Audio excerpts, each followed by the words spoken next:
Hello everyone and welcome back to LPL English, where tonight we kick off day 4 of an electric opening week of the 2026 season. Tonight's action includes a rematch of the Demacia Cup finals between Jindong Gaming and Invictus Gaming, but before we get there, we start with something special.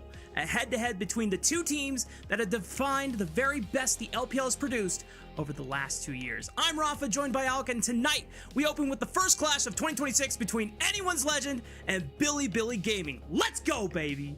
Hell yeah, and I think the most exciting part about that is that we've already gotten the first games for these two teams out of the way. So yes, sir. I think that has been kind of the best spoiler for that. We're not getting the immediate debuts, we're getting them with at least a little bit of game time underneath them. And we do have a couple of changes, right? We're day 4 of the season. We have a lot of new format stuff. So Rafa, if we want to immediately just go into it, we can kind of talk about the new format here for the winter season. Yeah, if this is your first time tuning into LPL or any global league around the world, 2026 is looking different, not just here in LPL, but also every major league. But first, what is exclusive to LPL is a whole new format, and it's a bit of a doozy here, Al. Yeah, it's less complicated. This is probably the least complicated format graphic we've had on the show last year, so I'm happy about that for the most part. But yeah, we have this Group Perseverance, which is the newest addition. We took some of the top-end teams from Group Nirvana, some of the lower-performing teams from Group Ascend last year. We kind of just shoved them into this middle group. And the most exciting thing for me, which we'll see later going into the playoffs, as you can see, getting into play-ins immediately, if you make that top 8 bout, you automatically qualify for Group Ascend going into Split 2, which is the most exciting piece of tech. And meanwhile, for some of the other teams, I think the other exciting part about Split 1, and this does apply globally, is the introduction of first selection. If this is your first time watching it unfold, basically, I mean, yeah, we ourselves are still trying to understand the purpose of it, but, you know, in a world of fearless draft, I think this is Riot's way of trying to give a little bit of balance to red side, as blue side has always gotten first pick in advantage to some of the things you get on blue side. But now you have the choice when a team selects either do you want first pick or counter pick, the other team will then decide do they want blue side or red side. Yeah, I hope when we get to the end of this year, we kind of get to see more clear data from across all of the major regions about what does blue side look like, what is, you know, first pick win rate going to look like. I think that has a pretty clear effect, and I can see that Riot are at least trying to get a little bit better data. I think you also saw that reflected with Fearless, with the amount of changes or lack thereof on certain champions like Varus and Rumble for most of the year. They really wanted to get clear data and information as to what exactly were the strengths of some of these champions. Sure, and hopefully as we get more and more series underway over the course of 2026, we'll see if this edition of First Selection does provide that kind of meaningful data. But as we hinted earlier, we have our very first matchup for tonight coming up in just a few. Billy Gaming enter tonight as the reigning LPL champions after winning Split 3 of 2025, whereas Anyone's Legend stand across from them as the Split 2 champions, the team that set the standard earlier in the year. Now, while BLG closed out the year domestically out, when it comes to the international stage, it was Anyone's Legend who carried the LPL further than anyone else. I'm pretty sure Top Esports made it to semifinals. So did AL too. Wait, no, we got clapped by T1. We got clapped by T1. Was that quarterfinals? Okay, but listen. AL got to MSI lower finals. Agreed. And AL got to Worlds, and they had to go into the eventual winners of Worlds 2025, who were also at the time the reigning back-to-back world champs. So I think my statement still stands. AL did the most hard carrying on internationally. Yeah, and they were one of the few teams that placed top 3 all year long. AL, first and second split made the finals. In Split 3, they fell to Top Esports in the lower finals, which was unfortunate, but then we saw an amazing best-of-5 finals between BLG and Top Esports. And this is a BLG that is completely revitalized. See that man on the right there, Viper, joining the roster. Shun as well, who we'll get into once we talk about this lineup. We can actually just bring up this roster right now. Yeah. For BLG, this is the year that, in my mind, this has to be the year that they do something, that they win an international. Whether it's MSI, whether it's even a first stand or a world championship, it needs to be this lineup. Otherwise, I think the BLG experiment is over. I think we're going to be seeing some of these players continue to scatter across the wind like we saw with Elk going over to Weibo. Absolutely. I mean, for BLG, this is an attempt to chase and reclaim the peak that they experienced in 2024, where they were the best LPL team, or they were the best team that LPL has ever produced. And at the time, with Elk on the roster, Shun back in the jungle lineup, I think across the board, some of the best domestic individuals in every single role that the LPL has ever seen. And the fact that they came so close to winning a world's title for LPL with an all-Chinese roster, that was the dream right there. But for Team 1, man, Faker, clutch aura in Game 4, Silas, what can you do? Yeah, and then Game 5 was really tragic. But yeah, it's been a lot, and I think you saw it reflected when we saw BLG perform not only at this recent World Championship, but even at the MSI this year in 2025, I should mention.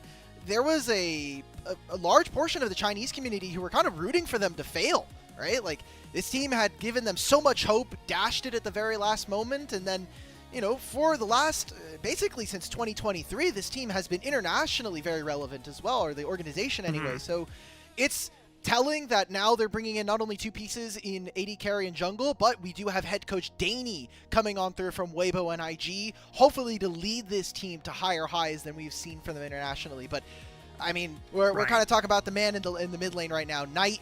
So we got a little bit of a piece of content from him coming over from BLG, so we can kick it over to that and see what his thoughts are on being captain for BLG is like.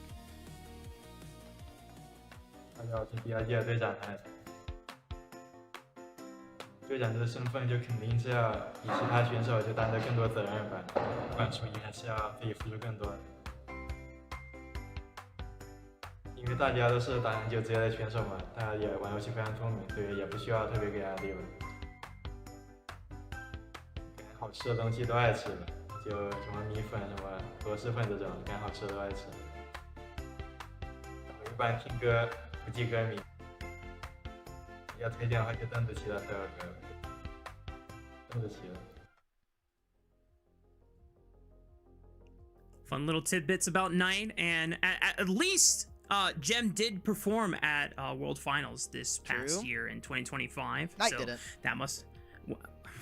Oof, that's cold. Well, don't worry, Dimitri, because all of these changes, whether it's Knight stepping into the captain's role, Shun returning to jungle, Viper joining the roster, even new coach and Danny, these are all changes that Billy Gaming hope will allow them to, once again, lead LPL, not just domestically, but also on the world stage. But of course, on the other side, it's anyone's legend. The team that didn't just win their first LPL title last year, but as I boldly claimed, carried the LPL banner proudly on the international stage in 2025 for the most part, and this roster remains unchanged. And I think that matters a lot, Alk, because when you look at what sets apart AL's style versus BLG, there's a lot more clear coordination when they play at their best.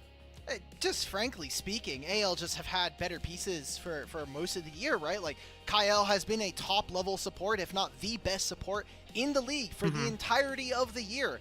And for parts of the year, I think that Flandra was one of the better top laners of 2025. And obviously, when we look at the jungle especially, Tarzan has been that guy. Tarzan, especially last year, I think put a stamp to being a top 3, top 2 player in the entire league, and definitely in his role, top 5 bar none. So depending on how much AL can kind of push themselves further now with a coaching staff change, bringing in Helper from Gen G, I'm kind of looking at this as how much further is this ceiling going to be, right? Talking about making multiple finals, we talk about them in their debut here in the LPL. It seemed like business as usual for this Anyone's Legend team, but my worry so early on into the year is without someone like, you know, the renown of a coach like Tabe, can we really push this team further, and how are we going to do so? Well, I can't answer that question. That is up to Anyone's Legend themselves, and in a world without Tabe leading them, I think that's going to be their biggest challenge, but the fact that this roster does remain unchanged means that a lot of the carryover synergy from 2025 gets to remain, whereas BLG, even though they have returning pieces in Shun and now a new member in Viper, they still have some things to try and iron out. And we got a chance to witness this in their very first series of the week, BLG versus Weibo, respectively, and Anyone's Legend versus IG. Now, some of these games are not built equal, right? Like the AO versus IG series, a very easy 2-0. Kyle was absolutely smurfing it. Hope ended up getting the player of the series for that one. But the BLG Weibo, that was a glorified Weibo 3-0 from start to finish. Weibo win the first game. Weibo are then in a leading position for most of game 2 and barely slip away from being able to lose. Like, that was Weibo's series to give up on. And I'm really worried about this BLG. Very early on, they have some of the same inconsistencies we saw from them last year, but I'm lacking the cleanliness from this team, and hopefully they can kind of, I guess, build into it. Yeah, I think the biggest thing that stood out for me for BLG versus Weibo is that was looking like a series that Weibo could have easily won, and had it not been for a couple of how should I say this, Alec? There's some late game discipline errors from Weibo, where one poorly timed early flank from Xiaohu's Aurora cost them the game. One overstay on the top side, and then the greed for blue buff cost them the game that was completely winnable. Anyone's Legend is not giving you those kind of freebies to get back in the game. And while BLG are good enough of a team to recognize how critical of an error those are and punish that, you're absolutely right. So far, the strength that BLG have demonstrated early on to the season is that, hey, if we play through Viper, we get a strong advantage. But that's not necessarily a far cry from how they would play in 2024. It was just on the other side of the map playing through Bin instead.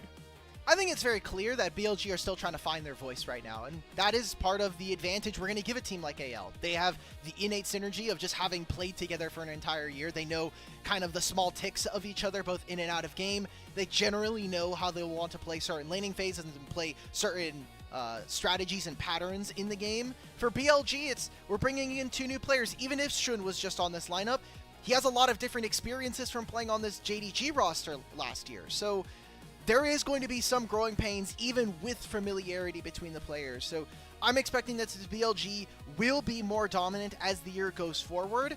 It's just, it's bad habits, man. Like, for a BLG fan like myself, you see them struggling and you're like, I know we'll get it in time, but damn is it stressful until it happens. Like, I just want to get to, like, playoffs already and get to a best of 5 between these two.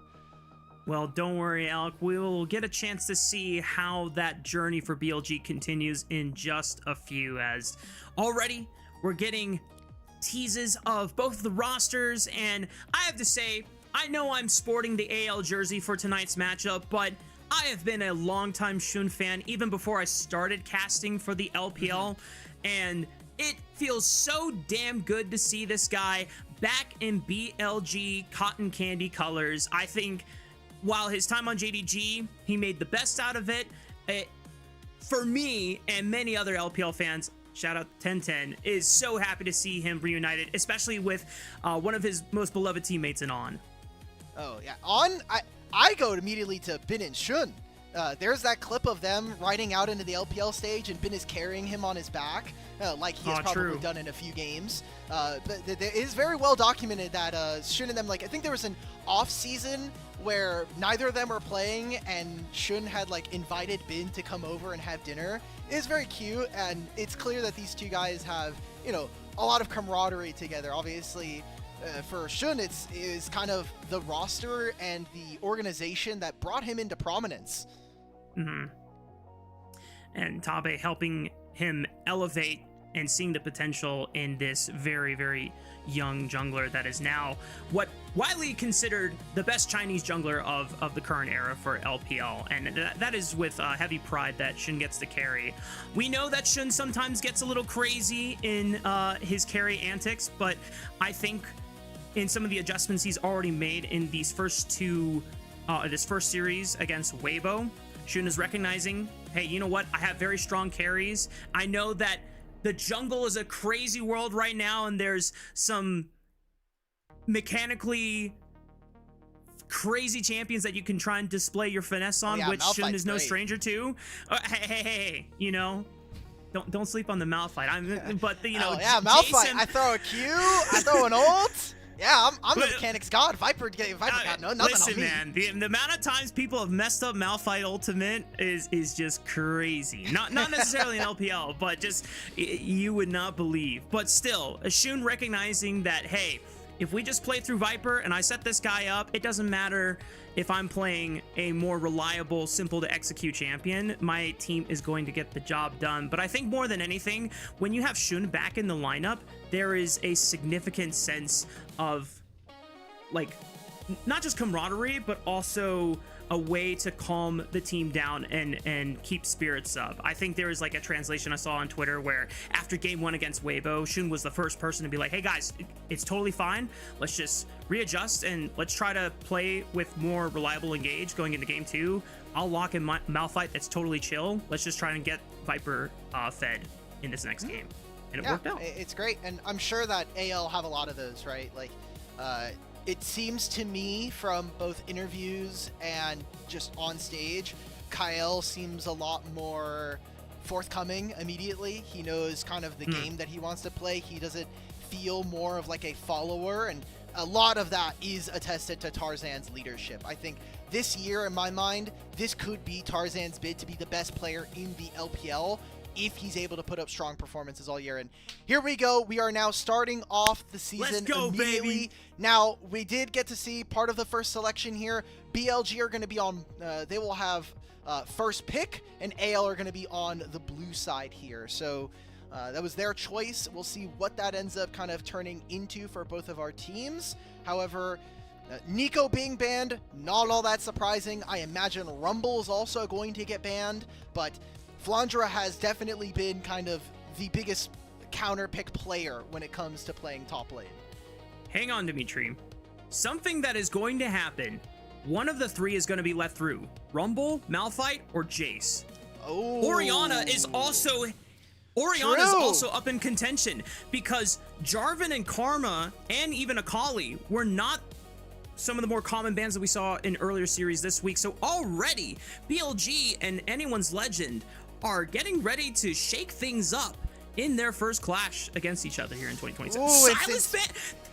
BLG. They have first pick. No Malphite, it could be coming on through. So what do you let through? Because if you ban the Malphite, then Jace is like, sure, I'll take that. And I'm sure Tarzan has something prepped, whether it's a Pantheon or something like that. Maybe we even get his classic Zinzao that we saw from him all year. Trundle or some AP farming jungler. I think that's the only other Diana, thing. Maybe? Wow. Yeah. Oh, dude. Diana Yasuo, bring it back, baby. And Bessa being the ban, so now they're saying, go ahead, go for the Malphite. Wait and see what our response is, BLG. Okay, there it is. There's our boy in the jungle. Imagine that's going to be there for Shun. I think this is a very daring kind of pick. And also, remember, as two top teams, whatever they decide on in pick ban, that is going to trickle down to the rest of the league. A lot of other teams are going to see these two playing and say, study their draft. What are they picking? They're letting through Malphite, so what are their priorities? AL, they immediately go for the Orianna and the Varus. Two champions are going to be susceptible to Malphite later on, but for the laning phase, I mean, these are just solid around picks, and especially for Hope, this Varus has become iconic. With the lock of an Orianna, I imagine there's less chance of Tarzan locking in an AP jungler, so probably not the Diana or even something like a Lilia, which I have seen some people suggest as an answer to the Malphite as well. Twisted Fate gives you more playmaking opportunities, which when you... Okay, never mind. Gotta wait for the hover. Yep. So here's what I'll say. I think... Okay. Tarzan has legitimately two choices. One, he can ego Shun and say, you know what, we have Varus for poke, let's double down with Jace. Screw the fact that Malphite's going to build a ton of armor anyway. We're just going to play a long-range game. We're going to rely on our superior objective setup and use that poke to our advantage. Or play Trundle. I think Trundle was the Croco special that he brought out during Demacia Cup that legitimately works into Malphite. Okay, I like it. I mean, look, there's a Renekton now on the enemy team. Pillar's always going to be disgusting. Also, later on sets up for a potential Poppy support from Kyle. We didn't talk about it too much during the pre-show, but I think Kyle is starting to make his name and immediately make himself out to be potentially the best support in the league. And that's really dangerous for On, who has spent a long time at the top here. There's that Jace jungle. We're getting Jace versus Malphite jungle here. So, oh boy, okay. Oh my goodness. So this officially makes our first Jace jungle for the LPL 2026 season, since we have not seen it since Demacia Cup. It has been banned every other time that it has been up. So now Tarzan gets the honors, and we get to finally see what one of the best junglers in the world, not just LPL, in the world, looks like when he has Jace jungle in his hands. That's crazy. I was going to say, Mbessa jungle has been played 5 times, 0% win rate in that role. So very telling. We're going for a Rumble ban here. I think is fine. You might also be thinking about Cassante versus this matchup going into the top lane. I think right now what BLG are going to need is a bot lane pair that is either going to accentuate the strengths of the hard engage of a Malphite or give them good enough laning versus things like the Varus. I would not be surprised to see Aphelios. Aphelios has kind of been the standout on the patch, even getting hotfix nerfed because of his crit scalings and how strong the flat lethality is. Not to mention it's Viper's Aphelios too. It's Viper's Aphelios too. Who I do want to put a caveat on that. Viper has come in with a lot of praise immediately, and I don't think has necessarily lived up to the moniker that we know him to be. So I do want to make sure that we're keeping ourselves honest here. I want to see a little bit more from Viper before I'm ready to hop on the Glaze train. He has been getting spoon-fed a lot, but that has been BLG's most successful strategy as a result of the Weibo Gaming series. Now, I would love to see a Flandre Rek'Sai. I still think that this is probably one of the best, if not a top 3 Rek'Sai top laner. Oh yeah, he's for sure the best Rek'Sai in the league. Yeah. And not many top laners around the world know how to maximize the power of this champion. Some in this league, I really wish I'd never see them play again. Jhin lock-in would be interesting, but considering how much poke and range anyone's legend have on their side, I could see it being a reason why that Viper wants to keep his distance and not get blasted by those stray skill shots. Just for me anyway, when I see this composition, and let's say we put ourselves in front of the computers here, how do AL operate from a minor to large gold deficit, right? Like, if this team is ahead, it is going to feel like hell walking into any objective as BLG. You're going to be down items, you're going to be low damage, but on the flip side, if nothing has happened in the early game here for BLG, you're going to have an Azir scaling into this game, you're going to have a Malphite and an Alistar to either start or end engagements from your enemy. AL are very, very squishy as a composition, and they don't have targeted crowd control. Bard is okay. I would prefer for a Nautilus here, just so you have that point-and-click ultimate, but you need something. There is no frontline for this AL team. This is incredibly risky. Yeah, Rek'Sai is the closest thing you got, and she still builds Bruiser-like with Titanic Hydra and Shojin, so this is the thing that we were teeing up here, Alk, where when the Malphite and the Jace were starting to loom on potentially getting through the draft phase, and both teams said, yeah, we're going to do a face-off between the 2 most contested junglers on the patch. This is going to be a demonstration of whether anyone's legend can beat BLG in the early stages of the game and show that superior objective setup when they have a lead, or if BLG are just going to have better and more reliable engage tools and smurf on AL that way. So let's take a look. AL winning bottom lane matchup. You're going to have a decent mid lane matchup for the early game here on the favor of AL. I think we're talking about this early game so much. Obviously, the new season's also going to impact. I need to see anyone's legend make sure that they can keep BLG on the offset. Make sure you're playing to your side lanes here, especially with an Orianna and a Rek'Sai. It is so easy to lose track of a champion like Rek'Sai and then have Jace come up from the shadows and provide that little bit of extra damage on a turret dive. I need to see them making sure that we're keeping the pace of the game in their favor. Otherwise, it becomes incredibly difficult for them to operate. Also, to note here, Rafa, you talked about first LPL Jace here for the start of the season. This is Tarzan's first stage game of playing of Jace. So Yes. I have a lot of praise for this player, and I expect for him to deliver. The first chapter of the Anyone's Legend and BLG rivalry for 2026 starts now as we hit the rift for Game 1.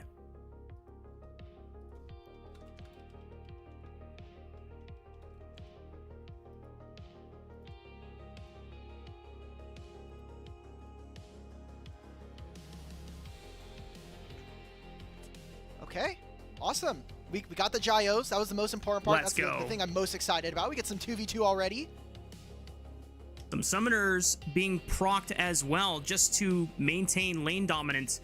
The fact that you have Bard means that you're going to have double pushing range set up here for Hope and Kyle, trying to look and see if BLG will be denied some of that early advantages. But as you said before, Alec, once Shun hits level 6 on this Malphite, if the Weibo series was any indication for precedence, I imagine that first ultimate is coming straight towards bot lane.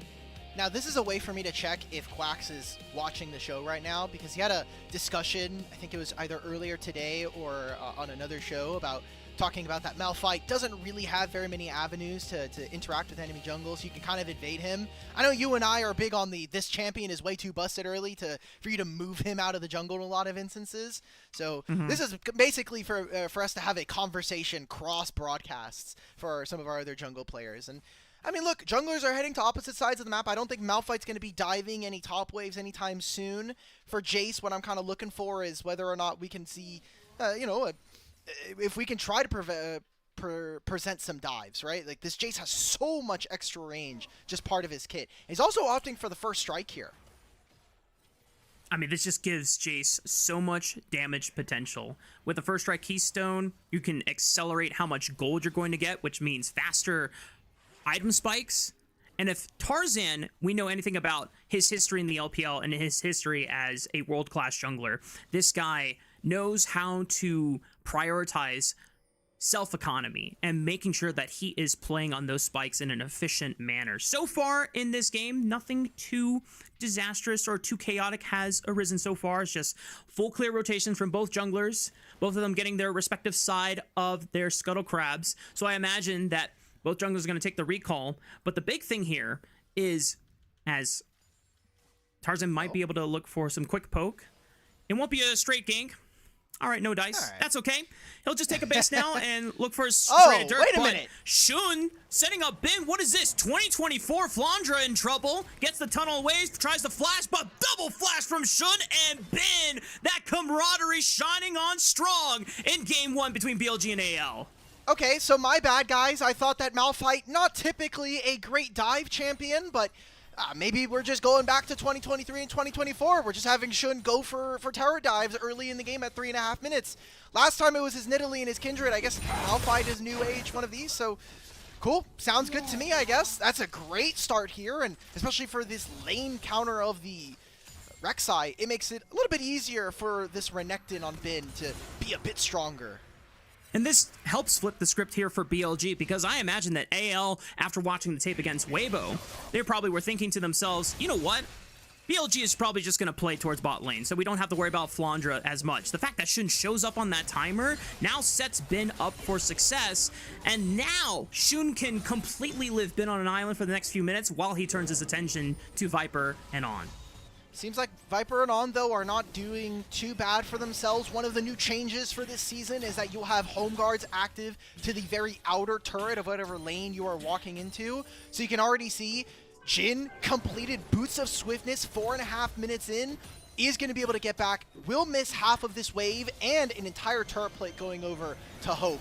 So starting to get paid on this bottom lane is AL. We'll see what priority they're going to have on these dragons coming up, because we have the first one spawning in 5 seconds, and their bottom lane is coming back out onto the map. Does Kyle and Tarzan start to link up together and move to acquire vision?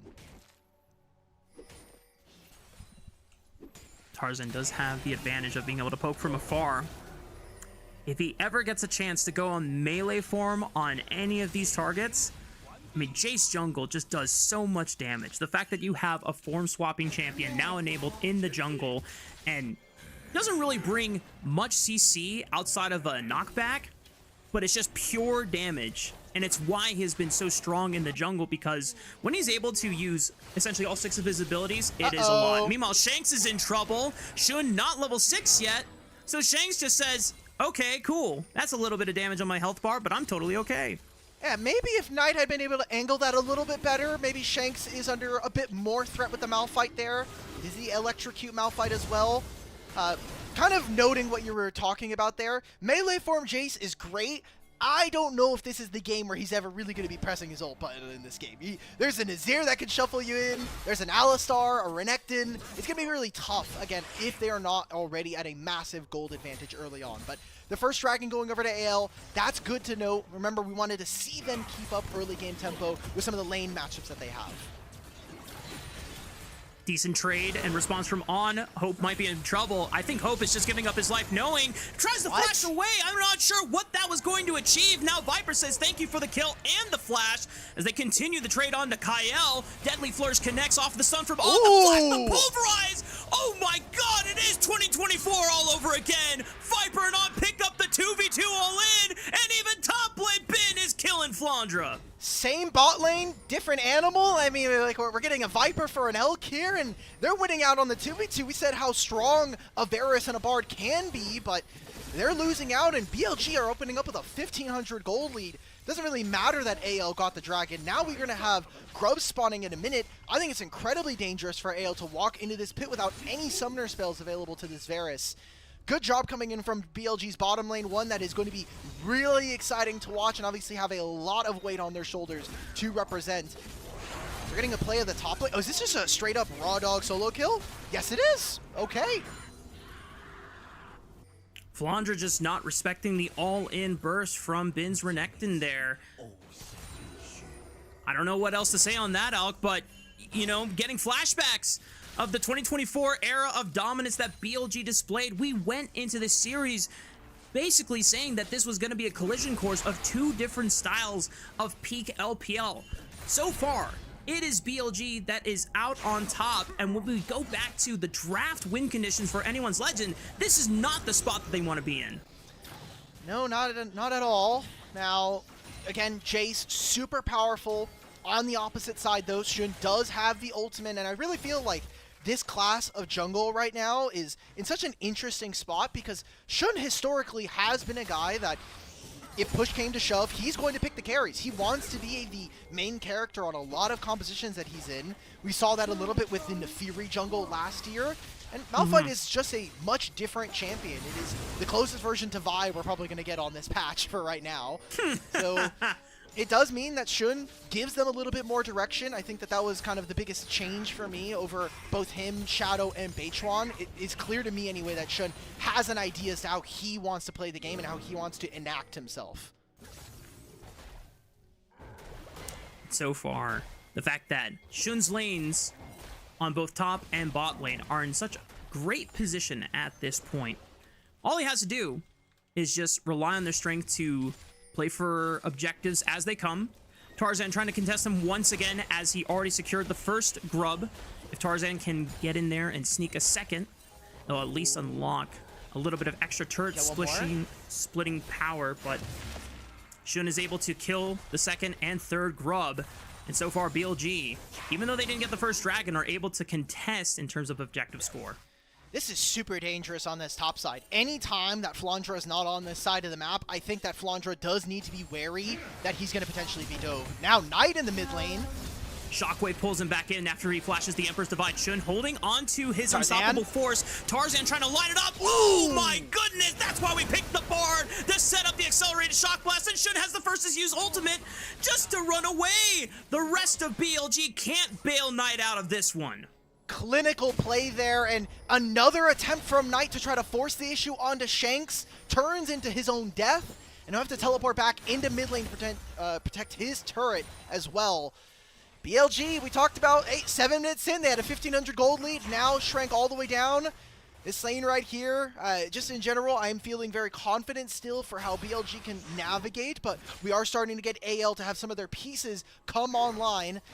I feel like this is such a set play we've seen time and time again for the Ori versus Azir matchup. But Kael, perfect timing here. And again, setting up, look at how they kind of like part the seas. They're trying to block. We gotta block this one. That was a pixel perfect shock blast coming in from Tarzan. Knight looking for another Emperor's Divide. What are we doing? Wait, because Tarzan was right there. Some uncharacteristic errors from Knight so far in these back-to-back moments, or just not being aware of where Tarzan could be to help Shadow Shanks on these plays. Like, Knight is a decent enough Azir, but he's not beating the allegations. I think a lot of the community feels like this guy cannot play Azir at a peak level. And mistakes like that are going to cost you big games. He's 30 CS down at the moment. And that just means that quest completion is going to be so much easier. You can see right now, Tarzan visiting mid lane. They can see maybe they want to get at least one more plate. There's a dragon on the table, so you can see some contention going on for the bottom side.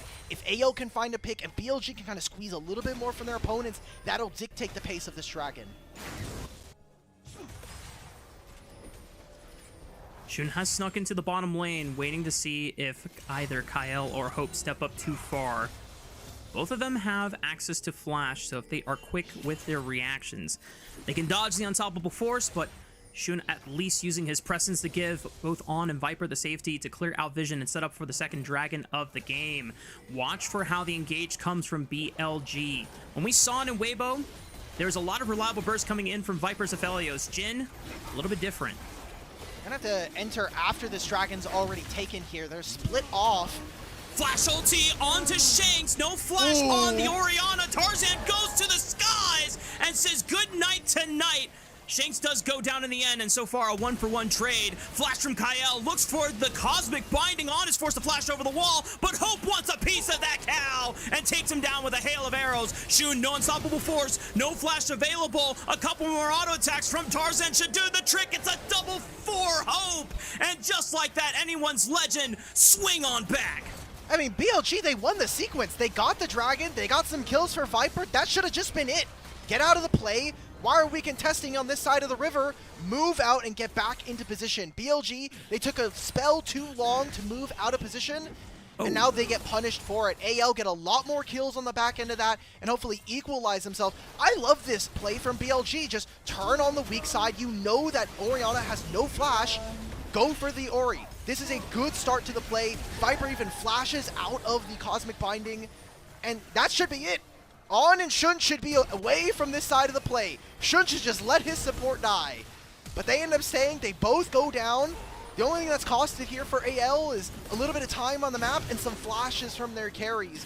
Maybe that becomes a big impact as we talk about the Herald coming soon. It's just a demonstration of how AL understand windows where they can still find advantages to really squeeze out of their opponents. Yes, BLG are the ones that find the initial play, but you're not going to get easy layups from a team like anyone's legend. They will find every way to continue fighting back. Look at the quest completions. You can see them at the top of your screen. Most of these quests, for the most part, have not made a huge impact. I think the biggest one that people are starting to come around on is that 80 carry is just really, really strong again. But Knight has still not completed his role quest. That means he does not have tier 3 boots. That means he does not have the empowered recall that Shanks is also going to have access to. So just small resources that are going to slow the game down for BLG and give AL windows to find themselves here in this game. Now already Kael moving throughout the top side, getting good flank wards, potentially setting up for a dive here onto Big. This is a lot of crystalline overgrowth. Yeah, Tempered Fate right into the turret to disable any turret aggro, and Flandra finally gets a bailout as the rest of AL come in to put a stop to Bin's reign. Who is getting this gold for this turret here? Because it's going to be both Tarzan and Shanks getting 2 plates here. That's a lot of gold, and that's right into the good pockets of AL. Knight is on the bottom side hitting this turret. I don't think it matters. Look at where BLG have put all their vision on the bottom side here. They're not at all prepared for a Herald. I think AL are going to be looking for resets to try to spend some of this gold. Are they going to be contesting on the top side? I don't know. Something I'm actually curious about, as the Rift Herald does spawn Shanks is getting his base in now. It doesn't have TP, so we'll have to take the long walk. Tarzan is working towards his second item already, but he's got a Brutalizer and 2 longswords. Now, I'm going to be honest, Dimitri, a lot of Jace jungles I've seen build either Serpent's Fang or Opportunity. Sometimes I've seen the Umbral Glaive. Yeah. Neither of those items build out of Brutalizer. So, we're getting something completely... Maybe. Oh my god, you're right! Maybe. It could be that. It could also technically be the start of a Profane Hydra. We'll have to see. Double Longsword can turn into Dirk or into Tiamat here. That would be interesting. Like, hell, Voltaic Sword would be kind of neat. It's very good. Well, we'll have to see, Rafa. We'll make sure that we're staying on top of Tarzan's inventory here. Flandra's going to force at least a little bit more for this turret. It's not going to get in on this wave. Just barely. Damn, that is a really low turret here. It'll go down in the next few minutes, but for right now... Just touch it, bro. Like, that thing just needs to be knocked down by a breeze. Just, there like, you go. Poke it with a stick. Nice. Cool. So we got the turret. It is AL now have 2 turrets. Oh my god. Alright, so this is a new item for everybody. The next instance of ability damage to a champion or an epic monster gives you a little bit more damage. It gives you bonus true damage based on your lethality. And scoring a takedown empowers your next basic attack versus turrets or epic monsters and does a lot more true damage. Now I say that, I think Flandra's dead. He's going to try to stall this one as long as possible. It does require 4 members of BLG to make the job done. What can anyone's legend do on the cross map? Shanks is already pushing on the top side. Bin was occupying that lane to make sure that Shanks couldn't get any turret damage for free. Hope pushing up in the mid lane with Kyle. It's up to Viper to clear the minion wave, while Tarzan takes a free Rift Herald. So for anyone's legend, yeah, Flandra does go down, but I think it's a worthy trade in the end. Interesting to me. You know that Knight is on the bottom side. You had 4 members here. I'm surprised that BLG didn't opt for the Dragon there. It is short-term gold. You are getting Knight an entire bottom lane turret to himself. However, now you've given over the Rift Herald. You've lost control of mid in trade, and that might even mean some more jungle camps as well. So this becomes a harder map for BLG to operate on, and now AL have complete say as to what the Dragon is going to look like, with Jin now having to take a recall as well. BLG are opting for gold, and I don't like their odds. I like their odds as we go later into the game. I am scared if AL are able to stack enough dragons to get to a soul. Yeah, this mid-game spike is super strong right now. Tarzan on 2 items. This lethality, Jace jungle hits like a truck, and any squishy that is caught in the crossfire of an accelerated shock blast, that is at least a third of your HP gone in one combo. This is also the item with the highest amount of lethality in the game. 22 lethality on this item. Higher than Axiom Arc at 18. And the only other items that match this item are in Arena. Okay, Prowler's Call over there, 22. So this is by and far away one of the strongest AD items for just flat armor penetration. And we'll see if Tarzan can try to really leverage that in fights. If he can get 1 kill, suddenly he can get another one, and it just snowballs incredibly quickly. Gosh, this is why we were so excited about seeing Tarzan get a chance to express his take on the latest flavor in the jungle. Yeah, look, there's the item. Check this out. Yep. Shout out to the official LPL broadcast saying like, hey, we see new items. We'll give you a quick information on what they are. Unfortunately, neither of us know how to read Chinese, so that's why I had to I think I got the 55 AD, the 15 ability haste. That one was fairly simple. But yeah, you're right. My ability to read, not that great, but that's okay. For right now, all we need to do is watch. There are pretty pictures in front of us in our Wizards game here. And yeah, we can always... We have a Baron in 45, but we can always what? Yeah. We can always stress test just based on visuals. You know, when Tarzan lays down an accelerated shock blast and we see the big boom of the health bar, that's how we know if it's good or not. True. When we get to the end game screen and we see Tarzan's damage, that'll immediately validate whether or not this item is good, right? Results-based analysis is really strong nowadays. So absolutely. I look at this map, Rafa, and while BLG were able to even up some of the turrets, they're still missing one because they haven't broken down this mid-tier 1. I'm not as worried as I was before. Oh! Viper losing half of his HP to an accelerated shock blast does make me a bit concerned, but the questions and the concerns that we had was who is going to be frontlining for this team? Because I'm looking at Flandra's build, Spear of Shojin, Titanic Hydra, no resistances. There is still an Azir sitting in side lane collecting all this farm and no one really touching him outside of some early game flubs. I need to have AL start to press this point in the game. And I think that's going to either come around playing around this the fourth dragon of the game here on the bottom side in 2 minutes, or trying to find a pick in side lane with Kyle roaming around and maybe threatening a Baron. Dude, Jace is just the AD version of peak Terra Nidalee jungle back in the day, where her spears did so much damage, and if you just landed like 2 spears, boom. You just force someone out off the map. And now it's the same concept with Tarzan on this Jace jungle. And there's a reason why we haven't seen it let through draft in any of our series in the opening week here, Alk. And we're going to see if anyone's Legend can use that advantage to leverage control around these objectives now that Baron has been up on the map for the past minute and 15 seconds. Jace, as with a couple of other champions, scale with player skill.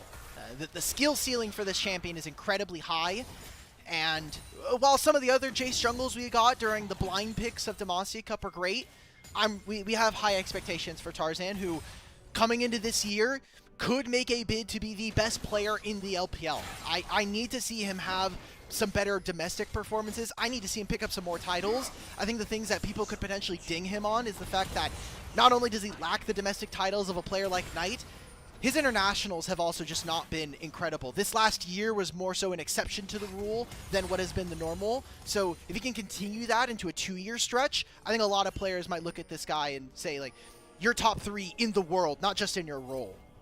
I mean, Tarzan's first domestic title win had been a long time coming when it finally came through in Split 2 last year. And on Now, Zedman, potential fight. Hang on. Uh-oh, that's Kyle? a big flash, and Kyle is still dead. Not sure what that accomplished, and Shanks, is unfortunately, dead is too. on the wrong side of the map.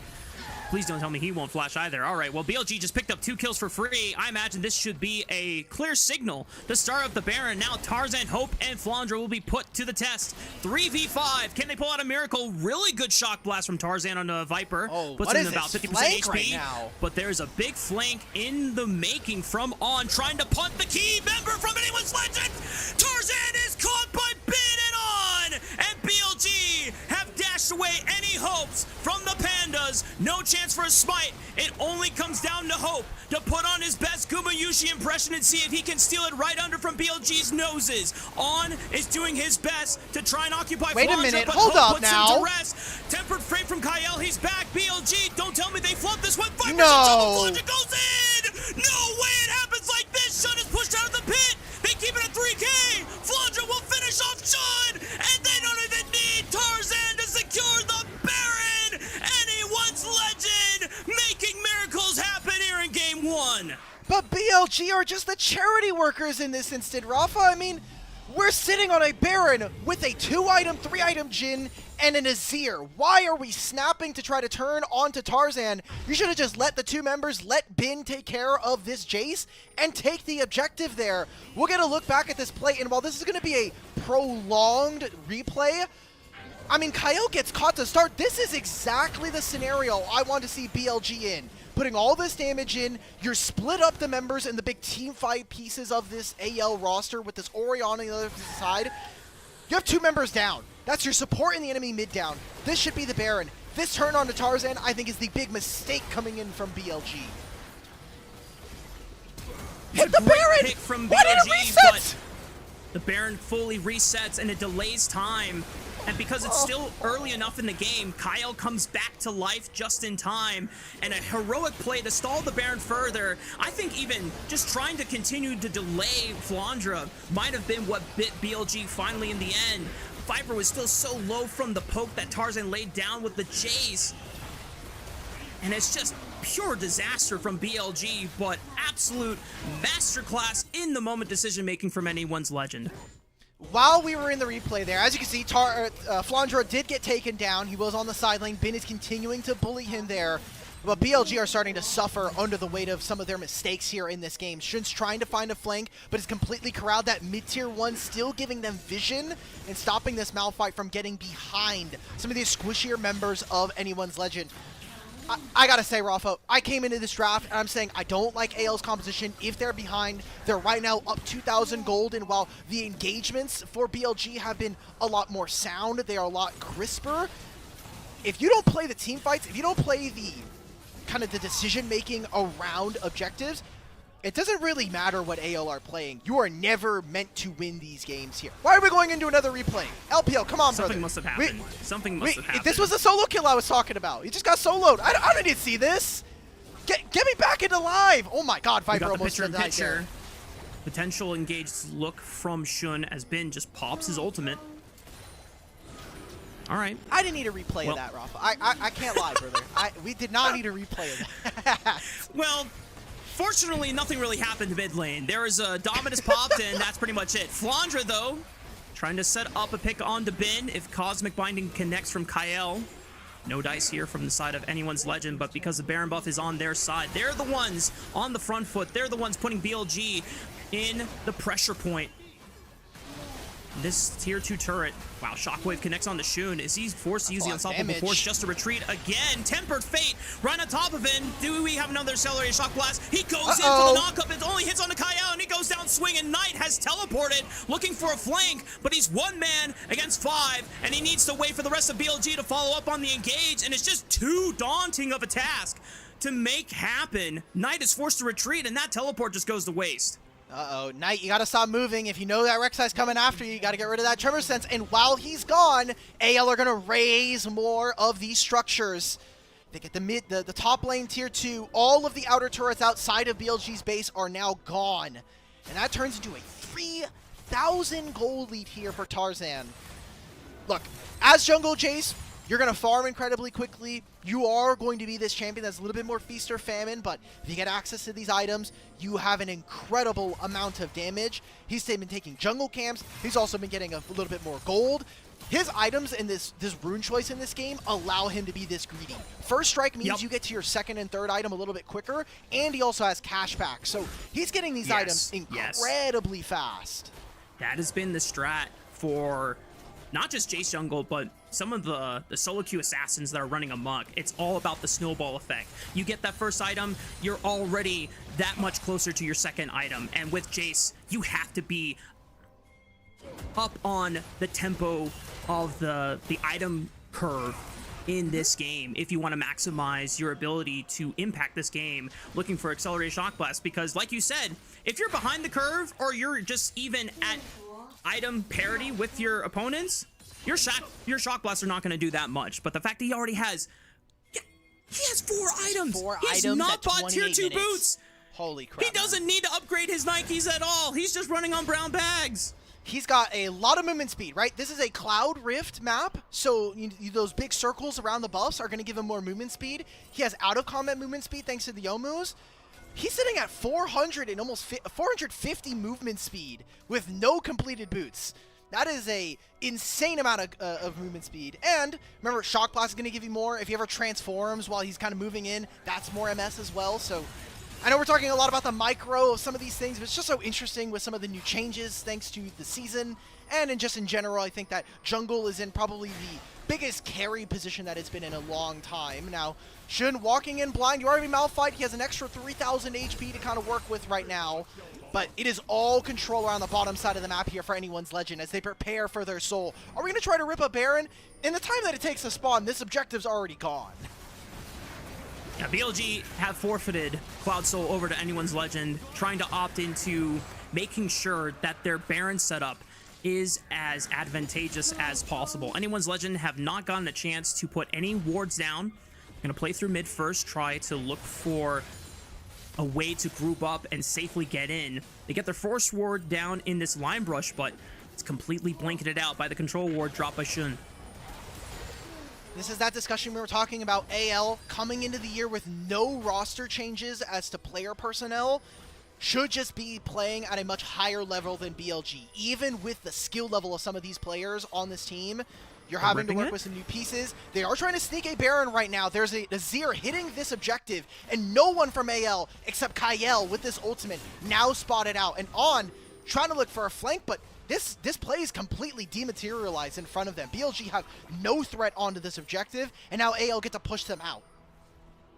Flandre even thought about trying to maintain aggro on it so that it didn't drop HP completely, but it does fully reset. Flandre using the power of this Rek'Sai passive and the mobility of her tunnels to constantly be on the lookout, find and track BLG's movements and positioning to give anyone's legend all the utility and info they need. Teleport coming in from Bin, looking for Tarzan. He is the big target. He and Shanks are going to have to fight their way out without Kyle. No Tempered Fate for a while. Shanks is caught by Bin. Cosmic Binding locks Bin down. The Sterix gauge is popped. What are we doing? Flandre comes around from the top side, trying to bind. Oh my! Knock him from Flandre! The best Rek'Sai in the world comes to fruition. Malphite ultimate onto 2, but there's no damage follow-up. Knight with his golden left hand goes down into the grave, and anyone's legend picks up a triple for Tarzan's Jace. Game 1 wrapped up in the books, and it's anyone legend with the victory march.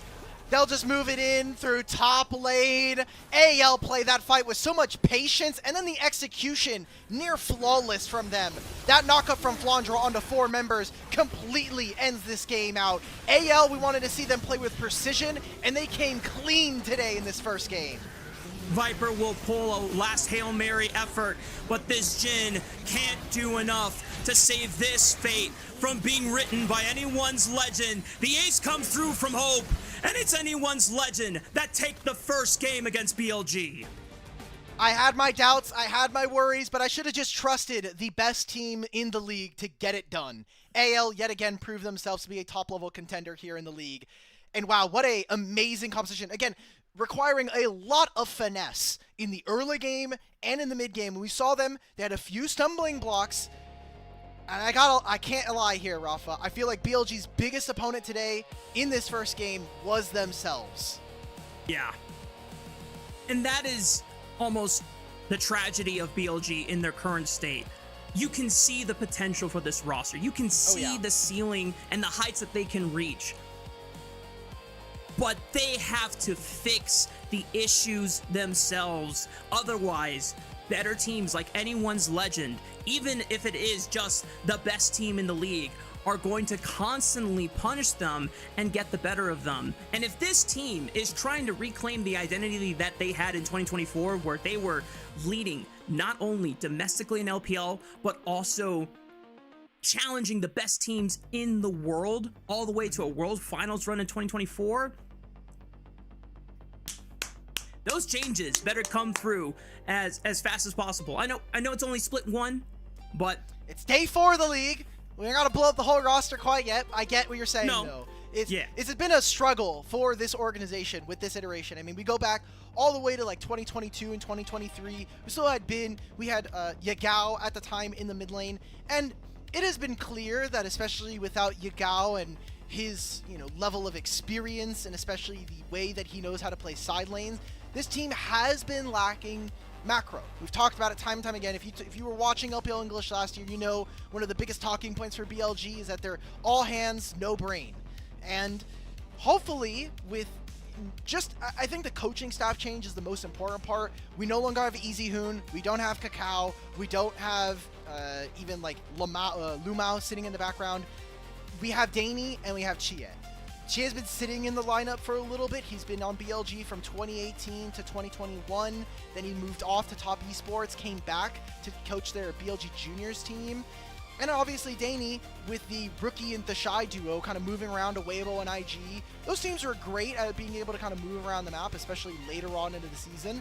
This is a project that's going to take a little bit of time, but we do have a high level of, an expectation for BLG. They are a championship winning roster from years past, and you still have some of the best players in the league pound for pound. Yeah. God, what an explosive first look between these two teams, man. I have been looking forward to this series all week long, and we still have at least one more game, if not 2 more games between these two teams. What was the series record between both of them in 2025? I think 5-2 for AL. Correct. Yeah. There's still a chance for BLG to get the better of them in the 2026 season, and there's still a chance for them to get the better of them going forward into this series. And 21 point K damage from Tarzan's Jace. You know what? That's pretty good. That's pretty good. Yeah, like he's there. I'm going to excuse Flandra because he's playing Rek'Sai into Renekton. Those guys are literally just hitting each other for free damage. That's kind of the most important thing for me. When I think about player of the game for this one, either is going to be Tarzan. I think there's probably going to be... It's probably going to be Flandra. I mean, he went from getting solo killed twice in this game to having the game-defining play. Like, it's going to end up in this highlight package, bar none. Yeah. I mean, two of them. Either the 4-man knockup that closes the game out, or helping turn the Baron. Hell, I guess you could even look at Kael as a third honorable mention as well, since he stalls the Baron and helps multiple times, right? Yeah. Kael's Bard is crazy. I was kind of thinking about like his champion pool, and shout out to, again, Psychopathic Poro doing a lot of great analysis. I didn't think about it at the time, but Kael's pool is crazy. When you think about the elite level like support champions he can play, he's great on Bard, he's great on Rel, he's great on Alistar, and Rakan, and Nautilus, and Poppy, and Renata. He can pull out things like the Ashe, he can pull out things like the Lulu and the Karma. He is an incredibly well-rounded player, and there's a reason why, like, when we talk about best support in the league, Kael is a name that you always have to be thinking about in these last 2 years. He was apart from Tarzan, one of the big new additions to Anyone's Legend in 2025, or not 2025, before then. Because the core of Anyone's Legend before used to be Shanks, Hope, and... Correct, yeah. Yeah, Shanks, Hope, and Kael, but he's really risen to prominence in 2025, and now starting to contest some of the biggest names in the support role. And Kael can really go on a run in 2026 if he maintains this level of consistency. BLG, man. Again, my tagline still rings true. BLG are their own stumbling block. 4-man, oh jeez, like 5-man, I don't even know, man. Like, it's just such a good angle there. Best Rek'Sai, you called it there, perfect. But like BLG, so many of the setups were so weird, right? Like, we let the Baron reset and then we're still hitting it. I even kind of cast my mind back very early on into the game here. We talk about the Dragon setup, right? Like, they won the fight, they won the Dragon, and then 2 of them died for free. Shun and On just stayed for a little bit too long. You're playing Malphite. It's not like we're Vi, you know, we can pretend like we're going in with the Q and then we kind of bounce back. No. So, do you remember my earlier point about sometimes Malphite is harder than what people give credit for it to be? And it's because even players who play at the highest level will sometimes, if their like claim to fame comes from mechanical expressiveness, I think they overthink when to use the Malphite ultimate. Sometimes they're looking for angles of, we need to hit multiple people with this ultimate. Sometimes you just need to snap onto the first priority target, and if your team is in range to follow up on damage, you just send it. But there was a lot of indecisive moments here on whether to send it with the Malphite ultimate, not just in this game, but also in the Weibo series. At least in that case, they turned it around and Shun recognized, you know what, I actually don't need to always engage with Malphite ultimate. I just need to wait for Aurora to try and flank, and then snap turn and give my team the opportunity to play out a 5v4. But I think this game was a lot harder when Anyone's Legend is boasting that much range and poke, and they were splitting up in such a coordinated fashion. I'm not sure if... Okay, there's we Tarzan. do get player of the game. Okay. Yep. All right, cool. Great job. I mean, we certainly we were talking about him a lot this game, and right, his very first, by the way, stage game of playing Jace, looked like a pro. He has definitely earned himself the Jace pass in my mind. Yep.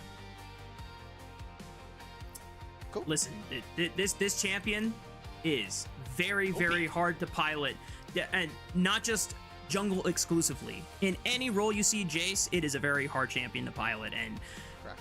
The fact that Tarzan gave us one of the best Zed performances in history just last year in what was the winning moment of Split 2 finals, and now he's doing it again on a new champion that has been brought to the jungle. I mean, that's just Tarzan for you. But that is game 1 wrapped up in the books before we toss to a break. If you would like to support LPL English, consider becoming a coffee member, because coffee is the best way to support the LPL English project, since the vast majority of your contributions will go directly to the show. A lot of the initial payments go into upgrading the broadcast, but a huge bulk of it pays on-air talent and content creators. Why, Alk? Oh, I thought you were gonna. Oh, okay. I was like, say the line. On the show, man. Subscribe to our coffee, linked in chat, to unlock perks like early access to content and the ability to ask interview questions for our unique on-site interviews. More Anyone's Legend and BLG action coming your way right after this break.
Welcome back, y'all. We're getting ready for Game 2 between Anyone's Legend and BLG. And if you are just tuning in now, oh man, I feel so sorry because Game 1 was freaking awesome. Like, more than a banger. For you. Well, for me, for BLG fans, I'm sorry. That was tough, but Panda fans, we're eating good right now, and we got our first LPL Jace. It was Tarzan Jace, and he put in a prime display of mastery why this champion is never let through in any other series. Oh yeah, he was absolutely perfect on this champion, and really glad we get to see it. Now, thanks to Fearless, BLG do not have to worry about that. And we'll note, as we get closer to draft, we start talking about Fearless and things, there were 2 very big champions taken out of the pool for Shanks, Orianna and Azir. I'm afraid for my fellow BLG fans, Knight, at least for tonight, is not going to be beating the Azir allegations, which does, it does worry my heart a little bit. I do want to protect the GOAT of the LPL, which is how it goes. But we'll get him next time, and hopefully Game 2 will be better. Look, there are champions like Ryze. His Syndra is one of the best champions. Like, I love watching Knight Syndra. Ahri is still here, so there is still time for us as BLG fans to feel some level of happiness.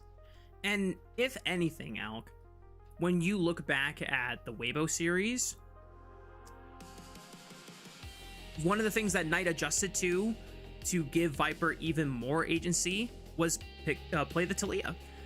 I know he was hovering Twisted Fate. I'm not sure how real of a pick that is for BLG in this current meta right now, but just the archetype of playing a champion that can easily roam to a side lane, in this case Viper, or potentially Bin, since they did get a decent advantage set up for Bin early on.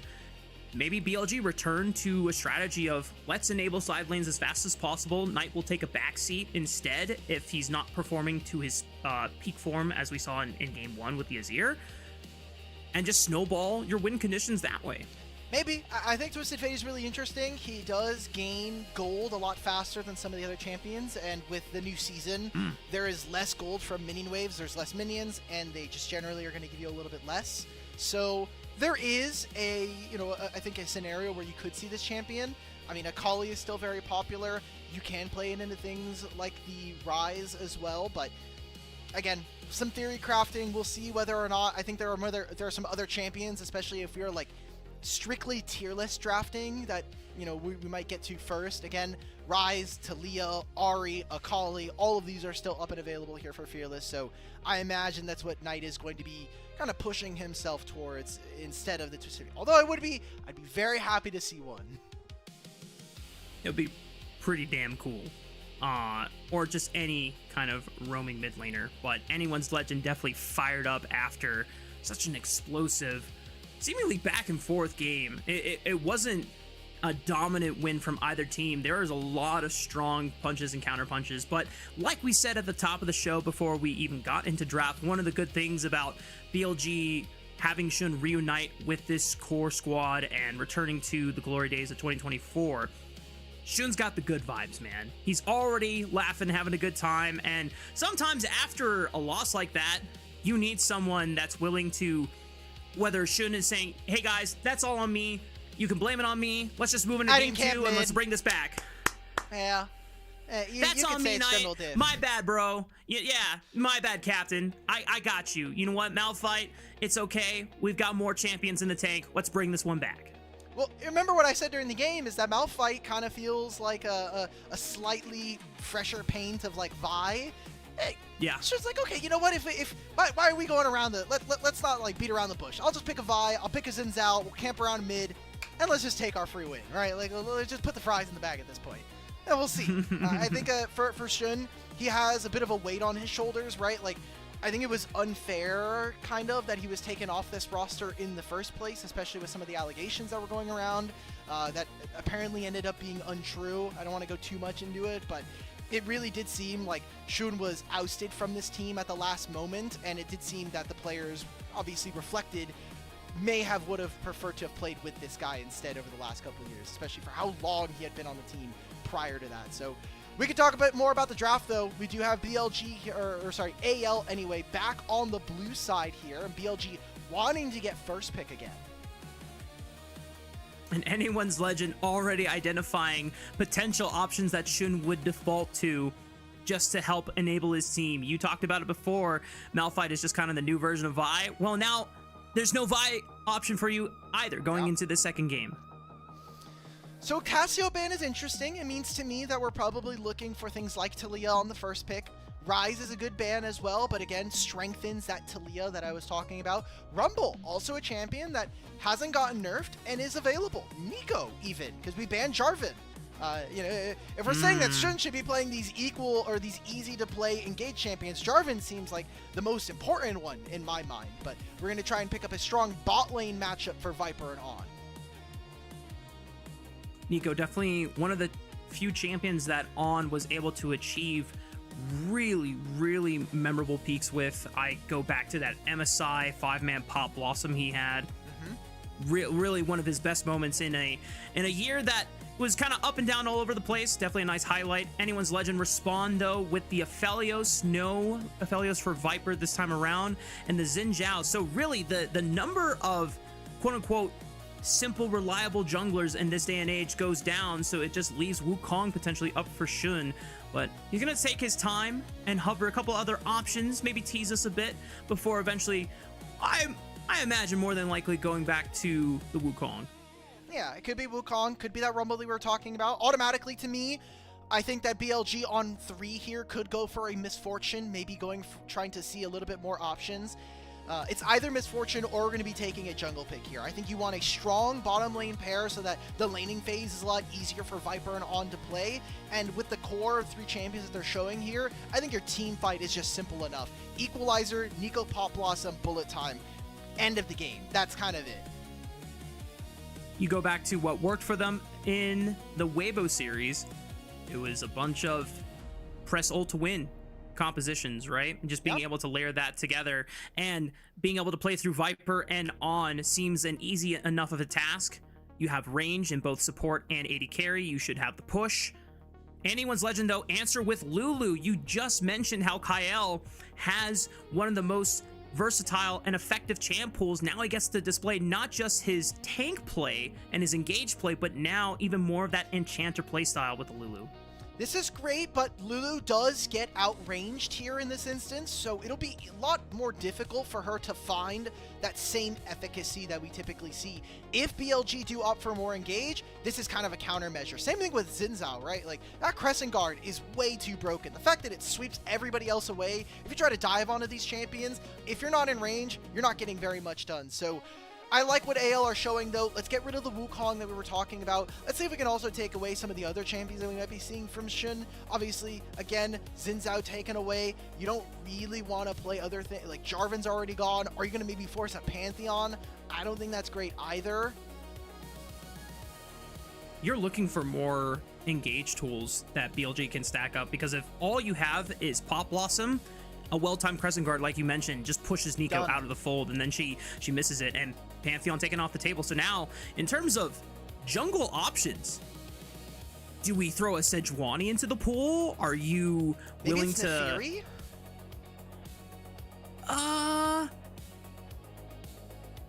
don't know. I feel like BLG, like, you have a lot of damage already between these 3. Knight is going to be playing someone that brings damage.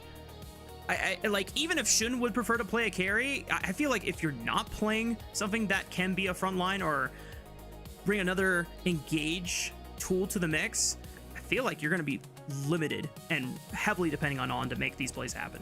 Yeah, I'm just thinking, like, Neferi is something they can do. I'm not a huge fan of Skarner this game, but again, if you just really need someone to be there, Maokai is kind of like, we're really reaching in the bag there for what we want. Technically, I know Quax is big on this. Kha'Zix is an option if we're talking about, you know, wanting to blow up some squishies. Umbro Clave is very broken. We also haven't seen very many people take advantage of Dusk and Dawn right? Like, we were kind of messing around like, Gwen is really strong, Diana's really strong, but Trundle. no one has played these things. Echo's even more incredible. There's that Trundle. I know we were kind of hovering around it in the last game, but I think makes sense. Good for the individual jungle matchup. Oh, okay. Well, so Nocturne necessarily not a tank, but Paranoia does help unlock a lot of these ultimate tools because now anyone's legend will not know where they are coming from. So if you can coordinate well the Paranoia and the Darkness, shrouding Pop Blossom and Equalizer angles, this gives BLG a lot more playmaking potential. And Night Syndra. I want to see this, man. Now, this is still very clear. We're diving. We have a hell of a lot of damage here from BLG. I don't see very many disruptive tools from AL. If we're talking about topside, I think you can just go Ornn, right? Like, Ornn into Rumble, you're going to neutralize him, even if Bin does opt for things like the... Galio's fine, yeah, I could see that as well. I think it gives you that kind of front line that we were talking about. Akali! Oh, this is Aurora top lane. Okay, this is Aurora top lane. Okay, we're moving back into that. This was Flandra's like answer very early on into playing the Rumble last year. So, all right, this makes sense. I don't think it changes much. I will say that Aurora and Akali are trying to mimic the style that BLG are going for, and the rest of AL's comp doesn't really want to do that. Like, Aphelios wants to stay at range, but can still play very aggressively. Xin Zhao kind of wants, like, long, drawn-out fights to get multiple combos and use that ultimate to, like, buy space and time for his team. Akali and Aurora don't really play very well like that, so I'm quite interested to see what the solo lanes do this game. Yeah, it's really curious that instead of trying to play front to back with Aphelios and Lulu, they are saying, you know what? You three-man core, Tarzan, Hope, and Kael, you're on your own. We're going to try to cause disruption in the back line and try and get the attention of Syndra and Miss Fortune, which, in theory, could work. Paranoia just makes things so tricky to pull that off consistently because you just have no idea where everyone else is. It's pretty tough, and I want to ask you, Rafa, before we get into this game, what do you think is Shun's win rate on Nocturne? Is it just give me below games? 50%? Give me number of games. Can I just say like 47% win rate? Sure. He has played this champion once. It was last year, spring split. So, and he lost that game. Definitely less than 47%. Well, let's see if Shun can make it now 50% as we get ready for Game 2 between Anyone's Legend and BLG.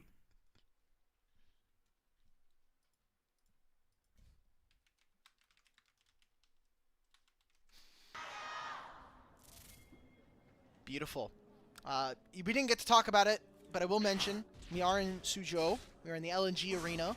So glad that we are kind of traveling around the ecosystem. If you didn't know, LPL have a ton of different arenas for some of the teams. Some of them do have home arenas. So we are currently playing in LNGs, which I think is awesome.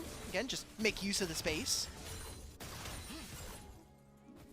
I'm not a mid laner, Alec, but I think I like the first strike take from Knight into the melee matchup. You're just trying to farm extra gold for yourself, and kind of like in the same manner as Tarzan. It's been the new tech for Syndra, although I don't know what Knight is doing, because he took a really weird path. I want to say weird. He took a path where he's going to get extra vision for his jungle, but he is going to lose out on the early lane control and miss out on a fair amount of minions during all of this time. So some mistakes coming in after I was doing a lot of praise for him. His Syndra historically is one of the best in the league. At least he's still putting the hurt on Shanks, health bar wise. Sure. But level 6. That story might flip a little bit once perfect execution is available. Meanwhile, Viper and On making good on the promise of this double range bot lane, even with Kael trying to answer a little bit of that pressure back with the Lulu pickup. They've successfully pushed in this bot lane, and Shun skipping his bot side camp so that he can contest Tarzan on his red buff. But he has no priority here. Like, again, because they missed out on that window in mid lane, Knight does not have Prio versus Akali, and he's trying to just fight and juggle aggro. I think at the very least what this does is just waste Tarzan's time. The lanes know that Tarzan can't answer anymore. Viper and On are moving in immediately. Tarzan is leaning over while bursting out the Krogs as fast as possible. Shun does not get a chance to finish off red buff in a very fast manner. Tarzan has Kael, Shun has On. It's 700 HP. Can either one secure it? The red buff goes down. Not sure who got it, but Shun goes down anyway for first blood. And BLG's invade goes completely awry. On will be escorted by Viper, but that is not what BLG were hoping for. Yeah. And we didn't talk about it too much in this game, but this is also not just a Lulu for Aphelios. This is a Lulu for a Xin Zhao. And again, Tarzan, incredible jungler. Now, I'm going to say that I think he might get punished. He flashes on the my Knight. He God! gets the heal from the passive. No way. He goes back in. He goes back in. He trades his life for On, but now that is compromised. Shanks his own, and Shun has returned to the field. Everyone is flashing forward. It's an LPL fiesta, and I'm living for every second, but Knight comes out on top with the double. Kael's forced to flash over the wall. This is peak LPL. You may not like it, but this is what we're living in, baby. I saw Tarzan after the kill on the Hope. He just shook his head with a little bit of a smile. He's like, all right, okay. We're having a little bit of fun here in this early game. Now, if we take stock of what ended up happening there are obviously a lot of flashes being blown. I do think that this advantage does go over to AL. Not only does Tarzan help protect his own red buff, and they end up getting a lot of kills in the back end of that, that was also the Scuttle Crab going over to him. And now, there is so many flashes gone from BLG with some of their more fragile members. This is something that Tarzan can look to revisit, either on the first dragon spawn, or maybe even sooner than that.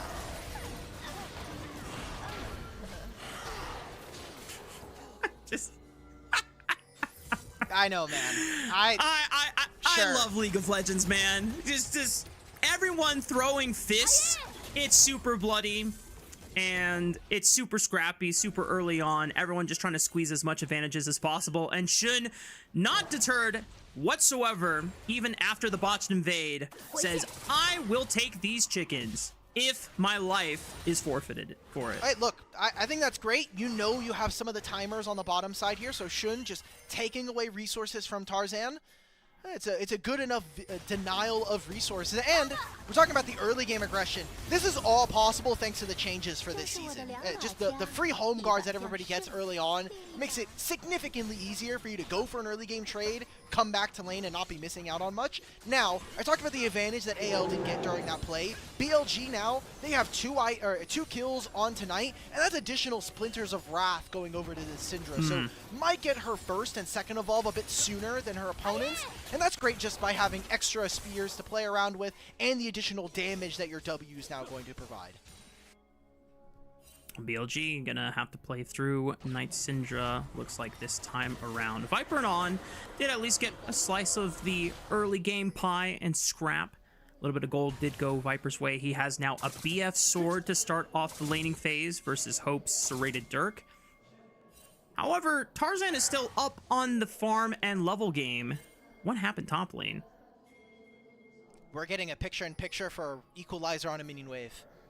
We are desperate to get some plays, brother. I don't... God damn it, man. I'm like... Cool.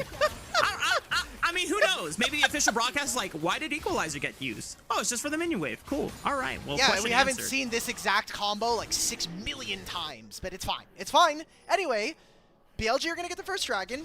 Tarzan's going to get a little bit of recompense and steal a topside Raptors, maybe even go for a blue buff, since they do know that they are fading down towards the bottom side of the river.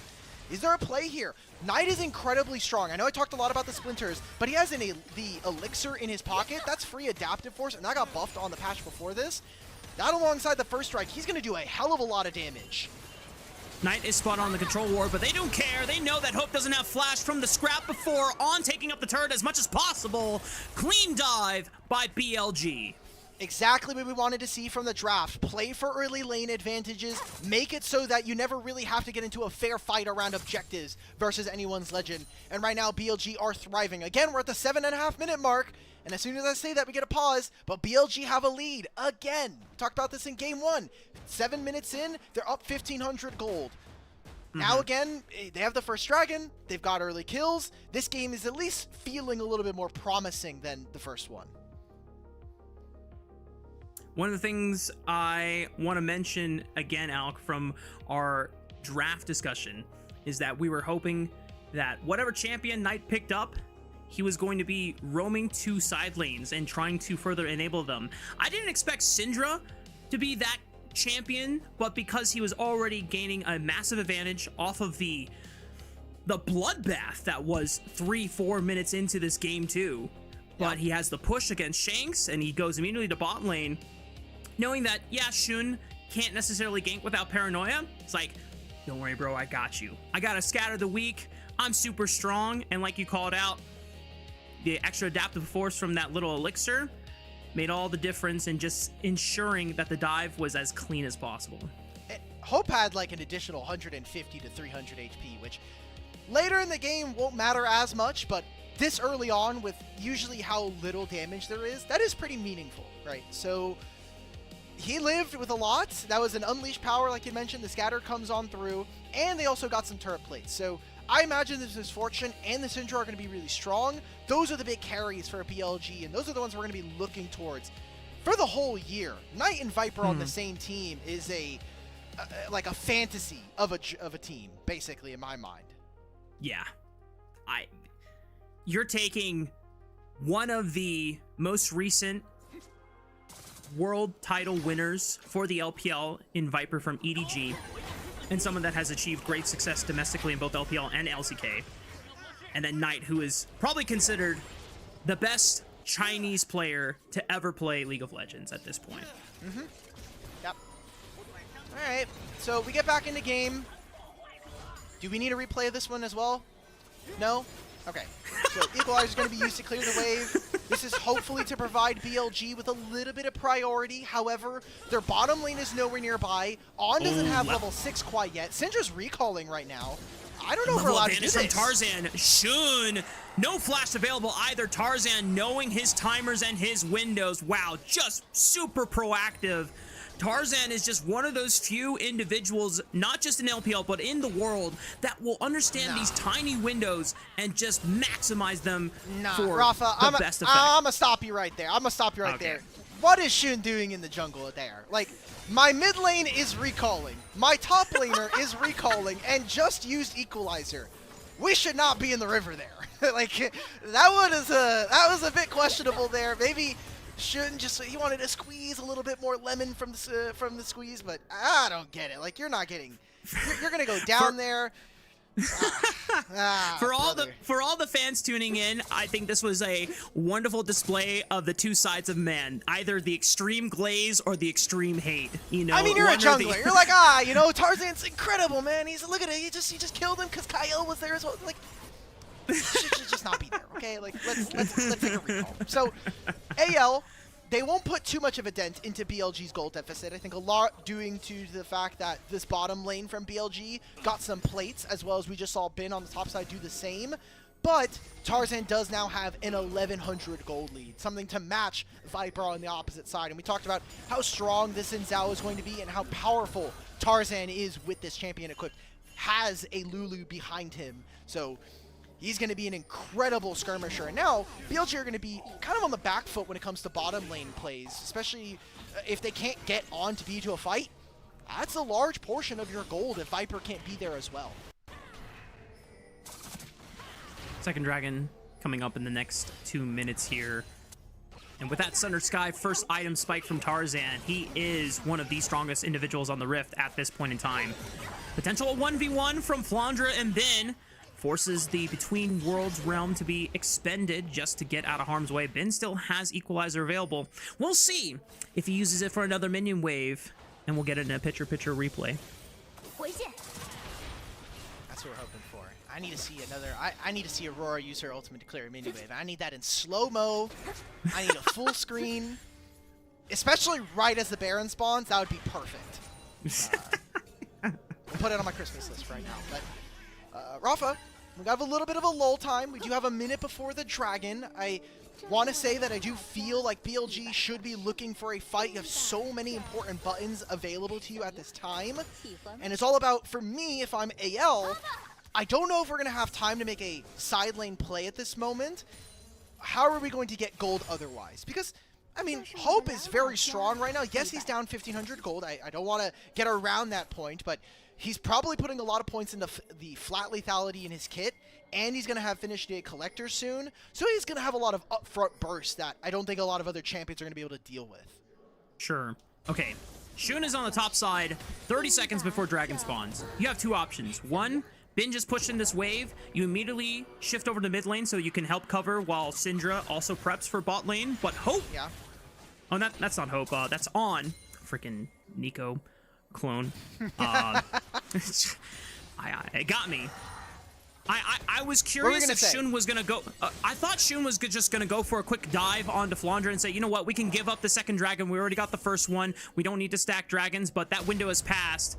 Bin had a window where he had ultimate advantage over Flandre. That could have been an angle to try and see if either you kill Flandre or at least burn a flash summoner spell, but BLG have rotated a majority of their members now to prep for this dragon. On and Shun have already cleared out vision. Knight chunks out Shanks right before this dragon play, and Shanks has no TP, so this should just be second dragon going over to BLG. That was a really good trade taken there by Knight.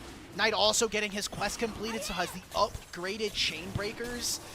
Yoinks. That is going to be a lot of defensive potential for him versus any of the solo lanes playing later on.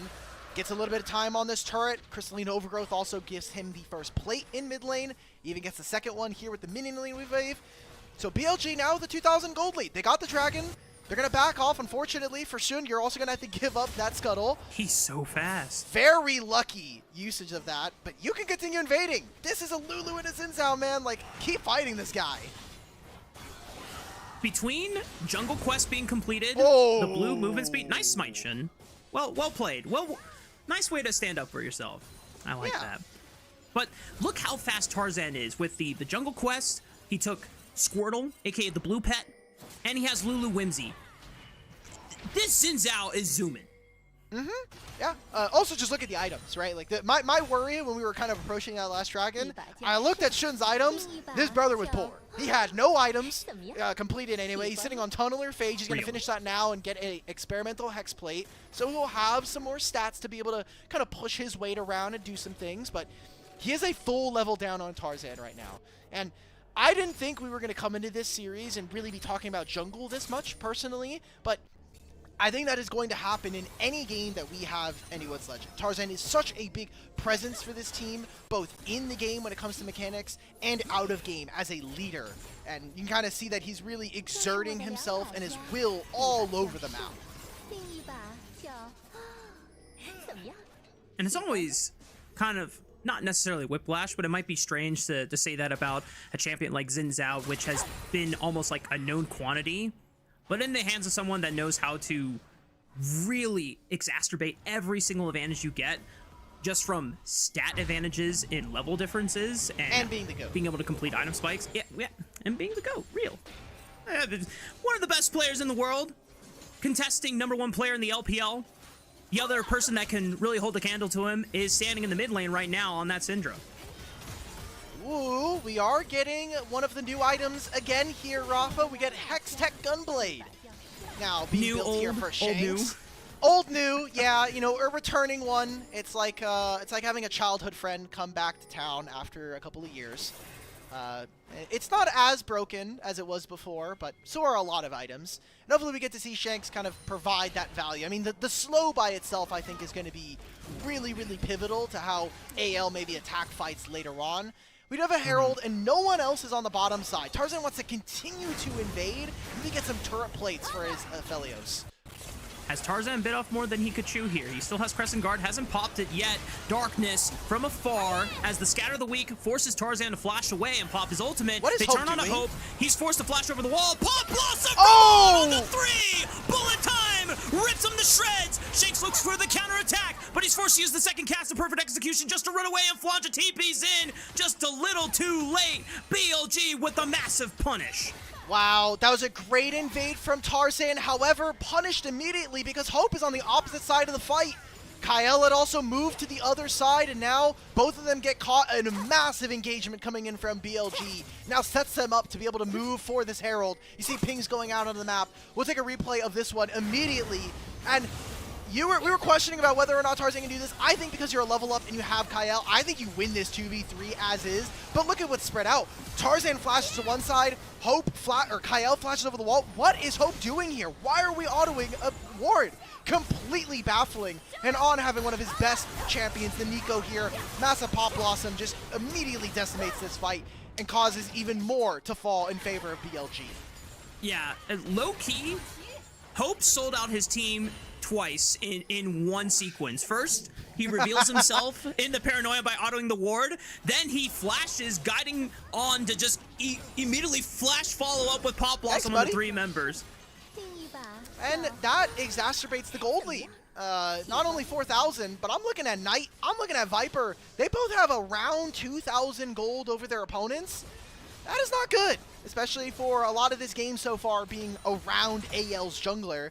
If everything else kind of falls to the wayside, BLG should be feeling confident. This is that goal lead I wanted to see from them in draft. Move your weight around, slap your wallet onto AL, and kind of make it so it's impossible for AL to play these team fights in such a methodical way that we know them for. Herald's still up. I think BLG want to try to go for another dive. Let's protect Knight on the side lane. BLG right now are just so strong in their 2 main carry threats. Yes, Shun has been on the back foot compared to Tarzan and his own acceleration and snowball, but Knight has 2 items. Viper has 2 items. Who cares? You're a Nocturne. All you gotta do is just press your ultimate and give the cover of darkness to your team. 3-man Wild Growth, though, trying to set up Hope for a massive Moonlight Vigil. On is gonna get out alive thanks to Paranoia. They look for the re-engage onto Hope. What is Shun doing? Can anyone follow up? Shun! My guy! No one can follow up! I thought that the sequencing was good from Kyle. He got the spell shield out from the Nocturne and then polymorphs him. It's a bit of a harder one to land, especially in the midst of a Nocturne Paranoia going off. But yeah, that just cost BLG the Dragon. And Rafa, I gotta say, I want to put a pin in this moment. 18 minutes. I want everybody at home to be remembering this. This could be one of the moments we come back to if AL win this game. We say this is where it started to kind of fall apart. There's still a lot of game left to play here. BLG still have a 3,000 gold lead, but these mistakes are the things that we saw from them in game 1 that end up leading to their demise. Like, the start of this is fine. I mean, again, you're Tarzan. If you're Tarzan, you have to be feeling you can make this play.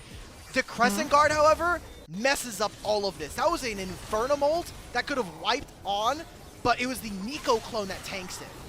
And then this right here, yeah, the polymorph, like I was mentioning, before he could even get the spell shield off. Just incredible. Oh, another fight. On in the middle of 3 people. Didn't have Pop Blossom available just quite yet. Oh no, BLG falling apart. Anyone's Legend still down 3.5 thousand gold, but with the Rift Herald in hand, they can easily try and do some work to shore up that gold deficit and claw their way back. BLG, we have to remind everyone, you have massive advantages in your bot lane and your mid lane. You have to play around that. You have to be more patient. Obviously, we don't know how that fight started in the first place, but it's almost like they're getting a little too lost in the sauce here on these setups. For Shun, we've talked about that he has like a kind of a main character syndrome. Like, he wants to be the carry. He wants to be someone that engages and finds the lead for his team, maybe finds the X factor in a game that brings home the victory. But multiple plays like this slow the game down, give AL chances back into this one. 2 items coming up here for Hope soon. An Infinity Edge second is going to mean that he's going to hit like a truck, especially with the massive amount of flat lethality he has thanks to his items and his the level up options that you get as flat choices for Aphelios. Baron now spawns, and we have, in the last 10 minutes, not seen a fight that has included Knight and Hope and Viper. I need to see these 2 in a big team fight. We talked about it during the draft. We have not really gotten that delivered to us here in this game. It has been individual skirmishes that have gotten them the lead. Hey! Oh, there we go. That's how you do it. Look at that. On setting up Knight with a 2v1 kill on Flandra, which is his first death for the Aurora in this second game. Rift Herald does get dropped by Tarzan. They'll look to at least get some plates down onto the tier 1 turret in the mid lane, while Knight picks up a full turret on the top side, even more gold in his pocket. But the rest of Anyone's Legend trying to see if they can catch out on as...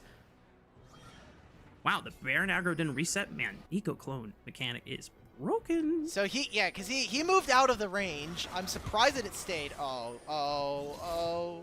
It's not magic. He has flash, just in case he needs it. All right, and thankfully there's a turret. It's really dangerous if on flash is there, because you need that flash for the upcoming dragon fight. I think BLG are going to be investing a lot. So we have 2 minutes right now. We need to see how AL are going to set up on this side. They don't have push on either side lane, so I think BLG, for the time being, we're going to see them push out the next wave that is coming in under the turret and then move into the objective. So this is AL's timer to get vision down and find areas where they can maybe take advantage of BLG. Shanks now answering Knight in the top side of the map. Shanks has yet to complete his second item, and Knight is already working towards his third item of the game. This is prime position for Knight to really carry the game as Syndra, and it's not like Syndra falls off. In fact, the fact that he got an early snowball advantage allows his scaling to come online even faster. Shanks engaging on. Pop Blossom still available, doesn't get a chance to use it. Shanks got the Wild Growth and the flash out of On as well. Paranoia being used by Shun, and this time he will not re-engage. Thankfully, for BLG's sake, there's nothing. So many buttons now gone for BLG.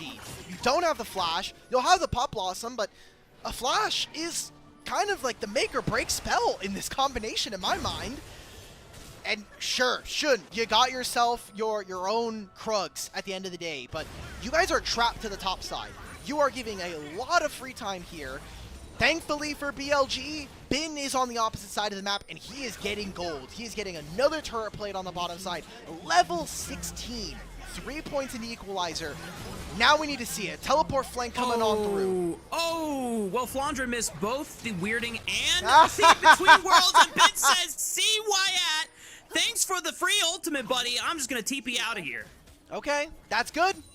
It's something that he won't have access to. I do want to note, because he did finish his role quest, he will not have the free 30% HP shield anymore, which I think is kind of meaningful. It lets Bin play a little bit more in your face. You can use that Flame Splitter a bit more aggressively, especially with Proto Belt plus the oncoming Zonias. I think that HP shield is a bit more meaningful. Now a play onto Aurora, you have no damage, Shun.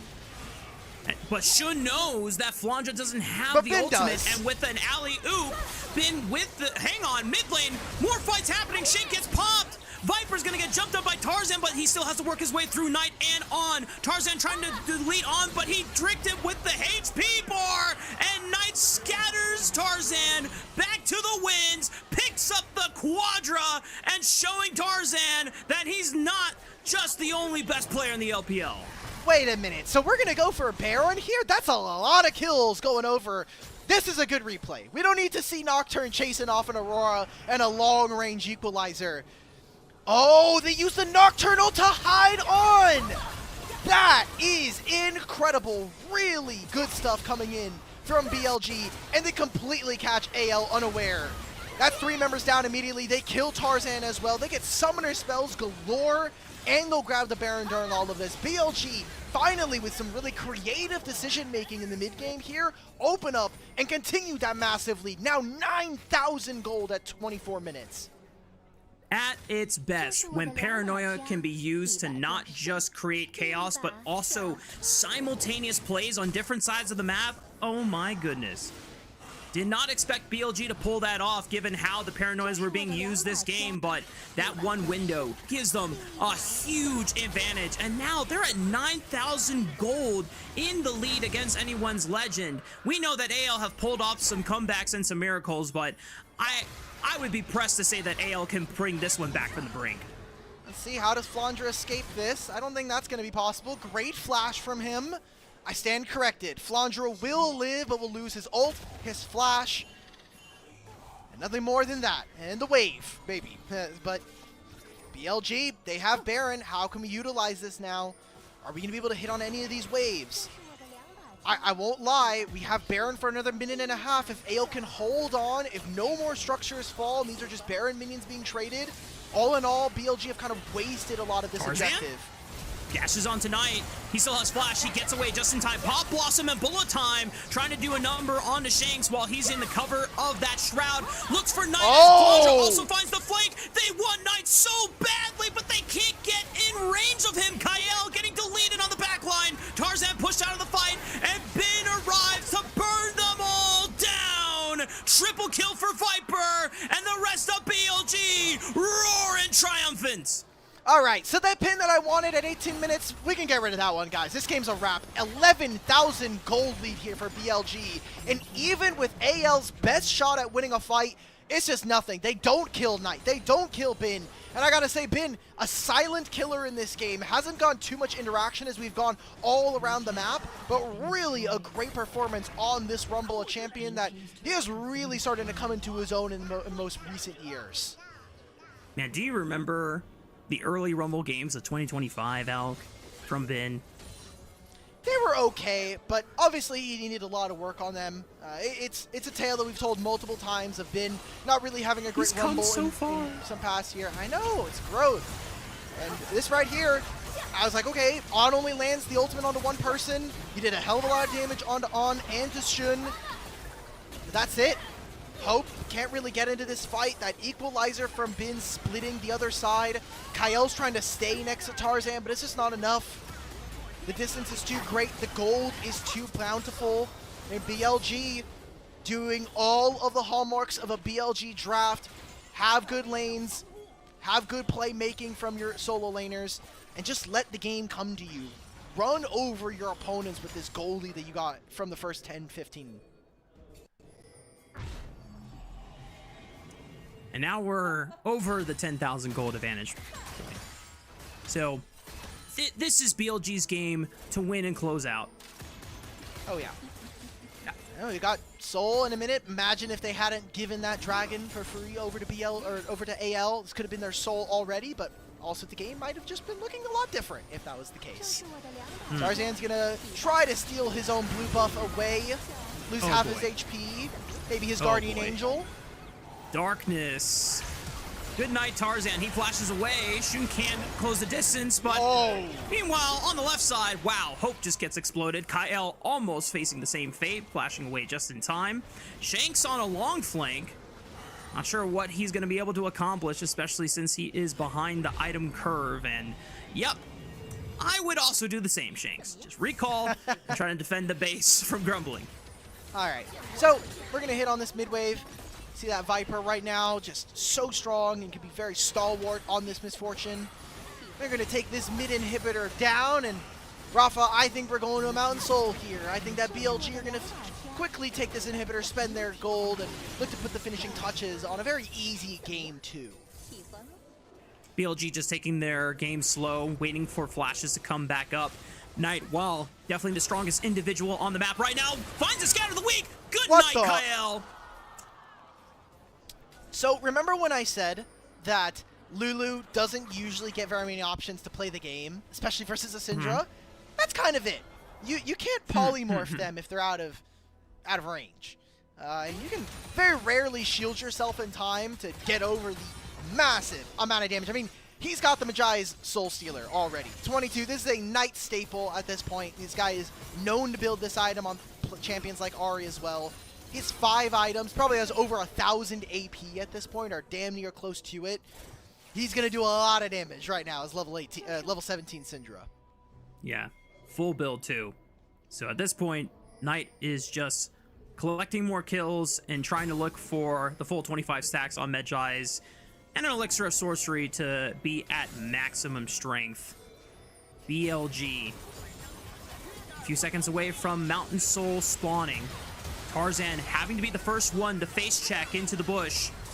Shanks is over the wall, looks for on first. Paranoia gives them the cover. Kyle, the first one to get dropped. Tarzan's GA will be next. Hope flashes right on top of the equalizer. No chance in hell that he's getting out of that one. Tarzan revives just to die all over again. And this is BLG's game to come back from.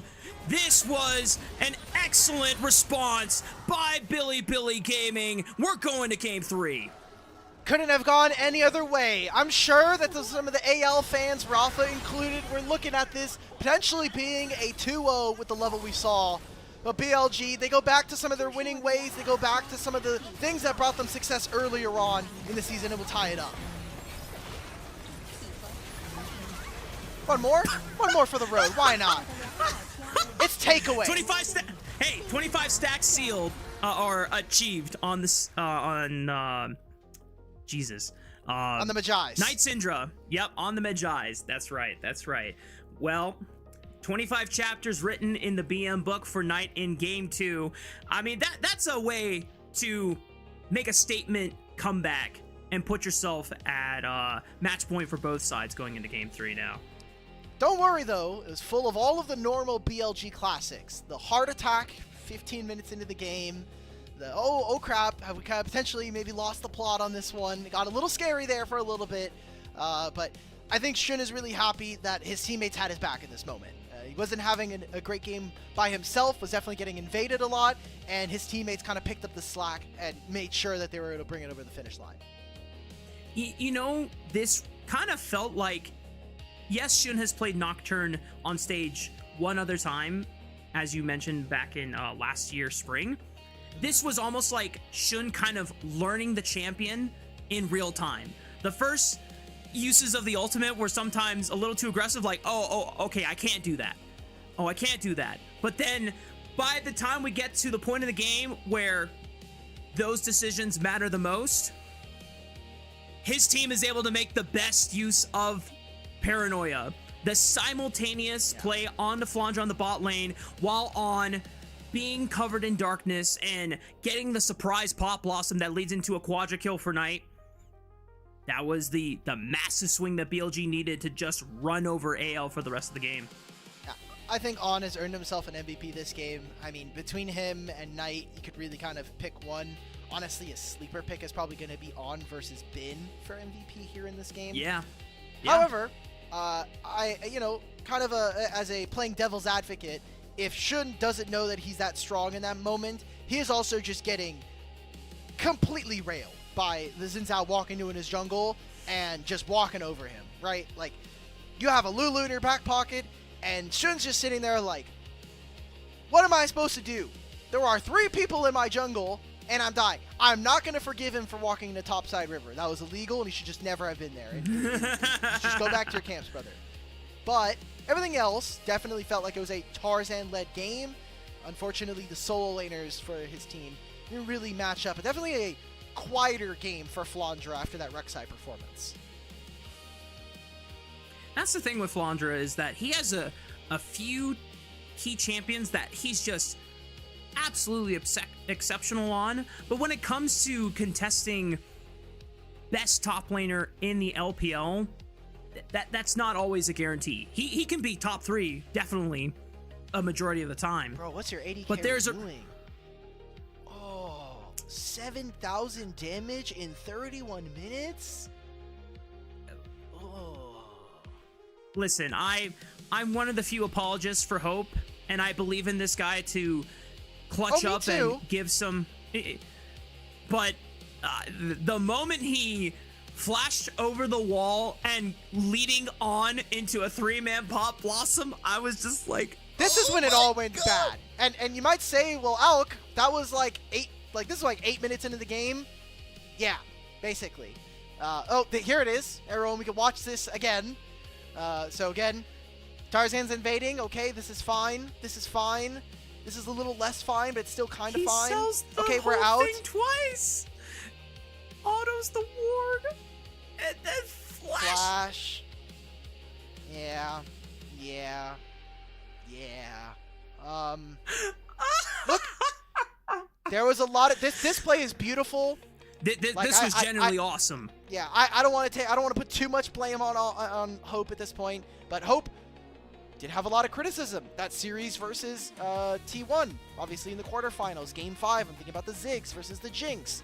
I'm thinking about, I think I'm maybe getting that confused with the MSI series as well, where his individual play versus Guma, I think in some of those games, aside from the Hope Kaisa, which we're all really in love with, Hope was a big liability for this team at Internationals, and he did get focused this game. That is the one caveat I will give him. He had a lot of attention thrown his way, and there's a Fed syndrome on the enemy team. There's no way to deal with this champion. And I'm glad we're bringing this up now because, quite frankly, I forgot to bring it up during the pre-series talk. There was a lot to go over. But one of the biggest benchmarks for anyone's legend is Hope's not only ceiling, but also his baseline. And Viper is a fantastic standard to try and test yourself against. The fact that BLG are saying going into 2026, our best chance of being continuing dominance in the LPL is not just bringing Shun back, but also saying we need an upgrade in the AD carry role. And we believe Viper is that upgrade. And so Hope, someone who doesn't always get considered as like the #1 AD carry in his pool, since LPL has such a stacked pool for AD carries when everyone is playing. Hope has really clutch moments every now and then, but with Viper back, and once Jackie Love comes back, and if he's in prime form again, it's hard to contest #1, and especially if you're getting focused like that. Usually you can get away with it because you just have a great jungle. Your support is also, again, like tier 1. You're probably contesting top 5 in your role, globally speaking, as well for Kyle.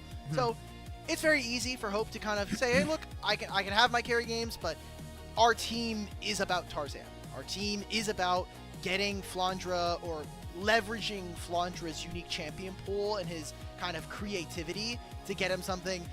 It is going to go over to Knight. I think there's too many factors. You're getting Knight on Syndra. He had an incredible performance. It is an iconic champion for him.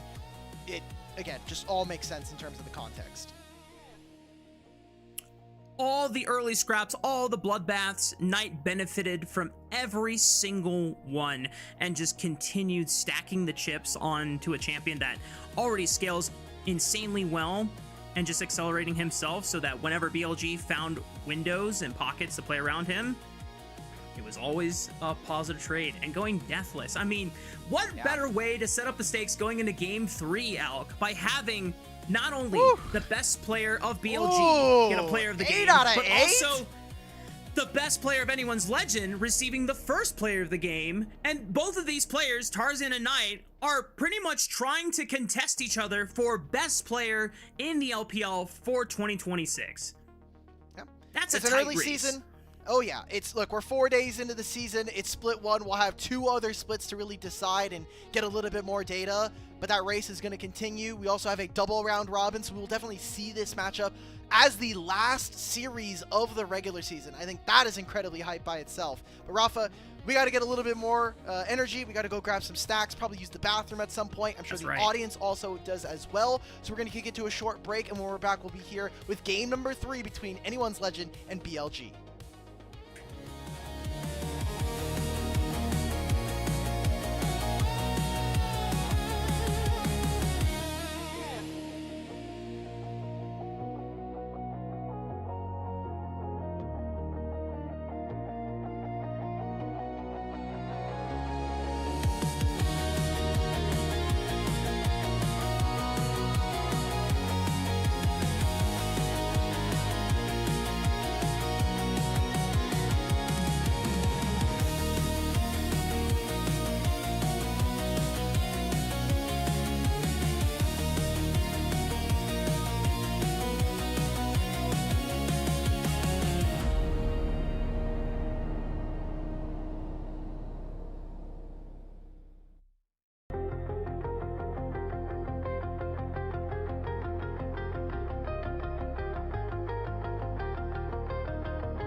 Hello and welcome everyone back to LPL English as we are coming to a conclusion on our first chapter between the Anyone's Legend and BLG rivalry for 2026, and already it has delivered, Alec. The game 1 back and forth ending in the climactic Flandre 5-man Rek'Sai knockup is answered by an exemplary Night Syndra performance.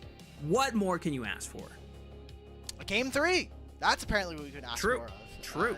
Get a little bit more League of Legends in front of us, and hopefully crown, some more BLG. I think BLG really need this win. Look, AL, you got to go to 2 to 3 internationals last year. You were in almost every single final. BLG cannot say the same. Okay, we lost to TT at some point during the year. Okay, we need this win. Okay, we already had to play against Weibo earlier. We had to give Elk his first series loss of the season.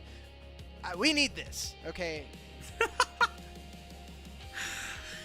Doing it to a former BLG teammate too. That's just cold, man. It's cold stuff.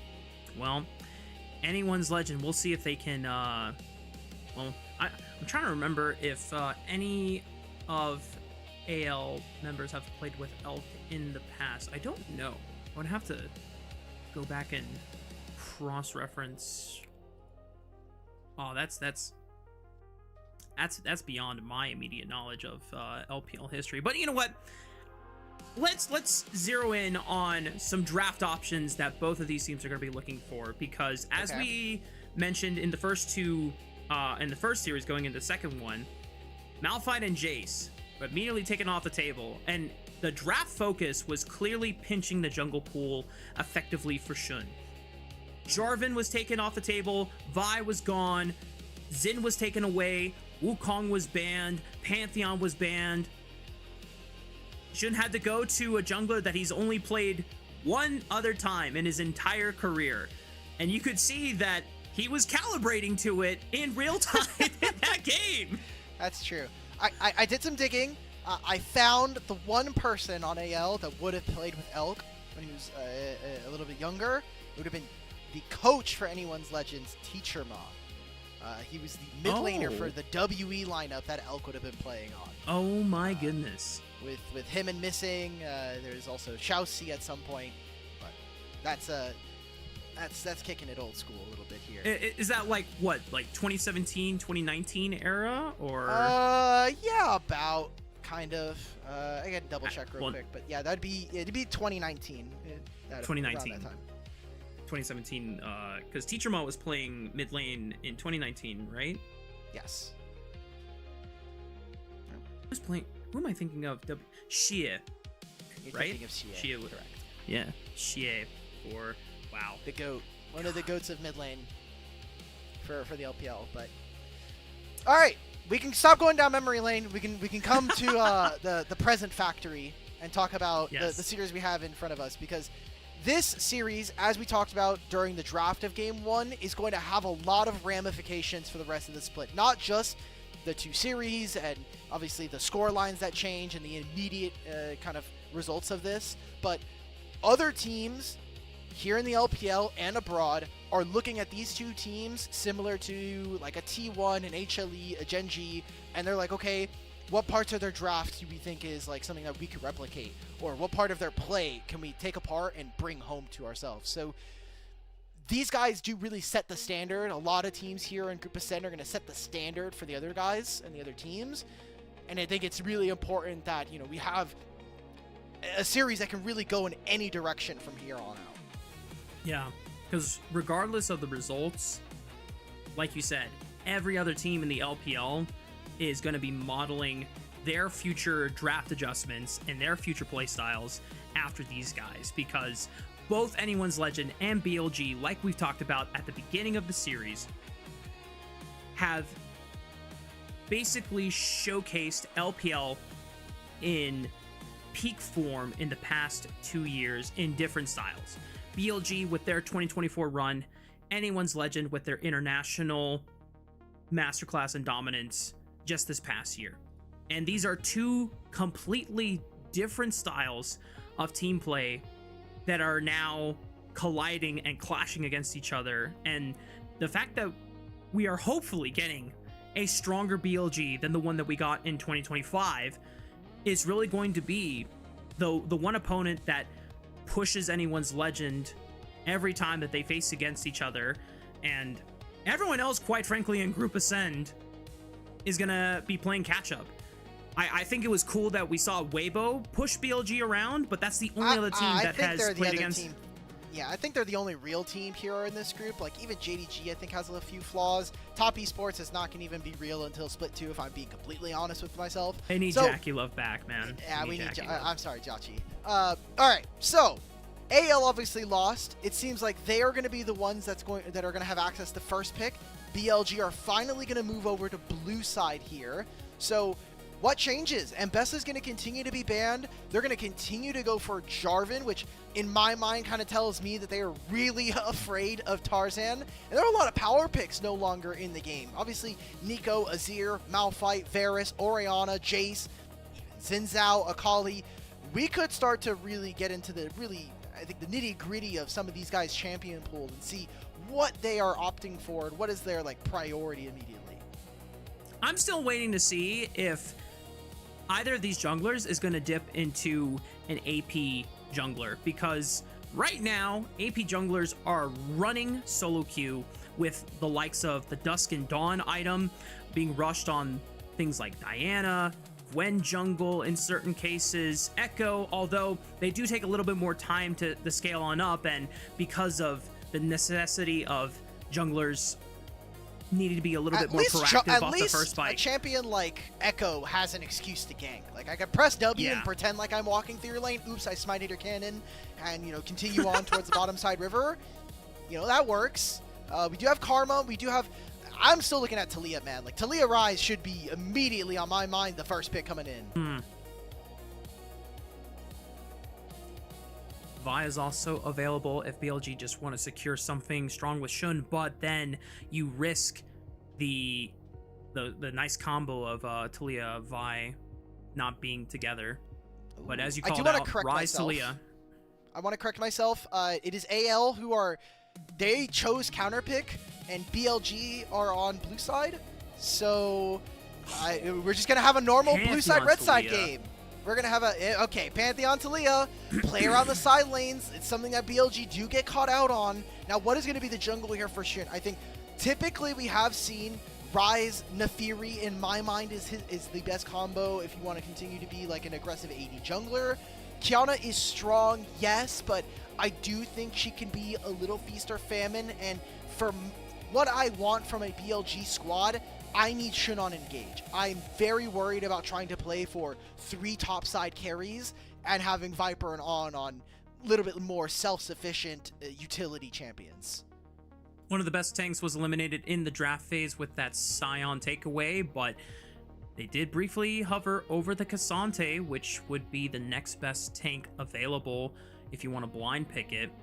Been hovering a couple other fun options though, or at least a Knight specifically for Ben, and they decide, you know what, let's save top lane for later in the draft. They lock in the Sivir, and it's a little bit of late game insurance policy in the bot lane. I mean, we talk about like how much gold the 80 carry role now gets thanks to the quest. I think Sivir is great at that. Sivir is going to be able to just delete minion waves. AL doesn't have as clear minion wave control as they would normally with some of their champions. So when we talk about dictating priority to your opponents, I think that BLG, both with the Rise and the Sivir, whether it's in mid lane or in a side lane, are going to feel really comfortable about moving around the map and having control in that way. We are getting a hope on Kaisa, one of his most deadly champions that we've seen from him, and now it's all about what counter picks top lane, and what is the support matchup going to look like? Because some of those power picks are gone, but we still have champions like Rel available. Yep. Rel available, Nautilus for reliable point-and-click engage, which doubled with Rune Prison and Kiana. You can just easily make a really strong pick comp if you just want to play to burst one target and then create a numbers advantage, which BLG definitely likes doing in the past. Targeting Bin's Gnar, effective split pusher. I think something that anyone's legend recognized in the second game. While Rumble, great team fighter, Bin was spending a lot of time just playing for himself, splitting on side lanes, getting a lot of gold, and taking turrets down. Okay. Rakan is good. I do think that Rel is kind of the premier support right now, mostly because if you're BLG, you probably don't want to play Rel into Talia, and you know that Alistar is gone. That is the big counter. You really, I don't think you're going to feel comfortable about playing Kai'Sa Braum. So if you're BLG, you have to be thinking, okay, if we ban this champion, I think the response is probably going to have to be Poppy. And then at that point, you have great ways of stopping AL from walking forward. So I think right now, the arms race in terms of support is between those two champions. I almost imagine that they might just... Wow. Okay, well, with the Poppy ban, this is pretty much calling AL to blind pick their support, because I think if you don't have Alistar anymore available and Poppy banned, those are the two most effective counters into Rel. So not anyone's Legend are thinking, should we try and just take this away before On secures it for himself? But this will open up a potential counterpick option that maybe anyone's Legend is not aware about. What do you go for in this instance, right? Like, you don't have... The Lulu's not available anymore. We've talked a lot about all the different supports that are no longer here. So BLG are going to have to pick top and support. Take a quick look at what On was picking in the last couple of series. You could play Renata. I don't think it's great, but your 2v2 is a little bit stronger. And you do get a lot of value from the hostile takeover versus some of these immobile carries like the Talia and the Pantheon. Jax is great as a blind. Also, again, very punishing versus a Kai'Sa and a Talia. So I like it.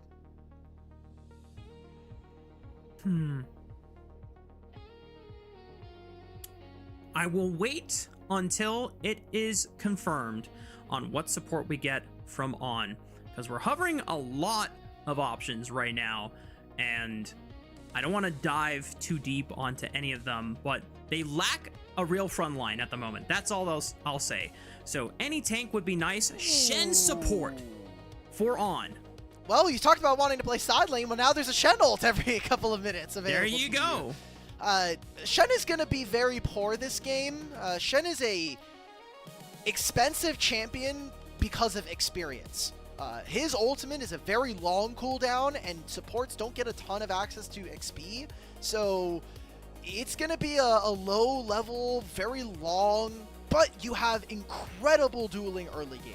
This is another lane where I feel like people get a wrong misconception about Sivir, that she has no early game prowess. That boomerang blade and the W is really, really disgusting in a level 1 trade, and level 2 with Shen is near unmatched, especially for a bottom lane. So this could be a very explosive lane to watch, and AL need to be incredibly careful because they are so short ranged that a Ryze, a Jax, even a Qiyana can tear this team apart. Yep. I think one of the big things we have to look at is how well Xun adapts to this jungle matchup against Tarzan, because Tarzan has shown that he is absolutely ruthless when it comes to not just prioritizing his self-economy, but also getting in Xun's face this series and taking away his camps as well. He has counter-jungled and gotten the better of farm advantages in both games, despite it being a win and loss split. Qiyana is one of those champions that if you get ahead of the curve, you have the advantage because your core items are extremely cheap right now. Profane Hydra, 2,800 gold. Axiom Arc, also 2,800 gold or less, if memory serves correctly. So it's an opportunity for Xun for the first time to be the one ahead of Tarzan. Also taking a look, the last person to actually play support Shen in LPL was On. It was BLG versus IG in Split 2 playoffs. It was a victory. Played it into Leona, which definitely makes sense. Here we go. Game number 3 between BLG and AL. Getting some early vision down onto Tarzan's Raptor camp, and because Gyos, of course.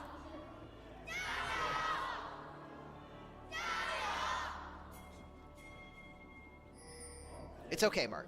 You know, some of our other casters, we failed to inform them about the Gyos, and you know, everybody gets one. It's early season. We're only 4 days into the split, so. I mean, the thing is that we paused for the Gyos in the first 2 games, and then we just kind of jumped straight into the action, and I just forgot for a brief second, but here we go. Early taunt from On, tags Hope. Just a little bit of aggressive trading right now.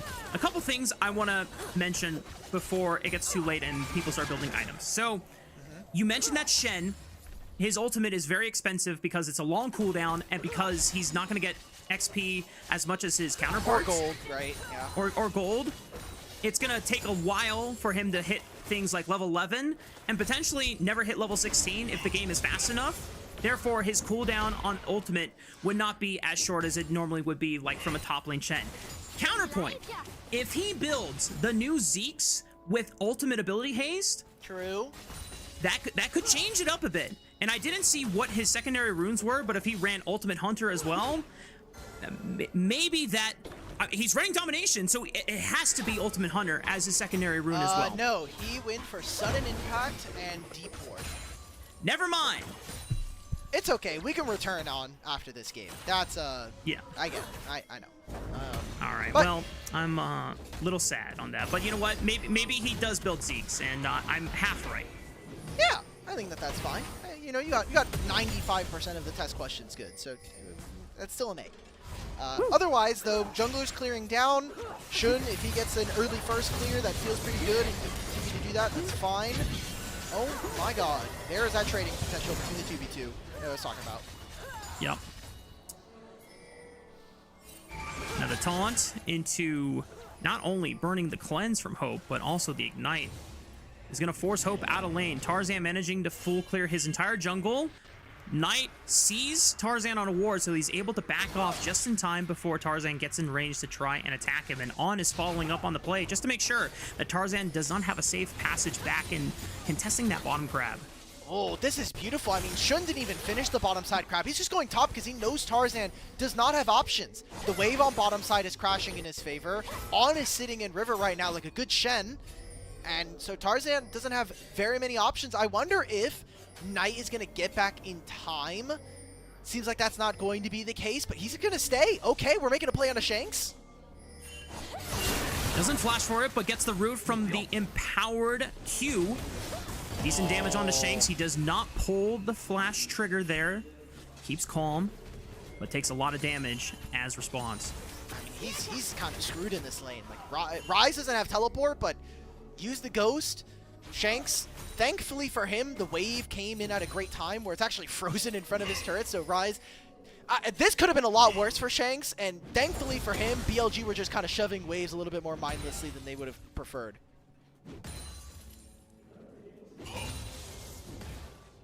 No first blood yet for either team, but there's definitely been a lot of tension so far. The early aggressive moves from On into bot lane, and then trying to move and give Shun that extra leverage to make sure that Tarzan doesn't get the better of him like he has in the prior 2 games of this series. The other thing I was going to touch on was what build was Bin going to go for this game. I know that it's mostly Triforce, and because he's maxing W first, it probably still is going to be Triforce. Yeah. There was a AP Jax build that we saw earlier this week that I found really interesting with the Dusk and Dawn into Riftmaker and Zhonya's. I'm trying to remember who played it specifically. I can find that for us real quick, but I know which game you're talking about, and it was very good. I think the fact that Dusk and Dawn applies on hit effects, it was sicko for Weibo. It was the Weibo versus IG game. It was the second game that they won. Or it was the first game in the series, second game of the series in total. Anyway, Dusk and Dawn is very broken. I'm sad we're not seeing more of it. I assume that if this item gets a single buff in the next patch, we will probably see AP jungles come back. But until then, we will have to wait and see. Otherwise, though, Rafa, I've got to say, this is a relatively more tame game in comparison to some of the options we thought were going to come through for this one. Like, we see some early trading. Obviously, Hope lost out on a wave there, but aside from that, it has been fairly even between the 2 teams 6 minutes now in. And while it might be extremely early on into the season, Shanks face checking as Shun just pops more than 75% of his HP, getting the flash out as well.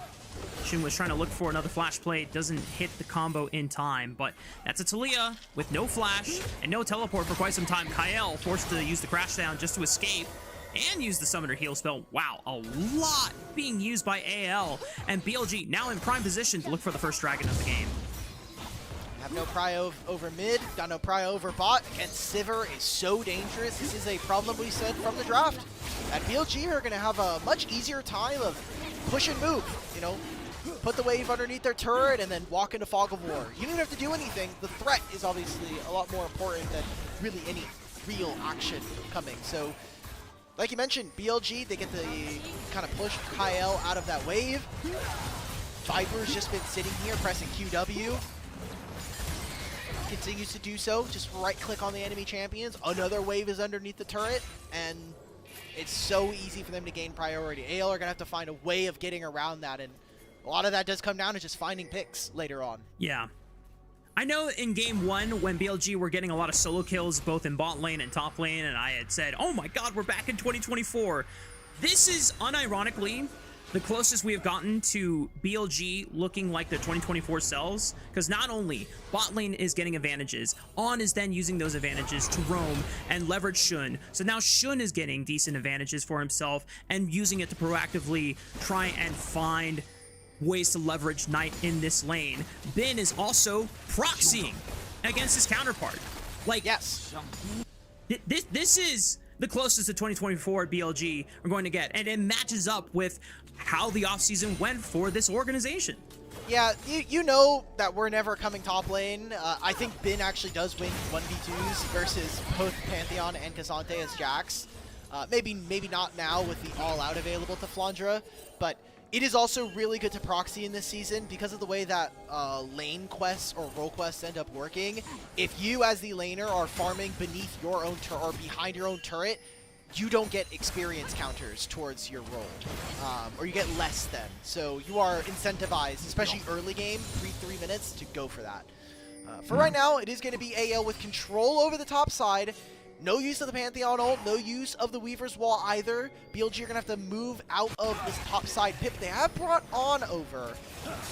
He's nowhere near level 6, and Kyle, I think, has a lot more buttons that are useful in this instance.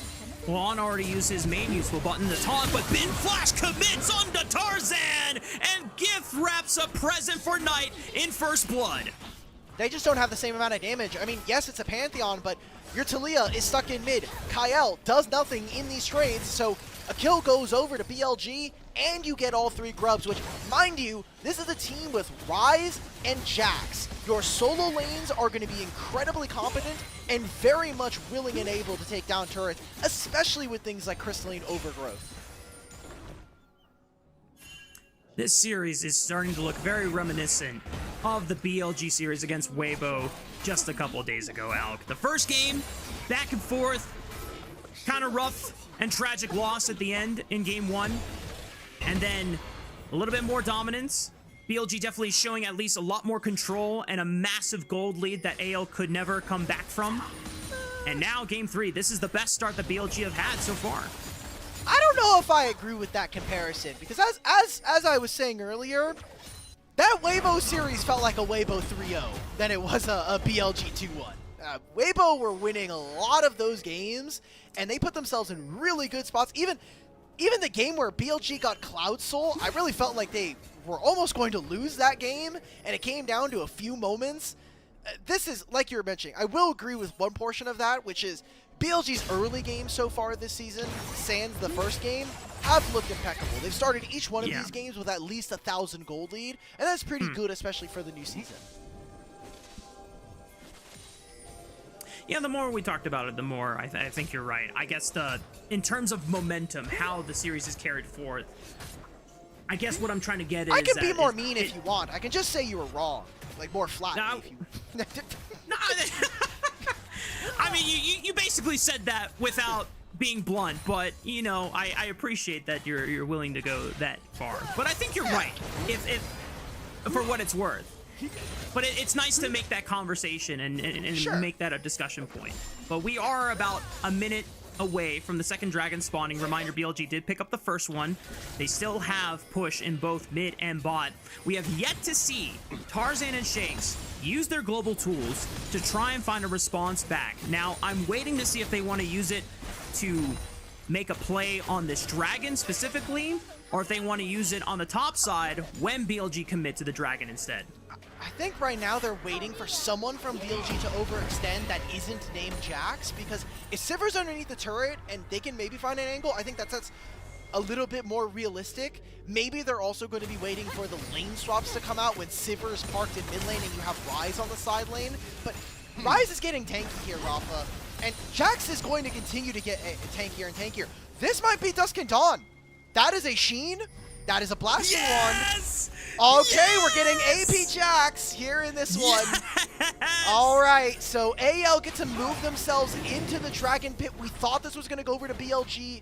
I thought, you know, having a fed Kiana already finish the Profane Hydra, I thought they could have moved their weight a little bit more, but they gave up position for this, and now they're going to have to fight themselves into Fog of War here. I don't know if I like this.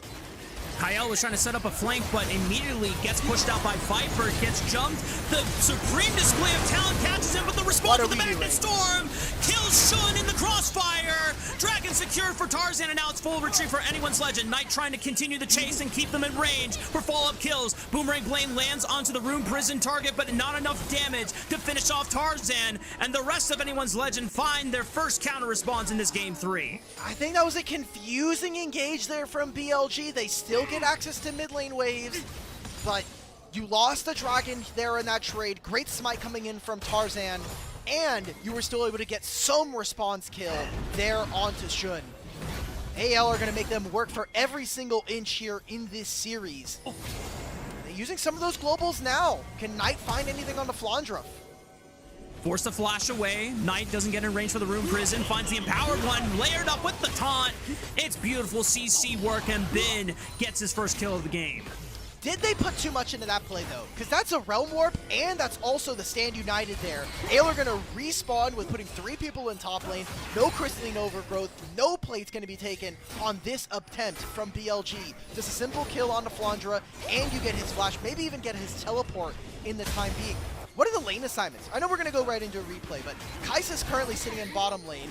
Someone's going to have to pick up the mid lane wave eventually. So, look at this. I love this Weaver's Wall from Shanks. I think the fact that you cut off all of this and you force the flash from Viper or Knight is good enough as a play. He saves himself.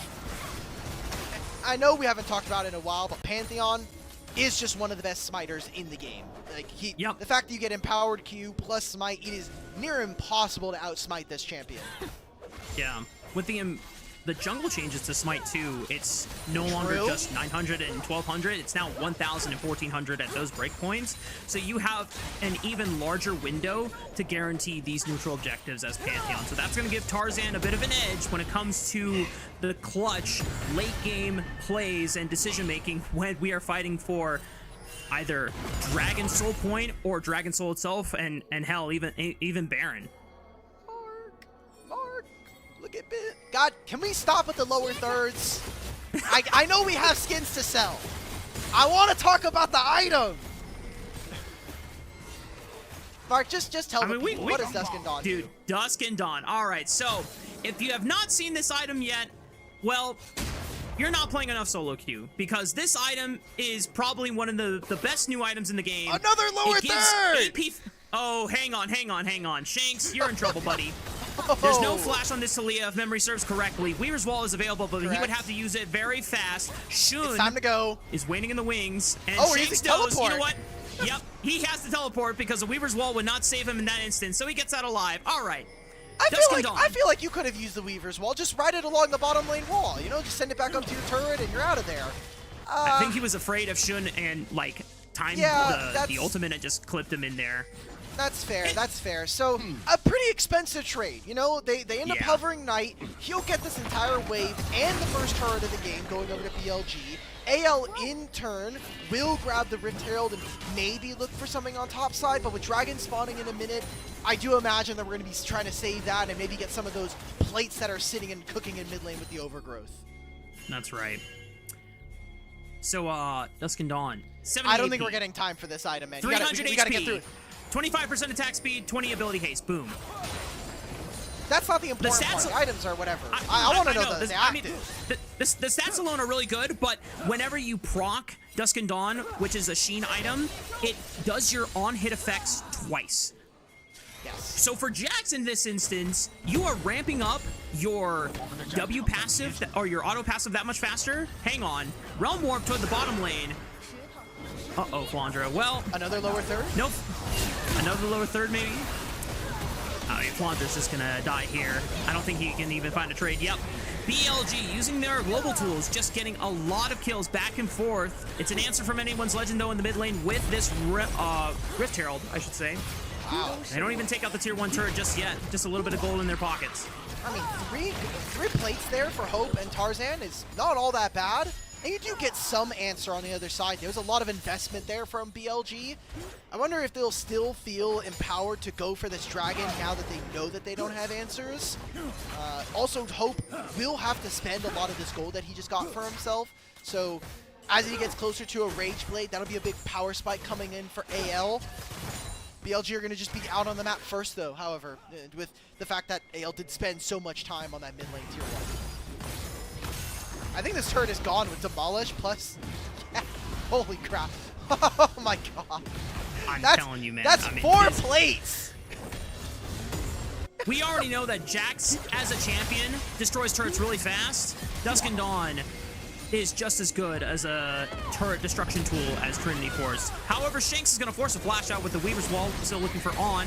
Quick taunt dash away, at least escapes the seismic shove, but On is still in trouble. Shanks is just putting the hurt train, the flash forward guarantees the kill, and Shanks is on the board with his first kill of the game. I like the snap there from Shanks. Use the ultimate, try to find On, and now you know that there's no flash. On, I will note, kind of a free death there.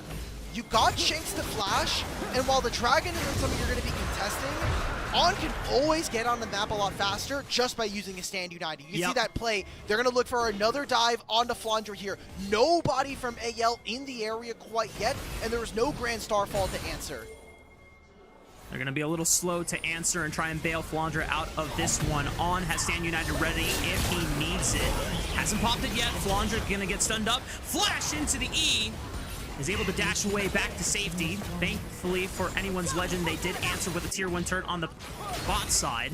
As Shanks has teleport in case they need it. Depends only on BLG if they want to get aggressive. On taunt flash into the... Oh my goodness, supreme display of talent. Good night, Tarzan. And Shanks teleports in just a little too late. I think this red buff does belong to BLG. I mean, you have mid lane waves you can always answer. It is really tough for AL to answer. They need team fights to thrive in this game, and if you're going to get picked off on individual skirmishes, you're caught off at the legs. You can never properly get into a scenario where it's a team fight that you're comfortable with. And now with a 3,000 gold deficit, it's going to feel even worse. I promise you, we've tried to talk about this item that is in Bin's inventory, and that still is not enough. It is very broken. The fact that you get 2 on-hit applications on top of having a shield proc, very disgusting. The amount of burst damage that Jax gets access to, not okay. And he still has Demolish, so turrets are going to evaporate once he hits his second item here. AL, try to look for something, but they need these individual picks. They need to find moments where they can catch members of BLG off so that they can have a little bit more time to scale. They've now hit 2 items on 2 of their carries. I don't think that's enough at this moment. Yeah. I don't know if you guys have ever looked at Jax's AP ratios on his scaling. If you're a boss, deceptively really high. The boss plays a lot of AP Jax, so if you've been watching Los Ratones or you've been watching any Baus, you know this is kind of his thing, and I'm sure he's ecstatic that there's another item that you can add on top of it. Yeah, I mean, because normally Counter-Strike is one of Jax's best tools, but when you go AD Jax, it's like a little bit of damage. The most of it comes from the max HP scaling onto enemy targets. Throw an AP on a high AP ratio. Oh, yeah, that Viper thing is chunking people. But Viper caught out by 3 people. Big shutdown going over to Hope's pockets. Flandre in a 1v2. Tarzan. He's got Tarzan for reinforcements, but he goes Here's down. Shanks. Realm Warp. Does he have enough time to get out alive? Yes, he does. Shanks arise just to see Shun and Knight Realm Warp away, but Kyle is hot on their trail, looking for the flashback to Storm to lock Knight down. He tries to flash to the turret for safety, but Hope gets another shutdown, and a Shun's Kiana and anyone's legend are trying to do everything they can to get back in this game. That has to be a Baron. You have an Kaisa here with 2 items. They're not going to be able to threaten this right now. I guess they just don't have the HP. And also, Bin's on the opposite side. Destroy. He has a Sonya's. Oh my god, and Kyle, he's stop gonna the get recalls as canceled. well. That's fine. This turret's gone. He can take the full turret! He's Okay, not gonna do it. He he's- doesn't have enough time. Oh my god, this is so stressful. BLG now, 3,000 gold lead. They lost some members, but I think they kept the important shutdowns here. Knight still with a 400 shutdown on his head. A great catch off of this single vision. That ward in front of the Raptor pit, MVP for this play alone. Get to see how the sequence continues as BLG are the aggressors onto Flandra.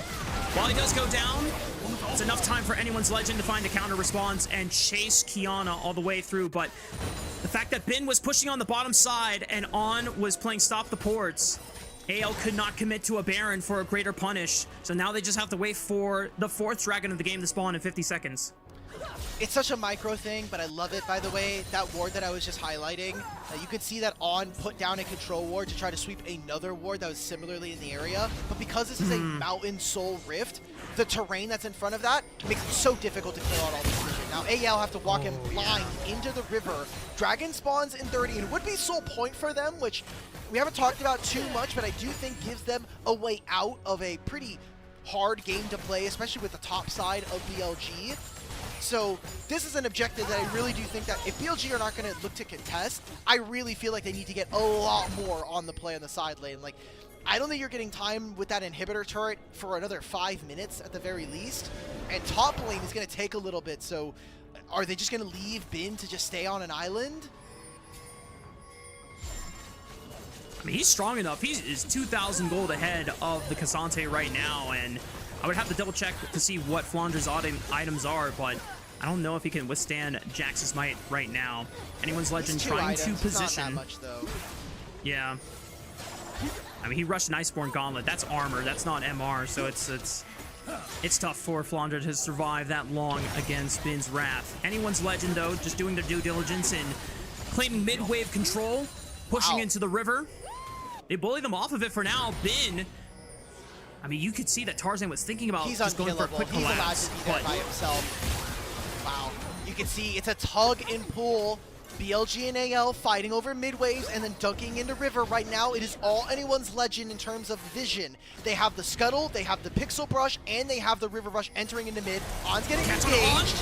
Display of talent used to push Hope back, but everyone just jumps to the left side. Shanks flashes away, but cannot get out. Here comes Bin with the counter-strike, looks for Tarzan next. Aegis the Soul buys some time, but just look at the doing it. BLG completely corralling, and Hope in the middle of 3 cannot pull out a miracle.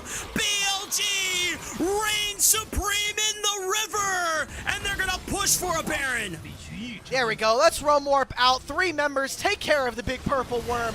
An amazing fight from the carries. And I had a lot of reservations about Shun on this Kiana, but him and Knight, I should say, have been moving excellently in that fight. They immediately snap onto Shanks, force him out of this, make him flash, and still end up grabbing that kill. A Baron on top of that is going to make this game so much easier, and BLG now find themselves with an almost 6,000 gold lead here. 25 minutes into this game. Kyle thought this was a good enough engage, and by the way, the auto attacks that are prevented by On, thanks to this W, impressive. There is that fight. Viper and Knight, I mischaracterized there for Shun, but he ends up grabbing the kill at the very end. Bin with this flank, I mean, who is supposed to kill this Jax? There's not enough damage for a 2-item Kaisa to do enough here. The hope for anyone's legend is to spring that play as fast as possible before Bin even arrives, but it takes way too long to get the kill onto On. Shun buys time with the supreme display of talent on the only truly fed damage carry for anyone's legend in Hope's Kaisa, and as you called out, Shanks completely irrelevant in that fight. Credit to Viper and Knight. And now Baron buff on their side. They pick up the 4th dragon, even up the dragons so that anyone's legend is nowhere near soul point. BLG have a majority of the tools necessary to now start closing this game out and the series in a win. AL struggling to find something. They can't push this top side. I mean, this Cassante matchup is basically unplayable at this point in the game. And now they're going to make another side lane play. Got the first strike. That's all that matters. If I'm Flandre, I'm like, good. He's not getting another 15 gold off of me. The Realm Warp is gone. Not a very long cooldown, but at least slowing it down. We have not seen this. We've seen some plays from Shanks and Tarzan, but just not in this game. Oh! Display of talent on the two members, Tarzan and Kyle, both caught, and Tarzan is the first one to drop. Flandre TP's in, forced to immediately run away, and BLG now have a 5-on-4 for another 40 seconds. How much damage can they do? There's nothing for AL to do at this point. BLG get free time on these waves, go for another top tier 2. I just want to see Bin auto-attack this. Crystalline Overgrowth, boom, boom, boom, turret is gone. A free one coming in for Bin Jax, an iconic champion pair for him, by the way, who we haven't even mentioned here in this game. It's starting to crumble around AL, Rafa. We thought game 1 was enough of a message sent. BLG returned to sender on this series. It is starting to look like 2024 all over again, Alk, and BLG. A lot of the members that have had questionable 2025 years overall. You look at On, you look at Bin, who back in 2024 were considered the best in their role. 2025, we're struggling to meet those same highs, but already in their second series of the 2026 against probably the most important team to prove it to is delivering. I think of the LPL documentary from this most recent Worlds, and there was a clip. It was after one of BLG's Swiss games, where I think it was the loss to 100 Thieves, but I'm not 100% certain. Basically, it was a clip of Beitron talking to the team and saying, like, I don't know what I'm supposed to do in the mid game. Like, I felt lost. I'm playing Vi, I'm playing Xin Zhao, and I don't know how to drive the game forward. And when I saw that moment, I just think back to these times of BLG having Xun. He's not the perfect jungler. He's far from it in my mind for a lot of different reasons. But something that I know Xun is going to do in a game is he is going to call game. He is going to try to make a spot, try to find a moment, try to find a weakness. And while I think the accuracy may not always be there, I know Xun has a direction he wants to take the game. And that's what BLG are going to need as the year goes forward. And it has proven so far, at least in the second game win, that we saw an exemplary use of the paranoia, that simultaneous play both in mid and bot lane that pretty much sealed the deal for that game. And we think back to that fight in the bottom river. It has put BLG now effectively 8,000 to 9,000 gold ahead. This should be enough of an advantage for them to close it out. Anyone's Legend are no sleepers though, and are never ever willing to give up a game no matter how far down they are. So it's going to be an even better victory when BLG finally have the opportunity to close it out. You know, Mark, you know what's scarier than a level 18 Jax? What's that? Oh, a level 20 level Jax? 19 Jax. A level 19 and a level 20 Jax. Yep, that's right. Well, Flandre forced to run away from the Realm War. Bin winding up the helicopter, looking for the counter-strike. Oh, Kyle! Kyle in the Q-stun, open to the back line. Finds Shoot first. Don't tell me he gets dropped, but he trades one for Viper next. But it's up to Bin to carry this one through with On. Shanks trying to keep him away. On forced the taunt back. The seismic shove. BLG! They just crumbled when it mattered most. Anyone's Legend bringing it back from the brink. How does this happen? Holy crap, Kyle! That's a tier 1 support if I've ever seen one. They're gonna grab a tier 1 turret on the way out. That was an incredible Magnet Storm, completely acing BLG. There's a lot left work to be done here in this game, but that's an amazing first step 15 seconds before the dragon spawns. Oh my god, okay. I know we were setting up for this dumb level 20 Jax joke, but all 4 members of BLG on this side, On's trying to find something, Flandre just doing exactly his job. Waste BLG's time and attention. You set up for a shockwave, you set up for the unraveled earth, Viper flashes to get out of it, and all you're doing is buying time. It doesn't matter if that Hope ends up dying there. Shanks put in a hell of a lot of damage on the back end of that one. And that is the game-winning play, or game-saving play there for anyone's Legend. It definitely would be the game-winning play if anyone's Legend find a way to continue this momentum. They shore up nearly 4,000 gold of a deficit, and now it's only a 5,000 gold advantage for BLG. Thankfully for them, it's nowhere close to a Dragon Soul game. They still have control of the bottom side map. But if something else happens, that is going to be the first moment that everyone looks back on. But BLG still have time. They're still in the lead. They can just look back at that and say, okay, guys, you know what? We messed up.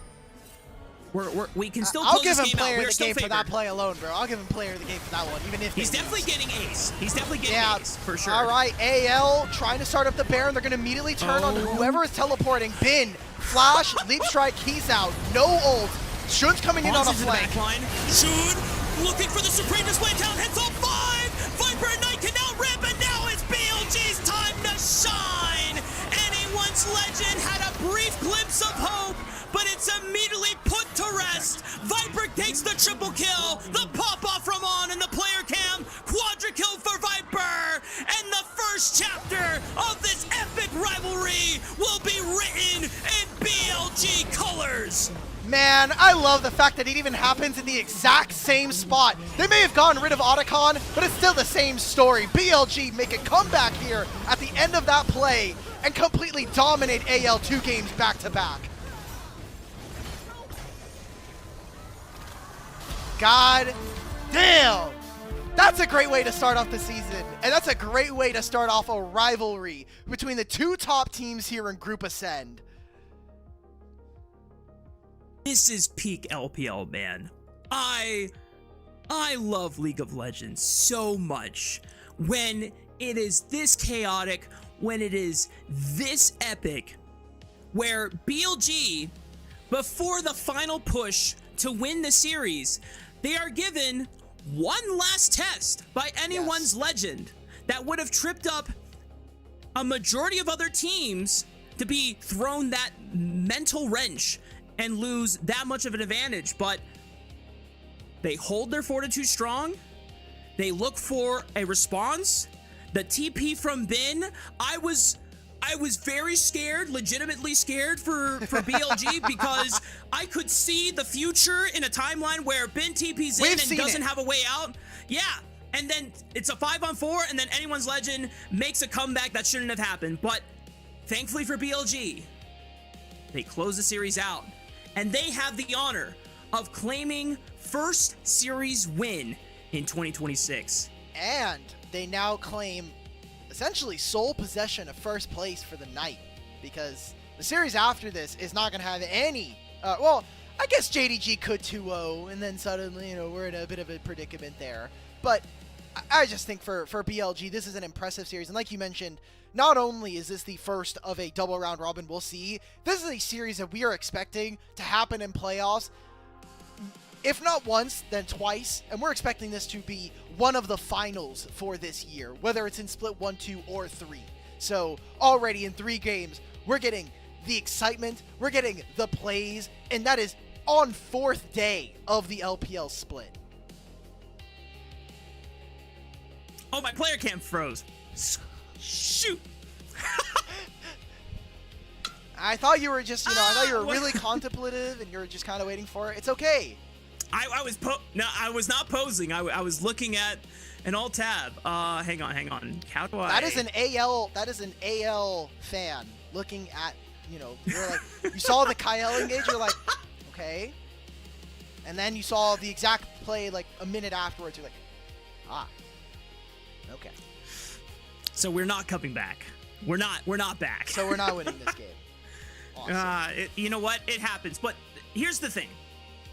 As well, I was sporting AL colors and you were sporting BLG colors. I think it is fair to say from both of us that we want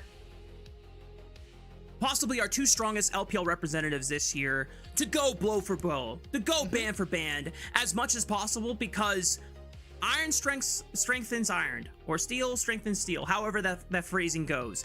I want the best of BLG to constantly challenge the best of anyone's Legend, so that when we get to internationals, we can put up a fight. We can go to World Finals. Yeah. We can go to MSI Finals, man. We can go to First Stand Finals. I want that to happen.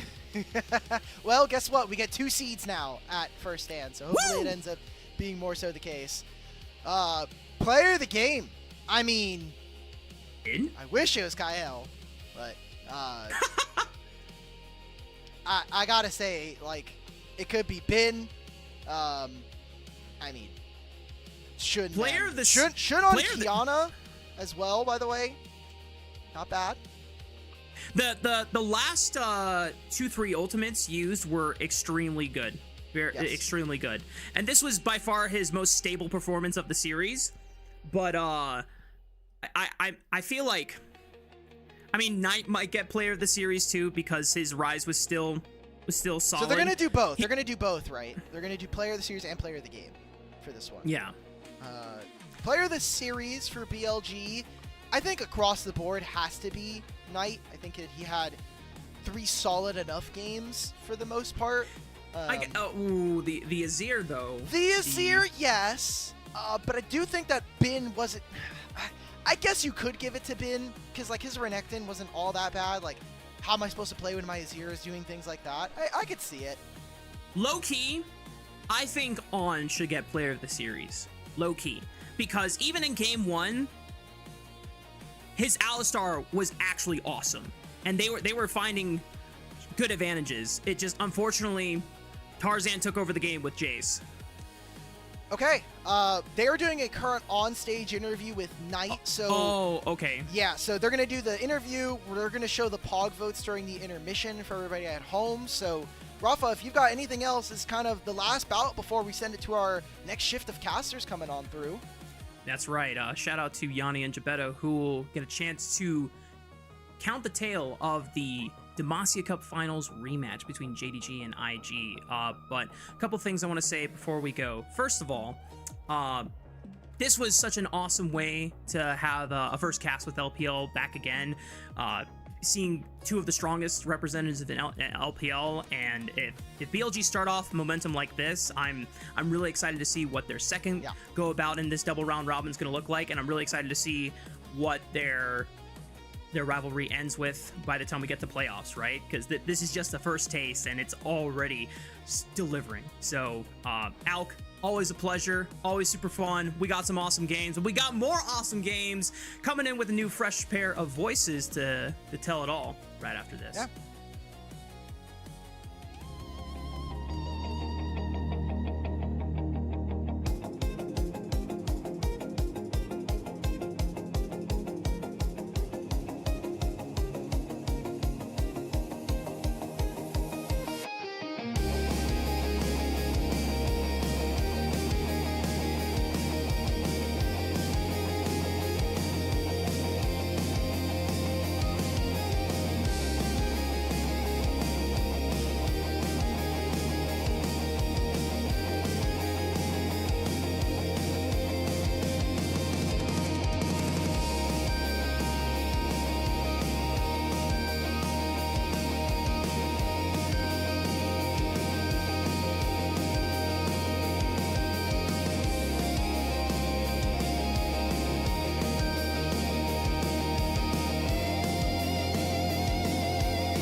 I'm not sure how we're supposed to follow that up, because that AL and BLG series was an absolute gigabanger. But JDG and IG will try. What's going on, everybody? Welcome back from the break. It's Yanni and Jay Beto here to carry you through JDG and IG. JDG currently sitting at 1-0. IG already at 0-2, Jay Beto.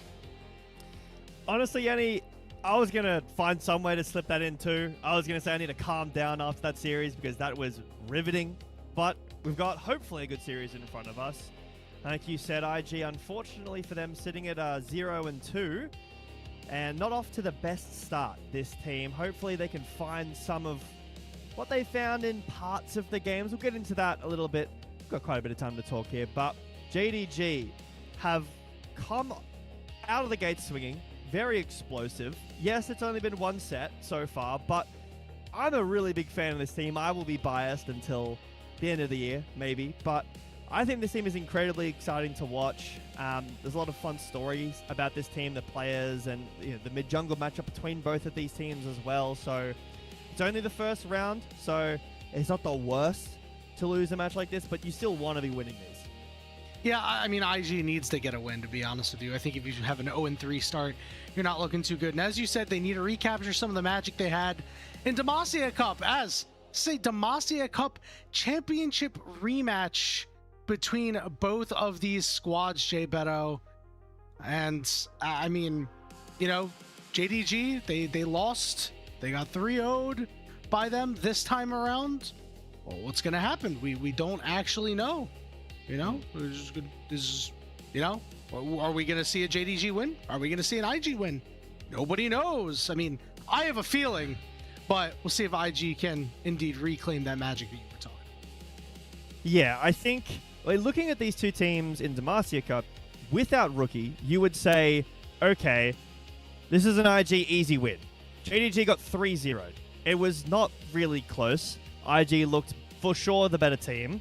But, you and I were talking before this series started, and, how much stock do you really put on Demacia Cup? Debatable. There are arguments on both sides. But looking at how these teams have come out in Split 1 in the true season start of 2026 here, I feel like JDG are by far the favorites. IG have really been stumbling. They had a really, really good start, which sounds, opposite. In Game 1 of their first series, they played... Well, we'll get some clips later on, but Ari Wukong, Rookie, destroyed the entire game. He looked unstoppable. I remember messaging you about it because you said, message me about what you think, how this game goes. And I said, Rookie looks sick. He looks awesome. He's on top. And then now we're looking at an IG that's down 0-2. They lost to AL, and was that the worst showing? No, there were some good parts of that, but there are a lot of things that maybe we don't want to see from an IG team that last year had this massive super team, and now they've gone through a bit of a rebuild with some of the less experienced players, but they have Rookie and Wei on this team too. They're in the top group. We want to see them perform. Yeah, this Wei Rookie core is going to be a big reason why you're going to see IG competitive in games, but they're going to have to deal with what JDG have brought to the table. Let's take a look at this JDG roster. If you've been living under a rock, you might not know the revamped roster, but here it is. Xiaoshu in the top lane, Junja in the jungle, Hongqiu in the mid lane, and Gala and Vampire in that bot lane. And this mid-jungle duo, Junja and Hongqiu, already having made an impact in their first regular season game in 2026. Yeah, if you weren't watching Demacia or you haven't seen any of the matches earlier this week, the CFO mid-jungle joining JDG for the 26th season, Gala coming over from IG as well. And then, Xiaoshu being a player that many of us on the LPL team have been talking about potentially being the start of a franchise player for JDG. And I know that there are a lot of Vampire fans on the team too. A lot of people want to see this player succeed and do well and really grow into being a flourishing support. But I think, and a lot of people as well think, a lot of fans I've been reading in chat are really excited to see Hongqiu and Junja back in the LPL, and hopefully that they can bring this JDG team to some success. As we're going to take look at some clips here of just the synergy that both these mid jungles from both teams bring. But yes, it is Orianna and Malphite. But the problem is, you could say that about any team. Why don't you just play Orianna Malphite every game if it's so good? The point that I'm making here is it's not just about how easy or hard a combo is to execute. It's the communication. It's how easy that these two players made this look. Yeah, it's so seamless, and this is what happens when you've played with a guy for such a long time, right? You have that entire year in 2025, multiple internationals, you know, getting battle tested against some of the best teams in the world. You'll have a lot of trust in your jungler and as a jungler, a lot of trust in your mid laner to make these plays, and I think that's why, you know, that this is the matchup to watch between both these sides, mid-jungle duos, right? Because of the experience factor on one side, and then on the other side, I mean, it's really just a two-man show that has been really showing up in competitive League of Legends over the last year and change. With that, let's go ahead and take a look at this IG roster. You'd mentioned it a little bit. They were a super team last year, but now a couple of different pieces in it. Saburo in the top lane, Wei in the jungle, Rookie in the mid lane, and then Fodik and Shui in that bottom lane. And, you know, this is a stark difference from what they had last year with that, I guess, failed super team, even though they were the 4th seed going into Worlds. I think Saburo has been having a pretty good start to the year. It's not what I would call top tier, but it's still really solid in his role. I think he's had some pretty good games, even in IG's losing games.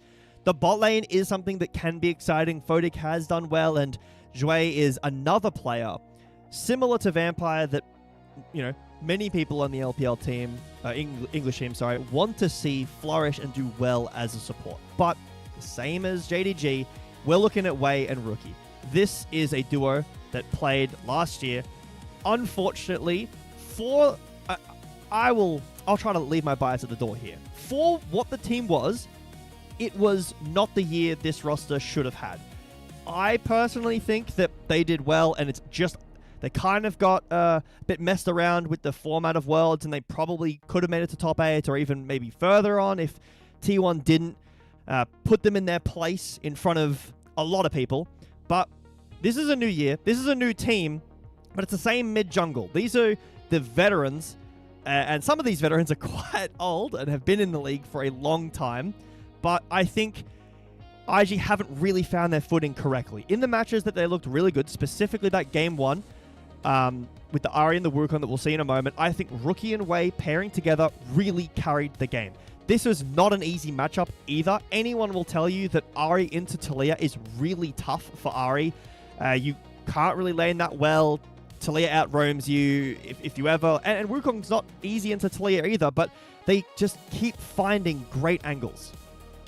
Without a doubt, these guys are the big drivers in this team, and you know, elsewhere it's been difficult at times. You know, like Saburo, for what he's had a very good Demacia Cup. It's gotten solo killed a couple of times, hasn't looked as good. This bot lane has shown that they've been pretty exposable. You know, you can really go after these guys and set them behind, right? And that's also going to be a worry coming into this game, because Gala and Vampire is a big test for Fodik and Shui on the bottom side. Yeah.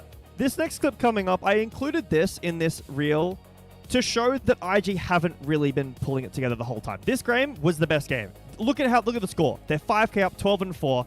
This next clip is a clip of AL and IG, and it really highlights the lack of synergy between Rookie and Wei. They're very separated. Yes, Saburo TPs into 5 people and dies. That did happen. It's a Rookie but Rookie, Wei, they're not together, right? The wall is not that useful. The Bird is kind of separated as jungler goes in. They're not on the same page. And I feel like this is something that I've been seeing consistently with IG. And they do mirror JDG in the way that the mid jungle is super important. So if IG can pull it together, I do have hope. But they are the underdogs in this series. Without a doubt, Jay Beto, it's going to be tough, but they do have firepower to get it done. And let's see if Rookie can show up young blood Hongq, because there is a large gap between these two mid laners, Jay Beto. What you see on the bottom here, all of the things that have happened since Rookie started his career and before Hongq started his career. The first image of a black hole, VR technology, Discord came out in between that time. The entire life cycle of PlayStation 4 and soon to be PlayStation 5, the Nintendo Switch came out. We also have a list of players for, you know, like who have played and retired like before Hongkyu has started his career. Huni, Duke, Crown, Nuguri, Khan, QV, Tom, Kadril. All of these players have played, done stuff, and retired since then. And that, to me, is mind-blowing, the gap between these guys, the oldest mid laner in the LPL and the youngest mid laner in the LPL going at it.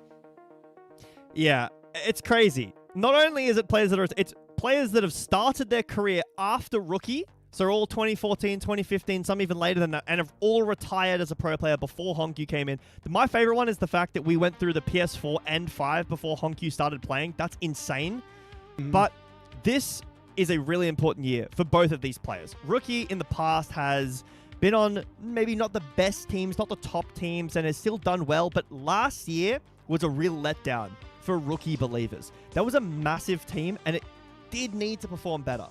No real international success. And for Hongkyu, going into this next year, or this new year, I should say, this new season, this is a massive year for growth. He is a young player. He's a kid still, right? And he's crazy good. How much can he develop coming from the LCP where he just dog stomped everybody, coming into a much more competitive league? That's a great question, Jay Beto, and we are going to find out. So let's go ahead and take a look at picks and bans here. So it does look like IG had choice of side, JDG had choice of pick, so IG is going to be starting out on the blue side. JDG is going to go ahead and take that first pick. Not too surprising. I don't think we've really seen any crazy innovations yet. It's still very, very new. I imagine that teams will start experimenting a little bit more as things go on, but you already see that Silas ban signaling that JDG wants that Malphite. And the Jace. Yanni, we were talking before. The stat that I wanted to pull. Okay, outside of today, globally, Jace has had 100% ban rate in the LCK and the LPL. It has like 30 bans. Today, it's been let through twice. In the LPL, so far it has once before this, it has 100% win rate. We're seeing the exact same thing as the first game of AL and BLG. Do JDG take the Malphite and give the Jace over? No. They actually take the Nico, which was also left open. So this leaves open IG to psychotically potentially take both of them away. No, they last second swap to the Malphite. Don't want to have that option available, but I think IG should slam the Jace. Well, they don't exactly have to right now, right? They got time. They can save that for their third pick if they want to go and pick up a couple of other ones. You know, Nico is going to be a pretty contested pick. I imagine one of these teams are going to select it. Both Shui and Vampire did a lot of work on them. I'm curious to see what kind of priority we see on these top laners with Rumble already gone. These guys are Rumble, Renekton, like 2 tricks. They do obviously have another suite of champions, but that's what they're best on. We already see this Nico going over to IG. I'm worried that if IG don't pick the Jace, that JDG can take it in a lane that is, in a role that isn't jungle. I'm not sure if Xiaoshu or Hongkyu can play the Jace, but it's going to be the other answer into the Malphite, the Mundo. Now, the reason that this is a good answer is that the Mundo spell shield can't be broken until Malphite ults, and then obviously he can't get knocked up by it. So Malphite not building damage means Mundo doesn't really care about the Malphite ult. You can draft around the Mundo to give yourself a little bit more CC so that you can break the spell shield easier and then have the Malphite ult on top. Yunara, one of the most premier ADCs at the moment, paired up with this Lulu. Whether or not you prefer her with an Enchanter support or an Engage support, I think you kind of need the Lulu against something like a Nico. Otherwise, the lane is just too difficult. So now it's time for IG's third pick here.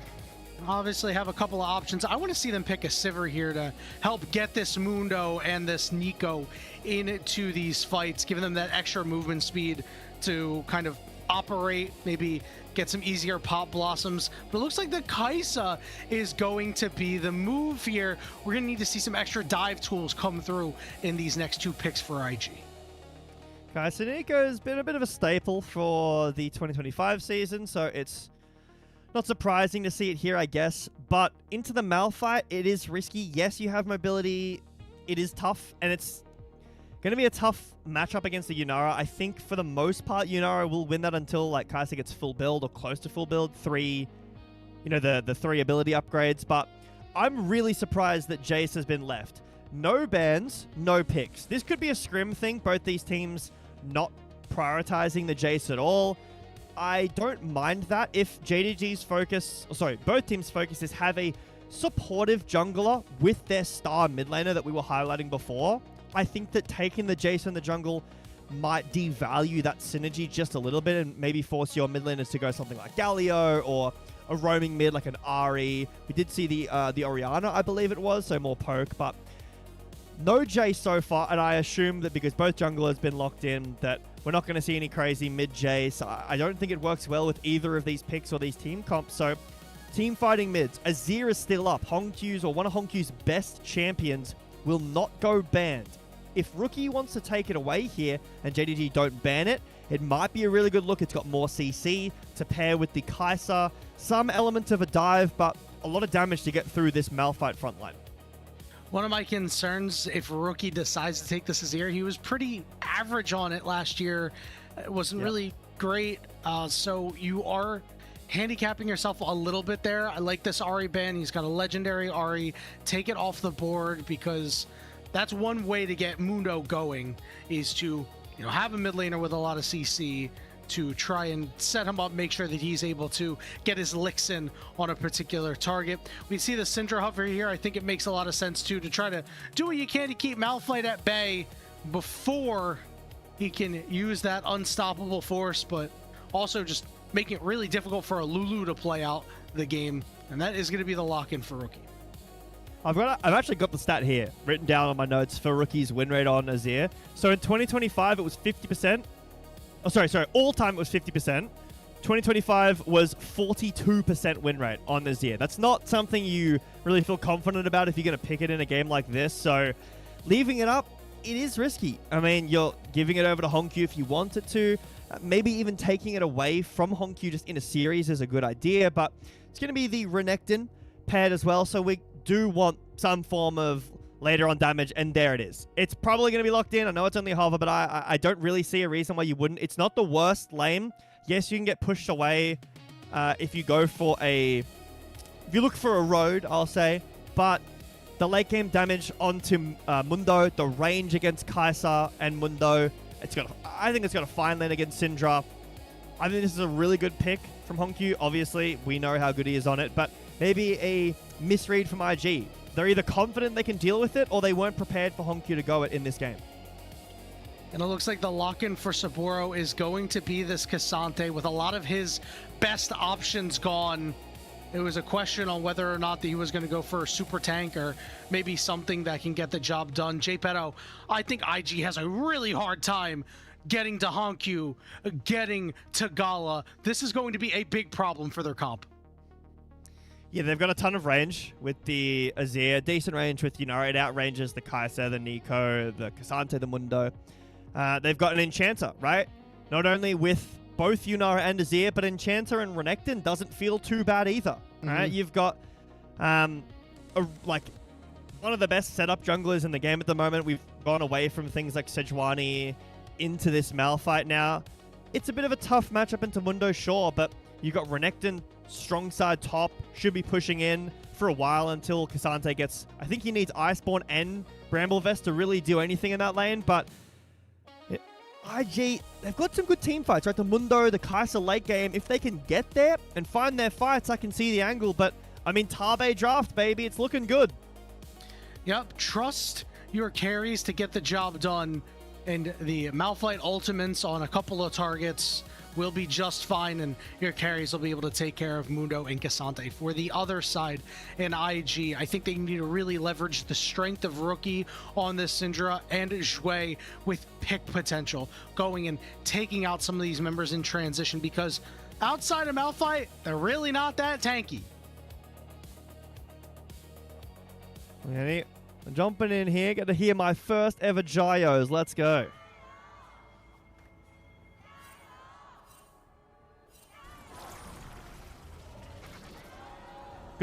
Good to be here. Good to hear the crowd. Yep. It's beautiful. It's a thing of beauty, Honkyu, as you can see everybody being good sports about it as we're on Summoner's Rift for Game 1 of this best-of-3 series between IG and JDG. Already, you know, a couple of wards going down, just making sure you know what's going on here with the Junja. And I think the move is just to make sure that he can hit level 6 and start making his impact known. I think we're going to see a pretty slow early game. Maybe outside of top, there might be some brawling, but I mean, it's a Cassante. There is vulnerability in the bot lane with the no tanks double range, as barrier will be used by Gala to help himself with some of that HP trade. Pot's already ticking for both ADCs, but outside of maybe bot lane scuffle, you're looking at scaling mids, right? The Azir and the Syndra both want to scale. Syndra especially because of the splinters. You're looking at Mundo Malphite. Mundo, a champion that needs items. Malphite, a champion alongside Mundo that really needs ult. And both AD carries kind of happy. Heal gets expended. Yeah, Phoenix barrier going to go by the wayside as well, but winning that health trade against Scala right now is so important, especially when you can get the kind of poke that Zhui can get down. Anything that you can do to whittle him down is good. And again, as you said, there was going to be some brawling in the top lane, but we think it's mostly just to boost their damage stats. Yeah, average top laner, you know, it's never real damage. If you see a top laner with like 40,000 damage, it's fake. They're just fighting to the death up top. But, oh my goodness, what a move there! He just saw the angle, Vampire! That's what you want to see starting out for this game. It is flash expended on both sides, which does favor Zhui. If you can get the pop blossom up before that flash comes in, it is more beneficial for the Nico and the first bloods on your Lulu, but it's kind of like a bit of an aura moment there. You not having the best time in the start of this lane. Got to be careful. In a little bit of trouble here. Roki is going to take 2 turret shots for his troubles. That was a little spicy. This does allow Wei to get in there and try and wrestle for control of this river, but Junja is a little bit healthier. And we will see the big meatballs smack each other a little bit and then go their separate ways. Hell yeah. It's gonna make me hungry, man. Meatballs? Where's the spaghetti? Who's the spaghetti in this team if both the junglers are meatballs? Is it the carries? They supplement the meatballs, surely. The carries have to be the spaghetti, right? Because spaghetti is not exactly what I call super sturdy, and these guys are pretty squishy. Yeah, well, okay. Then if support is the source, what are the top laners? Are they the utensils, or maybe that doesn't make any sense? They have to be. They're your building blocks, right? Like, you know, cheese. Tell me that Cassante isn't a utensil, right? Like this yeah, guy. You know what? You're right. Yeah, he's a big building block, and you know, speaking of building blocks, JDG and doing well to go and pick up 4 new members, and you know, I want to shout out Vampire for getting that kill, because this is a guy who's done a lot of his best work on engaged supports, and you know, we haven't really seen enchanters in his bag, and given the fact that it seems to be an enchanter-based season, already a good start. Yeah, a quick little lower third there by the official LPL broadcast. Good time to talk about the role quest. Touch on it a little bit. One of the reasons why you're seeing not as much action and lane swapping is how important the role quests are. Not only, you know, for top lane it's extra XP, for bot lane it's extra gold, for the supports it's, you know, obviously the upgraded support item, but also the discounted control wards and the control ward slot. So for the most part, games are going to have a slower start, and well, not necessarily a slower start, but in like a locked-in lane start, because you really want to get the quest completed as fast as possible. It's, you know, CS, plates, kills do matter outside of your lane as well, but you know, this is Professional League of Legends. Not a ton of kills happen in the early game for the most part. I think, I can't remember who brought it up on the LPL cast the other day, but I completely forgot about it.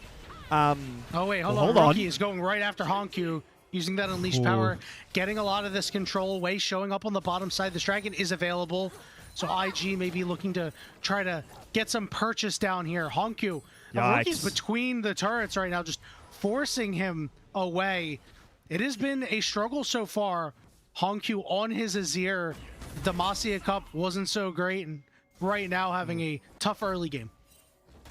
Yeah, one of the things that Azir struggles with a little bit in lane is range. So things like Orianna, Syndra, and in times the Xerath, recently picked up by Knight, the Ziggs, right? Those are kind of things that get played into Azir. The reason that the Azir is blind picked so often is because his side lane and his team fights are just so much better. The lane is the tough part.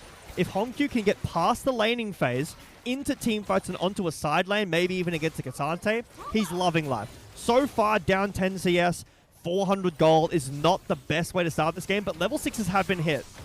Okay, Hongkyu coming through, trying to do what he can to Rookie and Wei, but he is all alone right now. Juja flashing in, but not going to land his ultimate on anybody. They have to run for the hills. Meanwhile, Fodic and Jue have caught out Vampire, and that's a kill to Fodic. And it's no flash on Vampire from that earlier flash trade. I thought it would be maybe the Nico ult, but that wasn't quite up. Junja gets 6 off of the Scuttle Crab. So Hongkyu, Junja showing some of that synergy we were talking about before, back on the Malphite again. But crucially, trades Rookie's flash. Now, that is super important. You've got a mobile mid laner with that displacement ult. Junja doesn't care that his flash is down. Syndra flash being down is super important. The Dragon wasn't taken. Look at Junja. So Hongkyu goes in, uses the shuffle. It looks a bit awkward, but Junja's just, I have ult here, smites the Scuttle, goes in for the ult here, but just can't reach because of the flash from Rookie. Vampire was in rotation, but that flash timer was very, very close to coming back up. It's just unfortunate that he didn't quite have Gala with him. Maybe he would have been able to get out, but I really think that the flash pull from Rookie is really important here. Yeah, Gala opting to stay down there and pick up the farm as he can, but right now IG looking pretty good in their 2 main carry roles in this game. We'll have to see how things develop, as Rookie has about a half a level on Hongkyu right now. That is going to be very relevant for whatever first objective either of these teams elect to fight at. Remember, early in the game, you get so much value out of these levels, about 500 gold worth of stats, so I imagine Rookie's going to try to make the most of it. Dragon now being started up by JDG. Junja has ult back in about 2 seconds, and Hongkyu will be 5 after that. So IG really have no business contesting anything here, and they can't even find a cross map. Wei will be spotted on a ward. The Dragon already gone. Yep. All Rookie elected to do was just shove that mid wave in, so we'll see if Grubs are going to be the move for IG in response. JDG used a lot of their free time. Now, you're not going to get a ton of value out of the Grubs, but I think a takeaway from Hongkyu is very important. Yeah, if this was top lane window, maybe you'd be a bit more worried. We're not going to see that these days. There is a world, where Wei is in a side lane, and with the Crystalline Overgrowth, the new addition in season, what are we? Is this 16 or 26? I'm not even sure what the name is, but Junja on a ward. I'm calling it 16. Has ult. Yep, you get spotted out. Fodic stepping up. Rookie is on his way to cover for his bot lane. See if they elect to turn here, and it looks like they will. Jue flashing over the wall. Everybody going in to blow him up, but Junja gets help from Vampire. Ults out, and Gala says, I will just take the fight myself. His barrier is down, so is Fodic. Gala flashing over the wall, but he can't finish off Fodic. Rookie scatters him away and picks up the kill, and he's looking for Vampire next, but doesn't have enough left in the tank. The team synergy and mechanics on both of these teams now is on display there. Maybe Gala could have flashed in to chase Photic, sacrifice himself for the 1-for-1. He gets 2 kills there instead of just dying. But the insta-snap onto Junja by IG is beautiful. That's the initial part here. He's on a ward. He doesn't know. Instantly onto Junja, but the Lulu ult and then the disengage ult from Junja. Gala, no fear, goes for. Let's see. So my initial opinion was I think he should flash to chase Photic, but maybe he thinks that there's like one more audio. That auto would have killed. It's close. Can't blame Gala for that. Really well played from IG, but the fact that it's JDG getting 1 does sting a little bit. And the one thing that I noticed about that fight, if Hongkyu was there, if this was a fight involving Hongkyu, Junja, I think, would have went in. But I think he didn't quite have that level of trust with Gala quite yet. So Junja elected to ult out. I think if he goes in there, I mean, we're talking about Gala getting 2, maybe even 3 kills. It's an important part too. I mean, Rookie's got a gold lead now.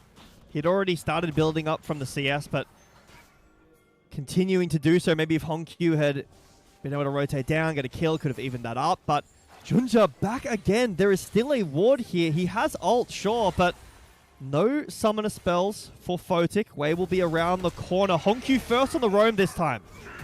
Yeah, meanwhile, look up at the top lane, Saburo and Xiaoshu just going at each other. Again, it's just a lot of fake damage right now. And Saburo might be in a little bit of trouble. Instead, he'll be able to hop away and get that shield. Meanwhile, much ado about nothing in the bottom lane, aside from just trying to protect the wards that you have.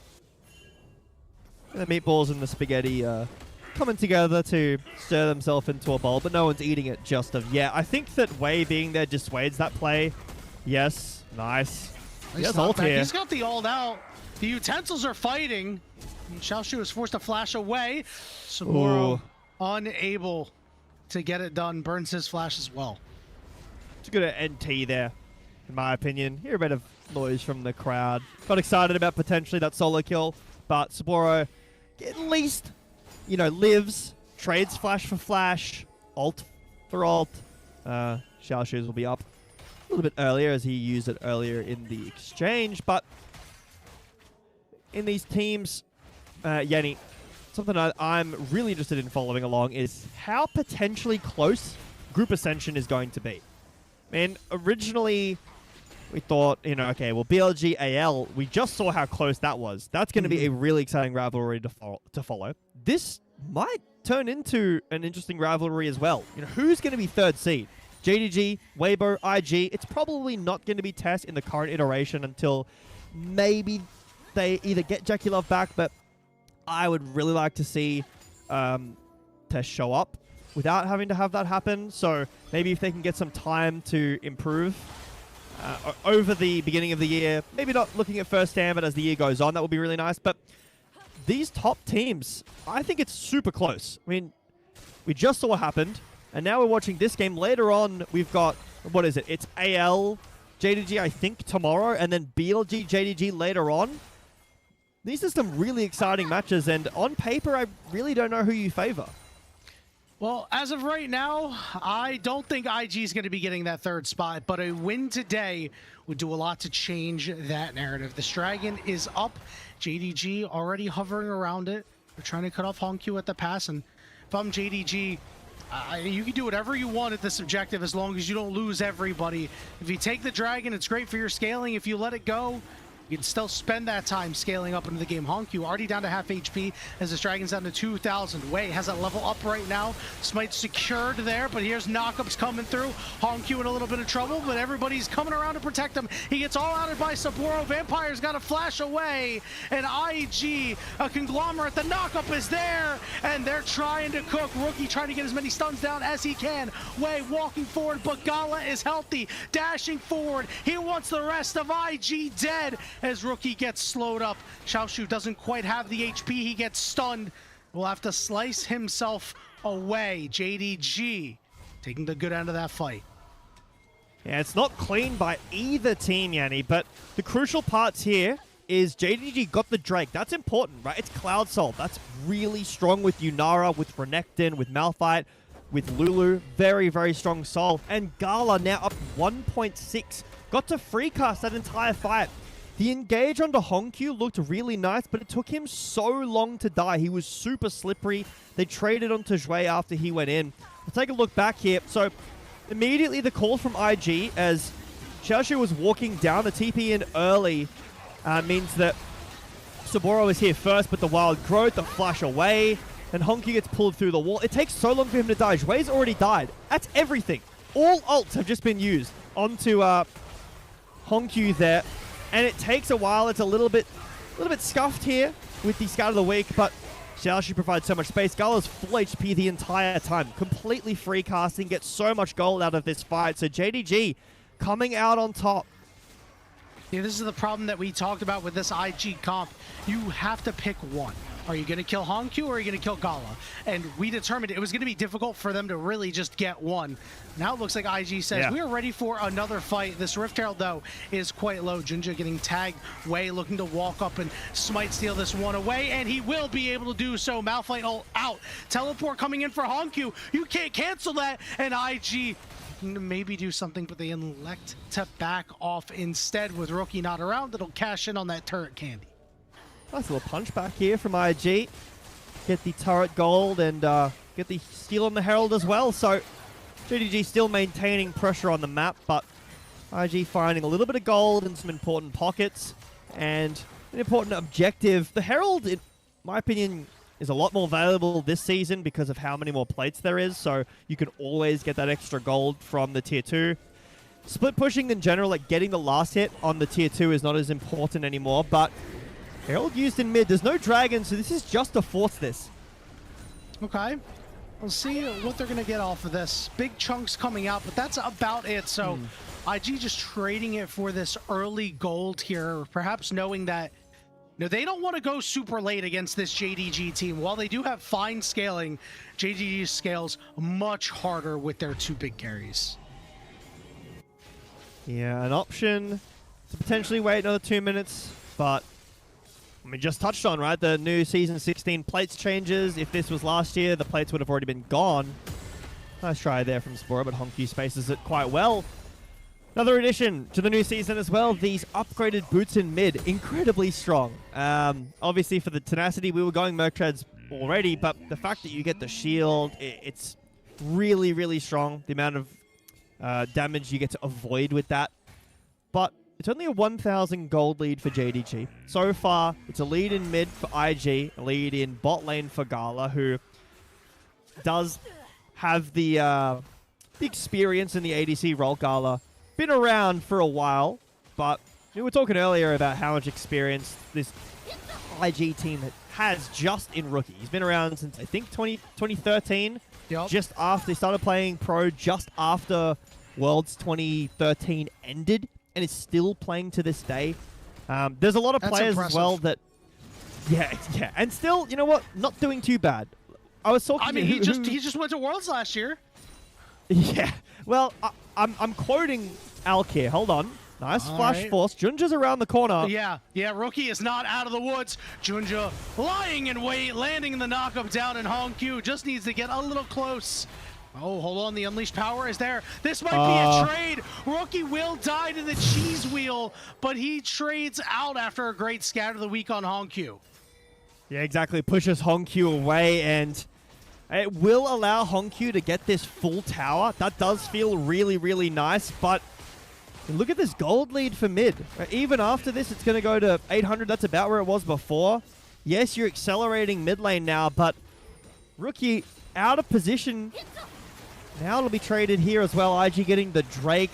It's fine for JDG to give this. Maybe you could look for some more plates. Again, Season 16. Getting these plates here in top lane would be nice. Something that I'll go back to now is I'm sorry if I get this quote incorrect, Alk. Forgive me. But I believe he was talking to me about... oh, hold on. Oh, you're fine. Keep going. Hold on. Wait is coming. Wei's here. You might not be fine. Xiaoshu slicing and dicing, but right into the waiting arms of Wei. Gets the heal. Flashes away. We'll be able to escape. Yeah, about how this is really a proving year for Rookie. And he's been in the league for so long. Like, how could that be? Well, he's been on some average-esque teams, but has done okay. Last year, he was on an amazing team. Just the names, right? Mako, the Shy, asterisk next to that one maybe. But they couldn't quite... Yeah. Who he's, against in this game, but who the team kind of needed to do more. And nice shuffle here. Yeah, Saburo. Okay, nice knock up into Flash, but Honku will be able to chase him down and use those Sand Soldiers to poke him in the back and get a solo kill for himself and some turrets. This is what I was talking about a bit earlier. The side lane of Azir against the Cassante, really, really nice. Out of that lane now, and because of that kill, look at the gold lead in mid. It's only 350 gold. JDG clawing their way through this game. Nothing has exploded just yet. Only 2 dragons to 1. Xiaoshu should be safe under this. Does have ult in 7 seconds. Slicing and dicing, but getting chunked out big time below half HP. But here comes Junja. The rest of JDG. Junja getting spotted out, getting scattered as well. But there's no turret left. Vampire looking to cut them off at the pass with this Lulu. Honku teleports in, and there is a knock-up not landing on the way because of that Spell Shield protection, and they're going to go all in on Junja here. Photic wants to get kills. There's the Pop Blossom. Hongq's in trouble, and he goes down too. Another scared of the week, and Xiaoshu's got to run for the hills as IG will track him down. Baron in their sights. They've taken over this game. It is a massive overstep from JDG. You think maybe they're going to go for Rookie. He's too far away. It's the slows from the Mundo briefcases keeping JDG out of this, and they engage on Wave finally. So look at these. Look at these briefcases. The Scout of the Week as well. They're just so slowed. Another briefcase hits. Junja can't get in. Vampire decides, fine, we're going on Wave. Polymorphs him, but it doesn't break the spell shield. Wave's able to ult and flash away. Now we've grossly overextended. Really nice snap from Photic onto Junja. And, I mean, Nico's still pretty good in 2026, guys. What can I say? And Gala, critically, wasn't able to get in that fight, the strongest member of JDG right now. And you said this about JDG after their first match. They are always willing to throw hands. They play fast, they play aggressive, and that aggressiveness bit them in the behind that time around. And now they lose out on that Baron, and now they're down almost 1,000 gold in a game that they were in a good spot. Now it's up to IG to drive this game forward. It's up to Rookie to set up these picks and take IG over the finish line. That's why I'm going to be a JDG biased fan in the background here. I love how this team plays, but IG getting these tower plates now. This kind of siege when you don't fully kill the tower is much more valuable with this Baron in pocket, so wearing purple, nice ult. Rookie up a little bit too far. He's got to flash away, but Junja's on top of him, and so is Hongq. That Emperor's Divide doesn't quite land, but Rookie's a sitting duck. Zway will fall after that Pop Blossom, and Way's got to run, popping that maximum dosage. A great defense by JDG.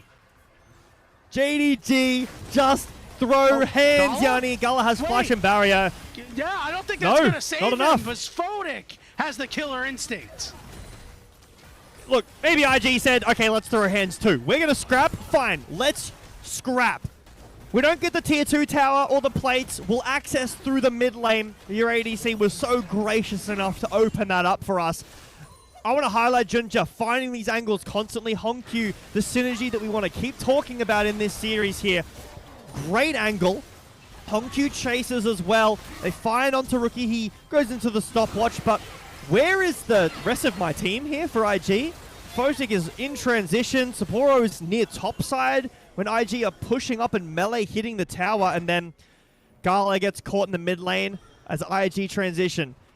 Now, Baron's still available for another, 50 seconds here. The Dragon is spawned. If you're JDG, you can give this up. No flash on both Kai'Sa and Syndra. Watch for Junja's ult. All right, JDG said it's time to throw hands. Junja looking to get close here, but it looks like that Dragon will go to IG. JDG will do nothing here. Gala once again walking in a very aggressive manner, but this time around we'll be able to actually escape his own jungle. We've got a couple of ADCs in the world that are really good, that have a tendency of getting caught in really bad spots. I mean, we've got Jackie Love, got the ruler spot. Let's not make it like the Gala spot, where it's like tier 2 mid tower and you just kind of walk in there for free. But IG have kind of stabilized this gold at about 2,000. It's 2 dragons apiece. And remember, both these teams do like scaling. There is a range advantage for JDG. The flash is still down, which is really important. The Kai'Sa flash being down means that even if another Baron potentially starts up, if there's a scrap, and these teams have been throwing hands a little bit, the Kai'Sa flash being down for so long, the Syndra flash being down for so long, and you take a look at your eyes over to that mid lane role. Hongq has his flash up now. Really, really crucial part of this. If you can find a road against the carries of IG, the spaghetti, maybe the meatballs and the spaghetti can come together and create a really nice dinner for JDG to pick up, where he takes a pretty decent chunk there in his health bar. Baron still a while away. So just posturing, fighting for vision control right now, Yanni. Perhaps a dish that even Gordon Ramsay would love. We'll see what IG is able to do with this lead again. They still need to drive it forward a little bit. They were denied the first time around, but Gala getting caught, critically able to help them out. Junji getting chunked out big time, but again, you're not actually getting too much value out of it, right? These waves that you're shoving in as IG are just being scooped up by JDG without any issues.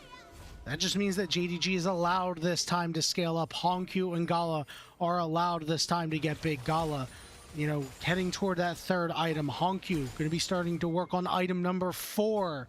You know, in a game that he has been not having a good time in the early game, so to speak, but has now picked up a few kills here and there and is in a much healthier spot 26 minutes into the game. Yeah, I'm going to be keeping my eyes on Nico throughout most of the early parts of the LPL. Nice. All right, and you're going to force the ultimate out of Vampire, so he will survive, but we'll see if that comes to consequence without that wild growth in a little bit. It is important. It has been keeping some of the members of JDG alive, but not sure if that is the trade that maybe IG were looking for. They wanted something a bit extra, but the good news for IG is that they've bid their time quite well. Flash from Syndra's back up. Photic's Flash will be up pretty soon, so I would be really surprised if both teams fully centered at Baron. I think we're waiting for this next dragon. And something I'm trying to keep my eyes on is this Nico prior. I really think Nico is kind of unanswerable in draft. We've seen a lot of things. So Karma, Leona, and Nico just does everything. JDG posturing around, trying to fight for these camps as Wei will secure the blue buff, but we've got 5 members here from both teams staring at each other, maybe wanting to throw some hands, but opting instead to walk away. Yeah, I'm not too sure if there is really anything into Nico.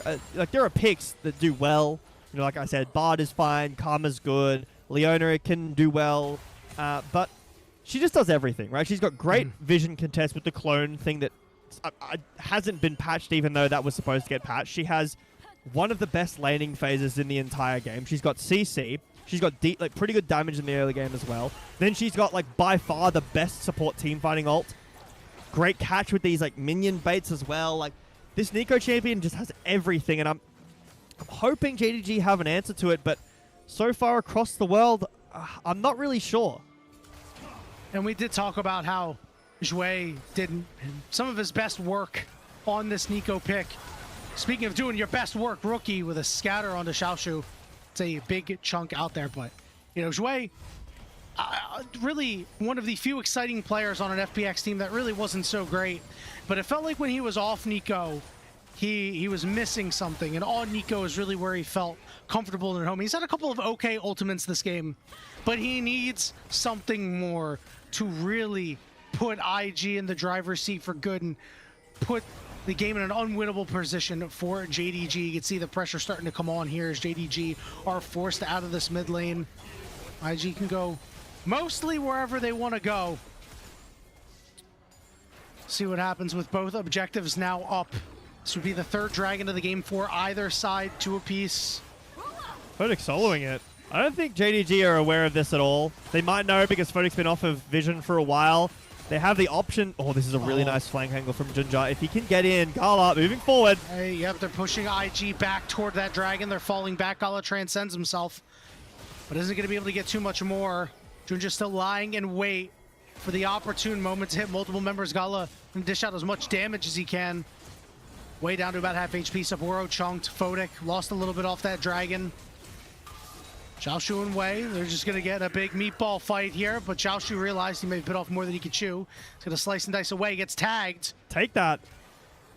And thinking about it, but looks like IG, Photic will temper himself there. IG will be very happy with the fact that they have picked up their 3rd straight dragon. Yeah, JDG, even with the range advantage, they just have no business walking anywhere. They have no priority on the map at the moment. So Photic's able to solo the dragon. JDG barely fight for wave control. It's being kind of won over by just Rookie. So IG get 3 Cloud Dragons. They're very fast, and that 4th one is going to make them even faster. I was talking about, because of the dragon stacking at the start of the game, how good Cloud Sol is for JDG, but Kai'Sa, Mundo, Cassante, that is a really good Cloud Sol game for IG as they start to set up their control around the Baron with a Kai'Sa this Baron burns incredibly quickly. We'll see what JDG can do. I'm looking for Junja here to make his big play. We haven't really seen this Malphite be as effective as we've expected it to be. And he's going to go for a double knock-up. It's all, you know, Wei just popping that shield. Scatter the Weak is there, but Saburo is in trouble. Here comes the pop. Oh! It hits everyone, but it is not enough. Wei trying to do what he can. He's trying to sustain, but that maximum dosage is down. Gala going back in, Wei so low. There we go, he finishes him off. Manages to sneak that kill out. Here's Saburo from the side, they find Gala, and now you're looking for more. Hongkyu's in trouble, Emperor's Divide whiffs, and JDG's gonna run for the hills. Saburo with a huge teleport to turn this fight. The carries from IG are so on. Dre hits a 5-man Pop Blossom, but it's the Scatter of the Weeks from Rookie. JDG cannot do anything. They can't chase. They might have the range advantage over most of the team from IG, but they don't over Rookie. Well, Junja is going to find out big time that this is a problem. You can't get close. They got them off the Baron, though. Vampire getting stunned up. He's going to have to walk away.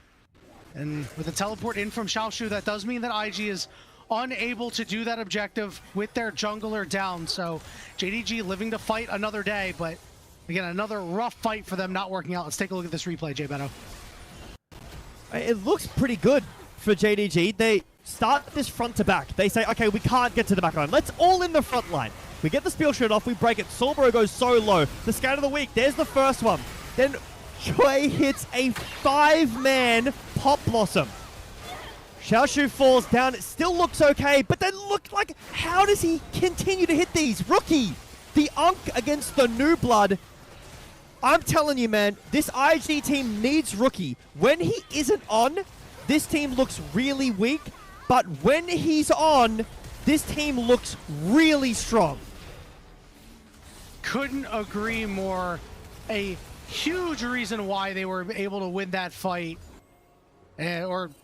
you know, it's just so difficult for them to get to Hongkyu, for them to get to Gala. We talked about that.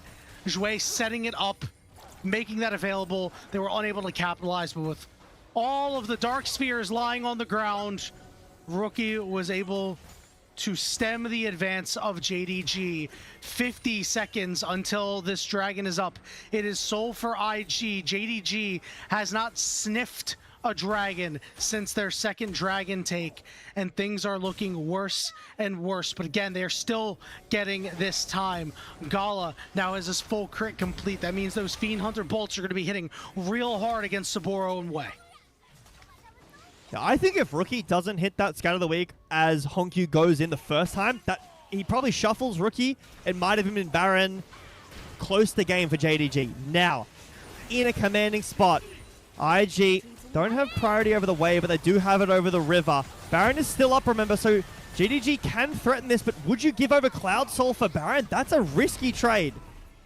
I think that's a trade you have to be willing to make at this point in the game if you're JDG. You have to make sure that IG is unable to get the Baron, but it looks like IG is going to walk up. Xiaoshu's going to have a really nice flank for himself. Saburo taking a lot of damage. Those carries doing what they can.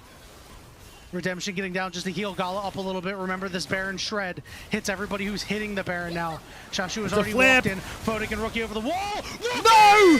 Steals it away! But they're on the wrong side of the map, and this could be a problem. Saburo's in trouble. The all-out is there, but he's going out. He is down, and now IG need to find a way back home. Rookie, Scatter of the Week. Xiaoshu's in his face, going golden, but it's Jue again with a huge knock-up to save his carries. Gala in the face of Photic, and he can't stand tall. Quadra kill! Penta kill! No, it's stolen away by Rookie! Oh, no! But it doesn't matter. IG are going to win the game. Teleports and Baron, a huge fight and a big win for them in game one. This guy clicks. Oh my god, Rookie! This whole game is on his damn shoulders. Gets the Baron steal, lives through the fight. Every Scatter of the Week is perfect. Him alongside Shui win the entire game by themselves. We said we needed to see Jue do more. He's done so much on this champion in 2025, had a couple of okay pop blossoms, and then comes up huge in those 2 fights alongside Rookie. I don't know how you can choose one of these guys for player of the game. I Can we do a agree. I was just co-player of the thinking that. Who are you picking for co? Who is it? Everybody? No, co-player of the game. Oh, it's Rookie and Jue. I mean, like, you know, Fodak had a really nice fight at the end there, but I mean, like, it's got to be those guys. But wow, Jay Petto, what a phenomenal game. And one thing that I've started to notice now about this Malphite champion, if the conditions aren't really perfect, you don't have that Orianna, you don't have that other team fight set up, this champion is mighty lacking.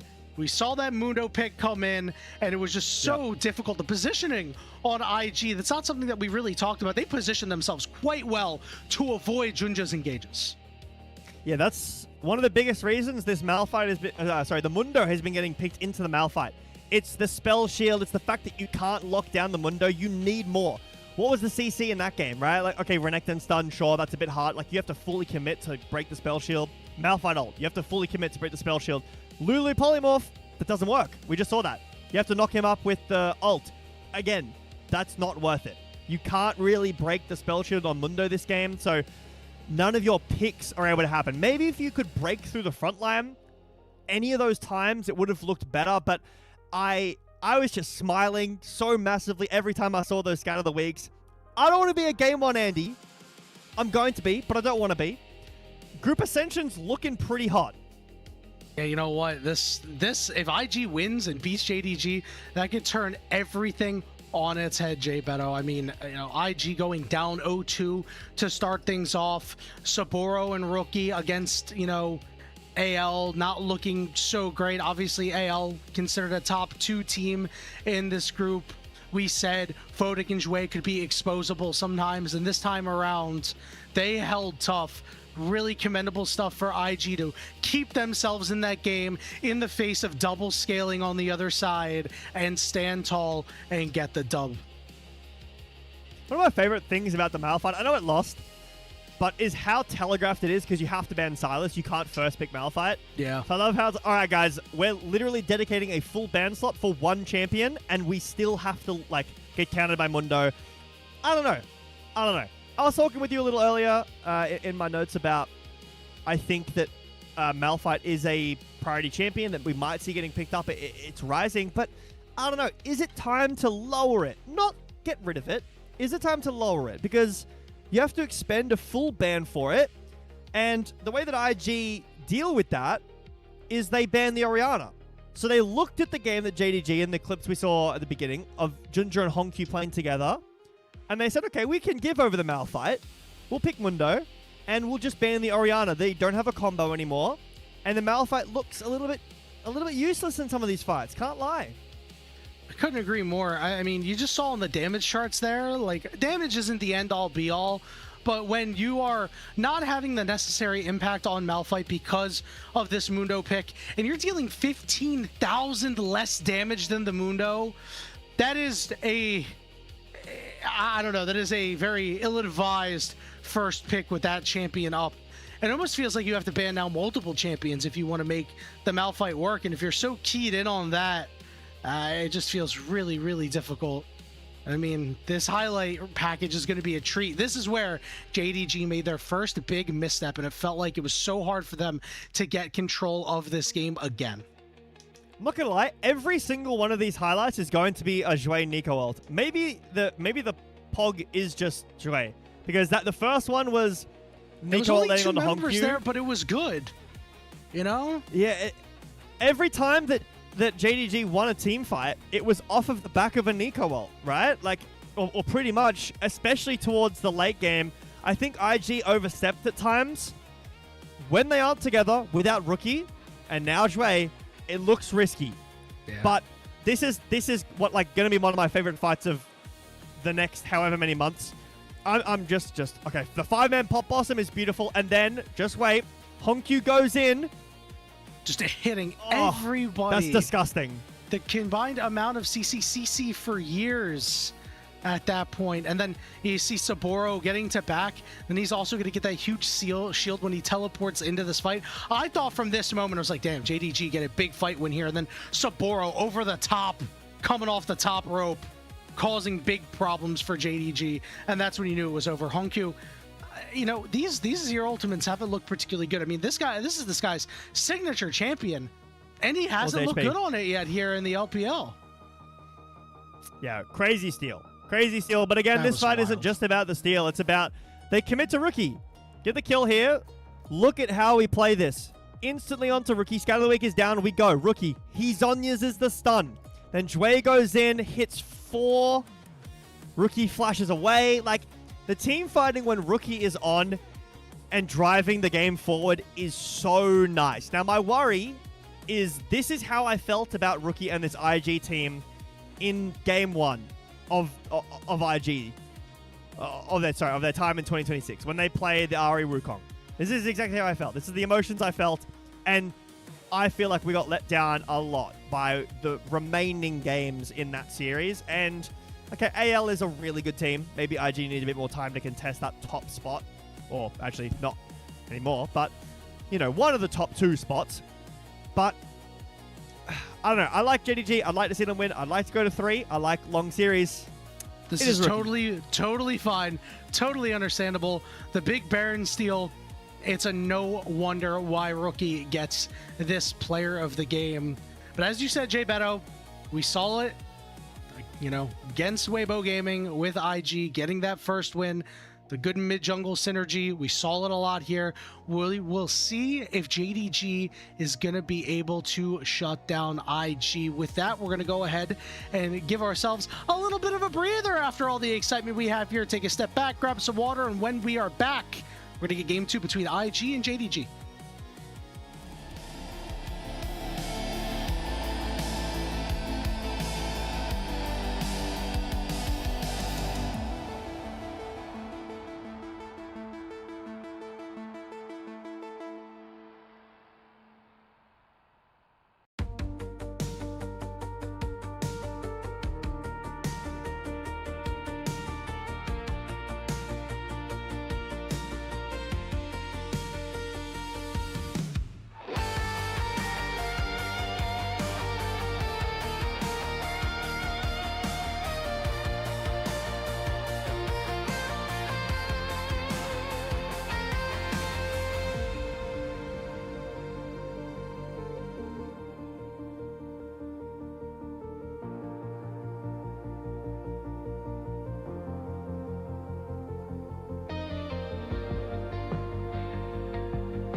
Welcome back, everybody, to LPL English. And, you know, we were worried that this series might not live up to the expectations of the first series, but after that first game, even if we only get 2 games and they're just as exciting as that first one, we will certainly have IG and JDG live up to the hype. IG won a crazy game 1. If you didn't get to catch it live, be sure to tune in on the YouTube channel once the broadcast is done, because honestly, it is a can't miss game. It was so awesome. Rookie and Jue did so much heavy lifting there, and really were able to take their team over the finish line. Tonight's turning into a can't miss, like, just night in general. Yeah, watch every honestly, game. at They this were all point, good. Well, Jenny, point, you were we're just talking to me on the break about how you really want to see some secondary engage with their primary engage, and putting our eyes on Vampire just a little bit. What can he do? Maybe on something with a little bit more agency. The Lulu doesn't really allow him to do a ton in the game outside of, you know, a little bit of peel, buffing his team, this and that, but definitely nothing like the Nico we just saw. I would love to see Vampire step up, and, you know, we need some really solid supports in the LPL. It's no secret. The LPL does kind of lose that game to LCK pretty tough, pretty harshly. So seeing these guys come up and be developed, eyes on Vampire. Yeah, you know, I love seeing players become more well-rounded, right? And Vampire is a really good engaged player. Obviously, be a little over-aggressive at times and take some bad looks. But, you know, the problem is with this sort of team that JDG wants to play, where they're all aggression all the time, it does mean that if you're not on these engaged champions as Vampire, it is a little bit harder to actually operate. You know, we did talk about how Lulu was going to have a very hard time into the Syndra, just because Syndra can instantly blow you up if you get a little too close, and once you die, your team loses a lot of value. So that's a big worry there. My other worry is, Jay Beto, I don't know if you noticed it in that game, and I mentioned it once or twice, but this team, at least in game 1, very much looked like it's split between Junja and Honkyu and the rest of JDG. It doesn't seem like all 5 members are really on the same page. It does feel like Junja has that level of trust with Honkyu, which is understandable, that he does not have yet with the rest of JDG. That's kind of what we saw in Demacia, I would say, and part of the reason why JDG just couldn't win the tournament as a whole. In their series earlier, they looked really good. They destroyed... Was it Tess? It was Tess, right? Yeah. Yeah, it was Tess. Cool. I had to check my notes there. It was Tess, and I think that the Honkyu Junja duo kind of just ran the game, and everyone kind of walked with them. I think in the beginning of this game that happened. I think that we were playing together, especially around that dragon when Honkyu got engaged on. Everyone was around. They shut IG down. And it is in part to the fact that Rookie just played one of the best games of his career, maybe, or at least in recent times that I've seen. But yes, I feel like they weren't maybe all on the same page in the draft here. So far, pretty similar. And best has been something, I know Alk hates this pick in jungle, but it is something that teams have been consistently banning away. It'll stay there as well.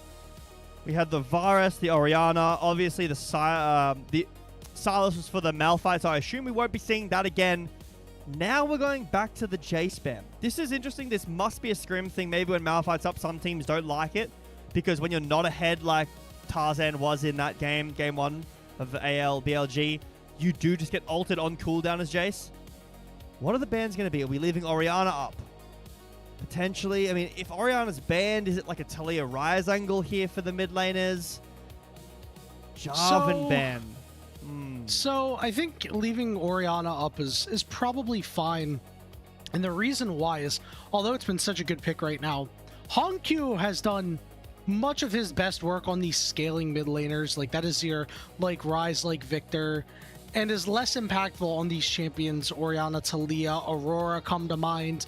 These not super late game scalers, right? And, you know, while he has got some wins on them, his win rates are much less impressive. His performance as a whole are much less impressive. It's really funny because in that first series against Top Esports, he got his wins on Aurora and Orianna. So we'll see if he does go back to the well, and it will be that Orianna lock. I like this for the synergy, right? Talked about it before the series started. We talked about synergy maybe not pulling together as much. Look, this is my favorite champion. This is my favorite champion in the whole game. Who? Aphelios or Thresh? It is Aphelios. Okay, I was about to say Thresh is mine. However, I have to say, my camera's frozen. However, we did just watch it do like what 7,000 damage in like 40 minutes or something. Yeah, there was. I don't know. I don't know how good this champion is. I know that it's got a really high solo queue win rate, or it's like doing well. It's very strong, but I feel like it's very shutdownable. One of the things that always echoes in my mind is when Aphelios was released. I think it was LS talking about if you play Aphelios into long-range comps when the Aphelios can't hit, he's completely useless. I think that's what the line is, and it does really feel like that. I played a ton of Aphelios. That's how it feels. Against the Orianna, that's a tough one. We're going back to some classics. JDG and Tabe. Oh, they're going back to some classic team fighting drafts here. The Civ is a nice late game insurance, some good wave clear, prior and bot, but this is your whole comp right here. And not only that, with this Akali ban, if IG doesn't go with something hyper aggressive, this LeBlanc is a good choice. I was going to say, this does mean that Orianna has room to build damage, but now we'll have to build a little bit more defensively. The lockdown is going to be there, but you are going to have to pick your poison. We'll see what happens in the second half of draft, because I do think Nautilus would be a good follow-up for JDG to really cover all your bases to make sure that these carries are dead in these fights. Would see a Nautilus ban here from IG. I think the LeBlanc against the Vi is already a bit of a concern for me. I know it's great side lane into Orianna. The lane is a bit tough, but the side lane is great. The blow-up potential onto the back line is really nice, but you're already playing into confirmed lockdown. How much more are you going to allow over? You know, the Jax ban maybe could be as a hen. I'm really not a fan of it. Personally, I was pretty against it in Demacia as well, but Jax with the new AP build, maybe just a Jax ban in general. I really think guaranteed lockdown for JDG looks really good here. Civ and Nautilus is nice. Great into the LeBlanc in general. Outside of that, maybe Rakan, Poppy for the support could look nice too. I'm curious to see what IG wants to go in the jungle here. You know, you have two options. You could take an aggressive slant, play something maybe like a Kiana and give yourself a lot of CC and try to say, hey, our mid-jungle duo is just going to have more damage than you. Or you could try to pick something a little bit more supportive to try to get your LeBlanc ahead and have your LeBlanc be the bridge for Aphelios to flourish in the late game. And that will happen, right? Like, if Vi goes in, Photic doesn't die or doesn't get ulted, and Photic can free cast, this champion does a ton of damage. One of the biggest benefactors from the crit change, and also the extra item slot, right? Or the boots being moved and 6 true items. Nice little weak side here from Saboro on the Scion. Space Does make a ton creator. of sense. I mean, Rek'Sai, saw that. Catan, there's the Nautilus. I do really like this. I think that this is probably the best thing you have into the LeBlanc. It's decent against the Thresh and the Aphelios. And then in top, no Rek'Sai, no Mbessa, no Cassante. I kind of think it has to be, like, no Rumble either. It's got to be a Rek'Sai. Yeah, and the problem if you take Rek'Sai here, at least what I'm thinking, is that you won't have a lot of damage, right? You're going to run into a spot where IG is going to out-damage you until you get super, super late. I'd be much happier with something like the Sahen, because you clearly want to team fight with this composition. You have a good amount of pick, but you also have a good amount of team fight. You've got a great way to get him in these fights with the Sivir ultimate as well, and that Grim Deliverance should be hitting on multiple targets. All right. In lane, I completely agree. Zehen is great in lane against the Scion. It's got the same passive as Mbessa, the extra pen. You got a ton of ways of, gap closing or shutting down the Scion. You can cancel. I'm pretty sure you can cancel Q with the W. I don't see why you wouldn't be able to. You can dodge plenty of your stuff with the E and the R. My issue with Zehen, and maybe in a couple of months I'm going to be proven completely wrong and Zehen just takes over the entire meta. I feel like Zehen really struggles at team fighting. I think that when he's able to hit multiple melee champions for a long time, and there is multiple melee champions, he does really, really well. If he can gap close, he does so much damage. He's really sustainable. Obviously the res, but my issue is that that doesn't seem to happen.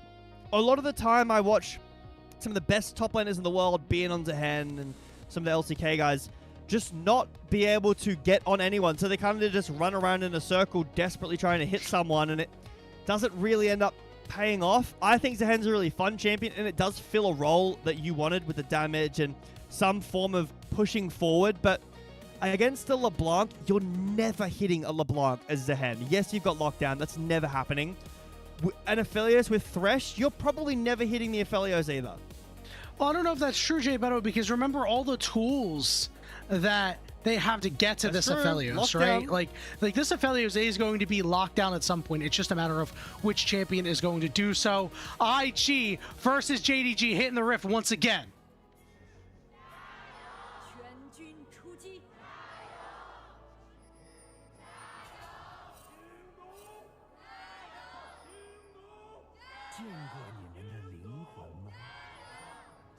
I gotta tell you, Yanni, if I was a player and every time I loaded onto the Rift...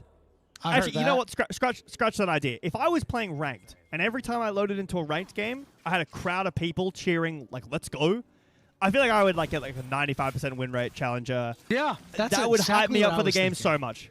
I couldn't agree more. Now, I want to take the floor for a minute because I love Thresh. Thresh is my favorite champion, so I want to talk about the kind of value that he brings to a team like this. The negatives. It's going to be very difficult to get onto Gala. You know, even champions without a spell shield, when you really have to go after those hyper carries, Thresh is not exactly the champion you want. But the value that he's going to bring with this Flay, with this hook as disruption rather than engage against the Vi, against the Zehen, against the Nautilus, it's going to be so strong. And Jway is going to have to be on the top of his game to make sure Rookie and Fodic are untouched. I mean, Jway did just have an exceptional game. Was that game on maybe the best support in the meta for the last year? Yes. But it's important that you can play those picks and perform to the level that Jway did. Now on the Thresh, more of a back, stepping back a little bit from the primary engage. More about supporting your team and mostly the Thresh. Mostly the Aphelios, mostly Fodic. It's denial. But we've got Vampire on this engage that you wanted. You wanted JDG. Honky no matter, unfortunately. So won't be able to push forward any further. But you wanted JDG with multiple forms of engage. They've got it. They've got it in spades this game. They've got confirmed lockdown. They've got a ton of gank potential as well with this Vi. See if maybe Ginger wants to look for an early gank. Xin Zhao in the 1v1 does win early game in this matchup. You're waiting for 6 for Vi. But Xin Zhao doesn't have the best ganks. Not the most CC early game. And can't really find access in these lanes or even in the mid lane. So maybe if Ginger can access some of these side lanes, or it's pretty much impossible to impact the LeBlanc lane without ult.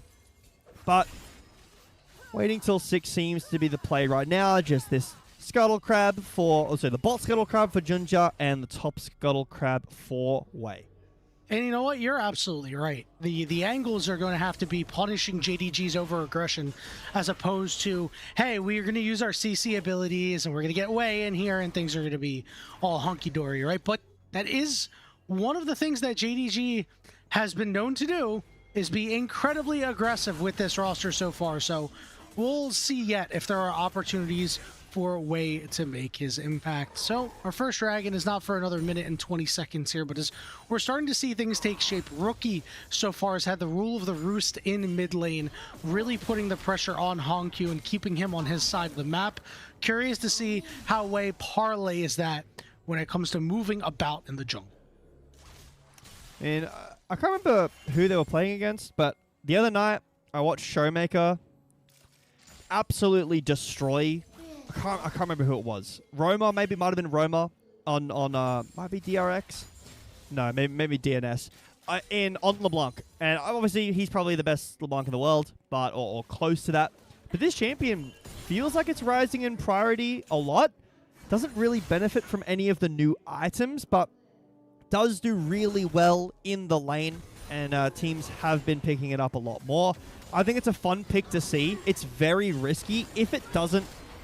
Oh, if it gets behind, sorry. Nice bell shield from Gala. If it gets behind, the LeBlanc does absolutely nothing and does really suffer into the mid lane meta of upgraded boots. So it is a bit surprising to see it come back regardless of how strong the individual champion is.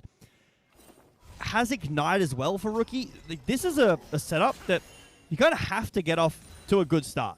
Has the Dark Seal start as well. Base for boots in a pot. But once Honkyu gets, you know, those boots, it's going to be a lot harder to kill him.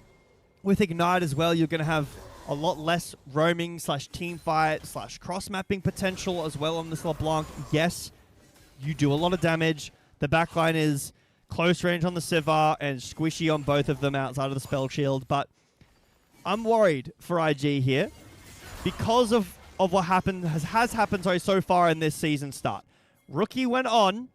This team looks like a top contender. When this mid laner alongside Wei can't perform to the level that we just saw and know this player can do, this team really falls apart. It feels like Rookie spearheads this team. Junja looking to worm his way in, but has been spotted by IG. They're aware of where he's at.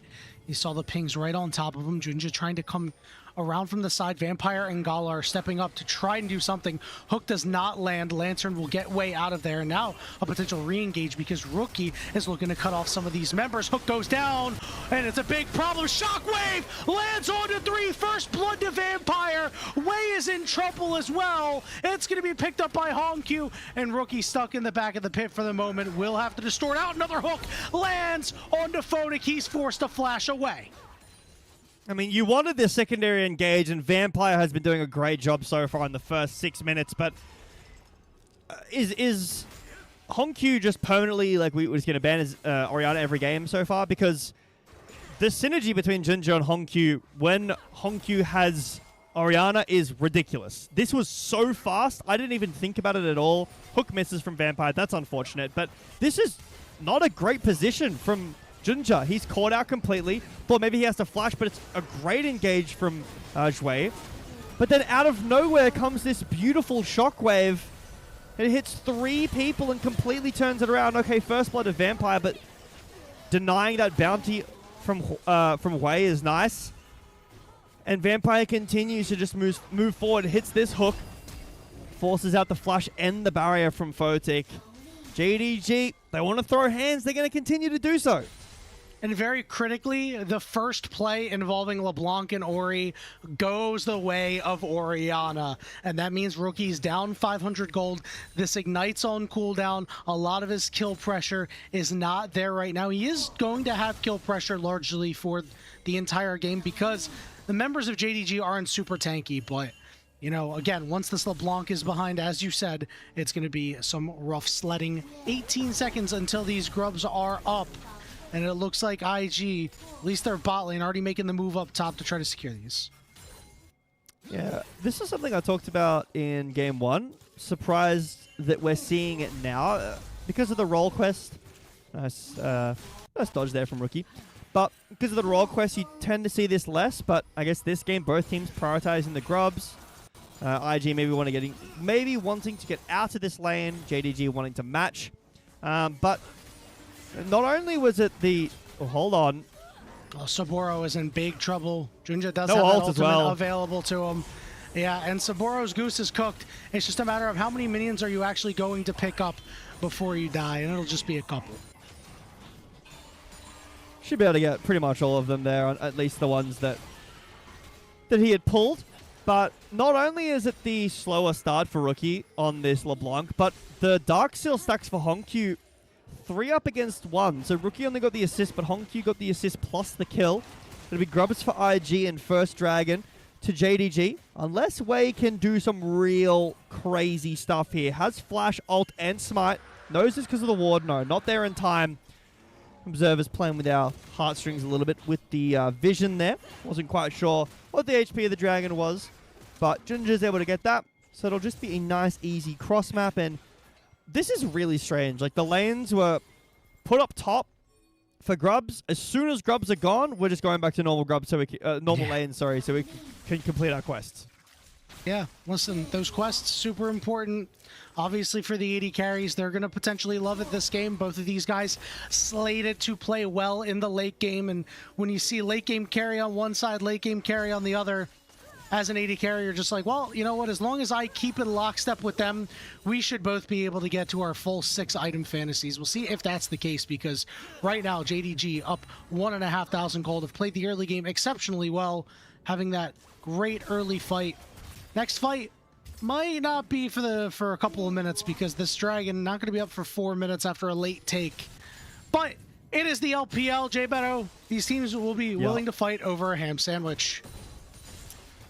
Man, you're making me hungry again, man. First I think it's because spaghetti I'm and meatballs. I now had it's a ham cheese sandwiches stick before the cast, and that's not a whole lot. So I'm definitely in to get food once I'm done for sure. So maybe that's it. Burger? There's a new burger at McDonald's, and in Australia we call McDonald's Macca's. I don't know if you knew Macca's. that. Yeah. Macca's. There's a new burger called the El Naco. Okay. Oh, that's right. You've told me that before. Of course. It comes back every summer, and it's basically this like salsa and sour cream like spicy burger. It's my favorite thing. It's the flavor profile of that burger is insane. I sound like I know what I'm talking about. I don't. I'm not a good cook. I can flavor make, like, profile eggs. and McDonald's in the same sentence is kind of crazy. It's good. It's good. Like, I'm a sucker for like limited time burgers when they're really unique. It's a unique one, and it's just been on my mind recently as well. So I'm with you on the hunger. Yeah. You know what? I know you'll like some LPL burgers because we flip a lot of games over here too. So we already saw one happen. We'll see if another one occurs. Vampire, a bit of a bad spot. Way almost landing that hook. We've only really seen him land the one earlier onto Junja. It is difficult. You know, it is a telegraphed skill shot. These are professional players. Sometimes your Thresh might look a little bit silly, but not everybody can be Mad Life. I know Mad Life is a name that is very old and maybe a lot of people watching won't recognize, but I am also very old. Bit older than Rookie. Oldest player, pretty sure oldest player in one of the oldest players in the LPL. No, or like Rookie, outside of I think I know he's the oldest in general. I know he's the oldest mid laner in the LPL. I didn't check for any other role, but you'll be hard pressed to find somebody that's almost 30 in a professional league. It's very rare. Yeah, that's an eternity in League of Legends. I mean, you turn 22, you're an unk now, unfortunately. Yeah, your hands fall off. I've heard, apparently. But 12 minutes JDG, into this game, just passing that mark right now. JDG still have that gold lead. It's still hanging about the same right now. Again, we did say that we'd be waiting a little while, so this is beneficial really for both sides. I would say it favors JDG a little bit more just because Zahen is going to scale harder than your Scion in terms of bringing raw damage to a fight. I mean, yeah, but look at the stacks. He's already at 600 extra health. That passive, it's pretty dangerous. I mean, talking about flipping burgers for LPL flipping games. I mean, Atacon, the primary burger flipper, did get fired, unfortunately. I was a big fan of Atacon, but I know that some people were getting a bit of fatigue of throwing at Atacon and LPL. I didn't cast LPL last year like you did, so I'm sure you'd have more... oh, I loved Atacon. Cold sweats. I kind of miss it. Yeah, I agree. I'm glad we're on the same page here. I think it was really fun, but I also really like the quests. I think they're fun. Mostly, I like a lot of the new items.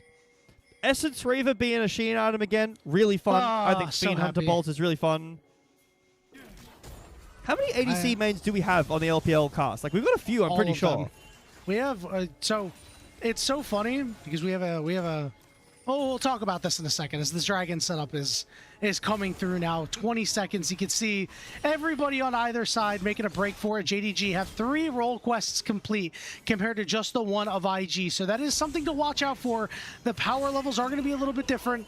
If Xiaoshu doesn't get to the fight, it's not really going to make the biggest impact. Remember, Rookie no TP does have that Ignite, so around these dragon fights when Rookie's still in mid lane, not like in top side laning, he is favored. So Ignite will do a pretty decent amount of damage at this point in the game. And Hongq didn't go Merc Treads. That's a really important part here. Look at that photic damage. Good. Hook. It's going to go down. They're going to go all in on the Vampire here. Knockup is going to go right onto the Xin Zhao. He is locked up. Throw away the key. And JDG are looking for this dragon. It didn't end up mattering, but I was going to say, after saying Rookie is favored in this fight because he doesn't have TP and we're close to Dragon, Honky still TPs down to get there first. Kind of crazy little macro play there from Honky, but really nice bait from Junja. The hook comes out. We're ready to turn. Rookie's on a ward, but can we catch? We don't have ult here. Well, we've got a lantern, and that's good enough. He can't clear out the ward, sadly, but... Got no jungler. This should be free. I don't know if JDG are going to start this up, though. They are still worried about the burst potential from Rookie. Wei is back on the map, actually. Yeah, he's already here. Rookie, how did you get here? Oh, I love this. They just have no idea where this man is. He's in their walls. See, we're going to go right in onto Junja here, who is caught out, and he will fall. Wei gets credit for that one, and now Rookie getting chunked out by Hongq. And now IG will decisively say, we will take the Dragon. Yeah, they were just biding their time. I mean, again, this team just gets driven by Rookie. He finds a great flank angle. Junja was on a ward. He had no idea, but it is only one kill. And JDG do still lead in that end gold. It'll be one Dragon now over to IG. Quick Soul predictions, Infernal Soul or Hextech Soul. I'm playing it high roll this game. High roll, Hextech Soul. Nice. Now, that's I have disgusting, to say, this game. Jay Beto, what was with this trepidation of JDG once they got the pick on Wei? They cleared some vision and they said, all right, guys, we cleared vision. What do we do next? Maybe Rookie's just completely in their head. Yeah, we'll put a pin in that because Rookie is about to be in the head of Xiaohu, or at least he's going to be all up in his face. Grim Deliverance is not going to land. Rookie will be able to walk it out and pick up his first kill of the game. Kind of crazy this is only Rookie's first kill. He's playing it so well so far, but yeah, maybe they're all genuinely worried and concerned about the burst potential that this LeBlanc has at this part of the game. Remember, at the time, those Zhonya's for Hongq, he didn't have... Actually, he's not going to Merc Shreds. That's a lot of damage, but no ult from Saburo. It will force Gala to most likely base. I never really thought about that. That's scary. Yeah, I never really thought about that, Jay Beto, but when you teleport into an AD carry now just to match in lane, you can just run at them and do a bunch of damage because you just have this big shield. It's going to fall off anyway. You may as well get your licks in while you can. Rift Herald getting started on teleport coming in from Zahed. Here we go. We're going to lantern out. IG says, we will let this objective go. Will they look for a re-engage? Gala's going to get this mid-turret. IG start that Herald and get nothing for it.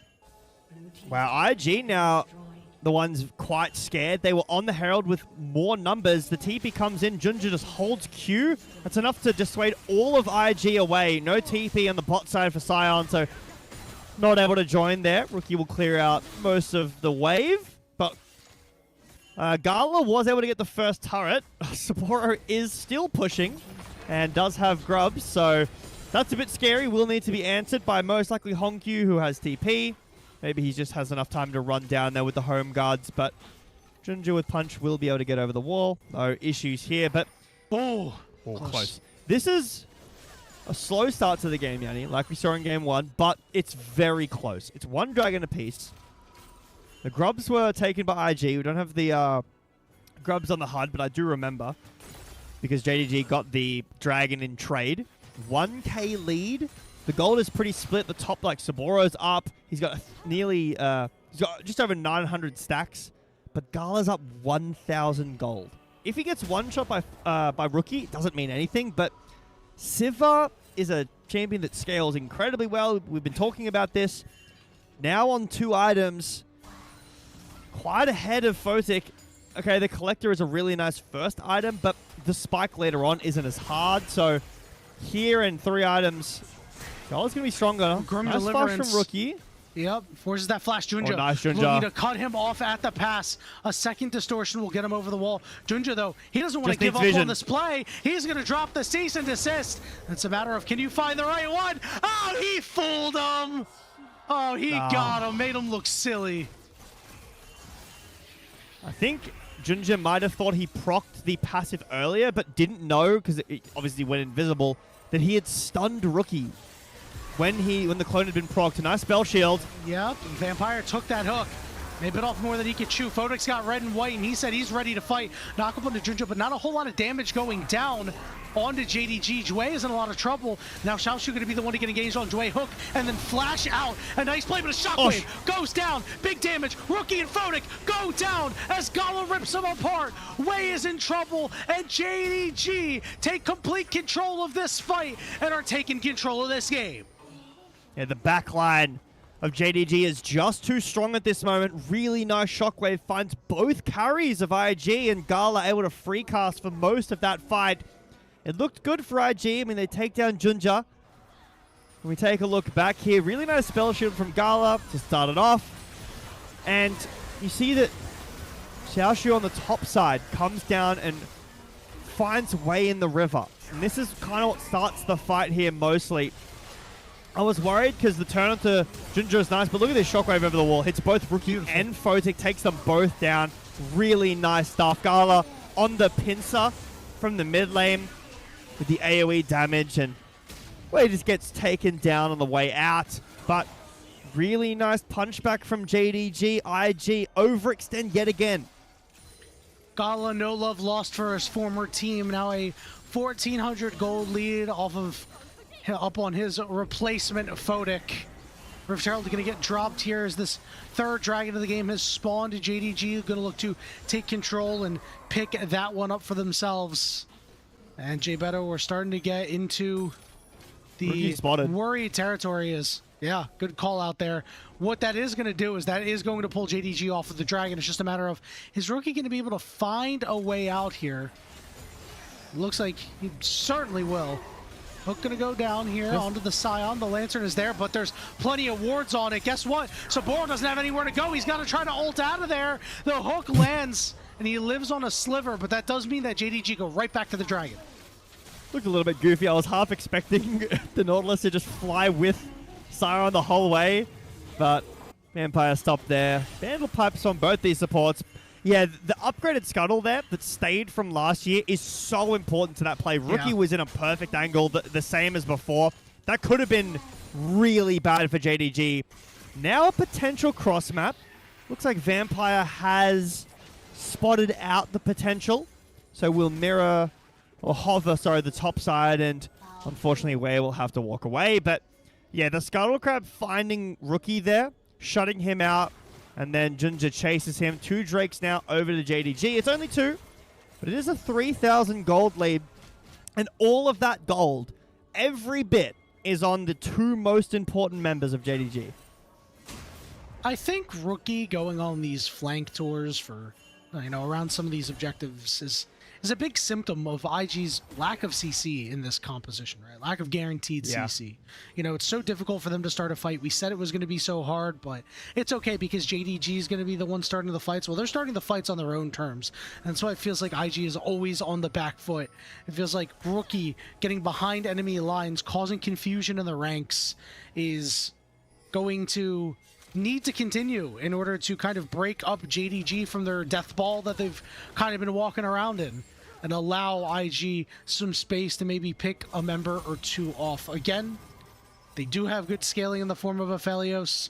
We do believe that JDG is a little bit better with their carries, but we all know a late game Aphelios, 200 years can always be a problem. Speaking of problems, Rookie, he's in a little bit of trouble. He's going to be targeted out with this depth charge as well. Teleport coming through. Lantern's not going to be able to help him. Look at the other side. Gala getting marked up here, but a hook goes down. Shockwave goes. Photic's in trouble. He's got red and white, but he can't sustain through this fight. Junja coming in for the backside as Xiaoshu takes over. Jue is dead. Wei is dead. Saboro stands in the middle of everybody and is taken down easily.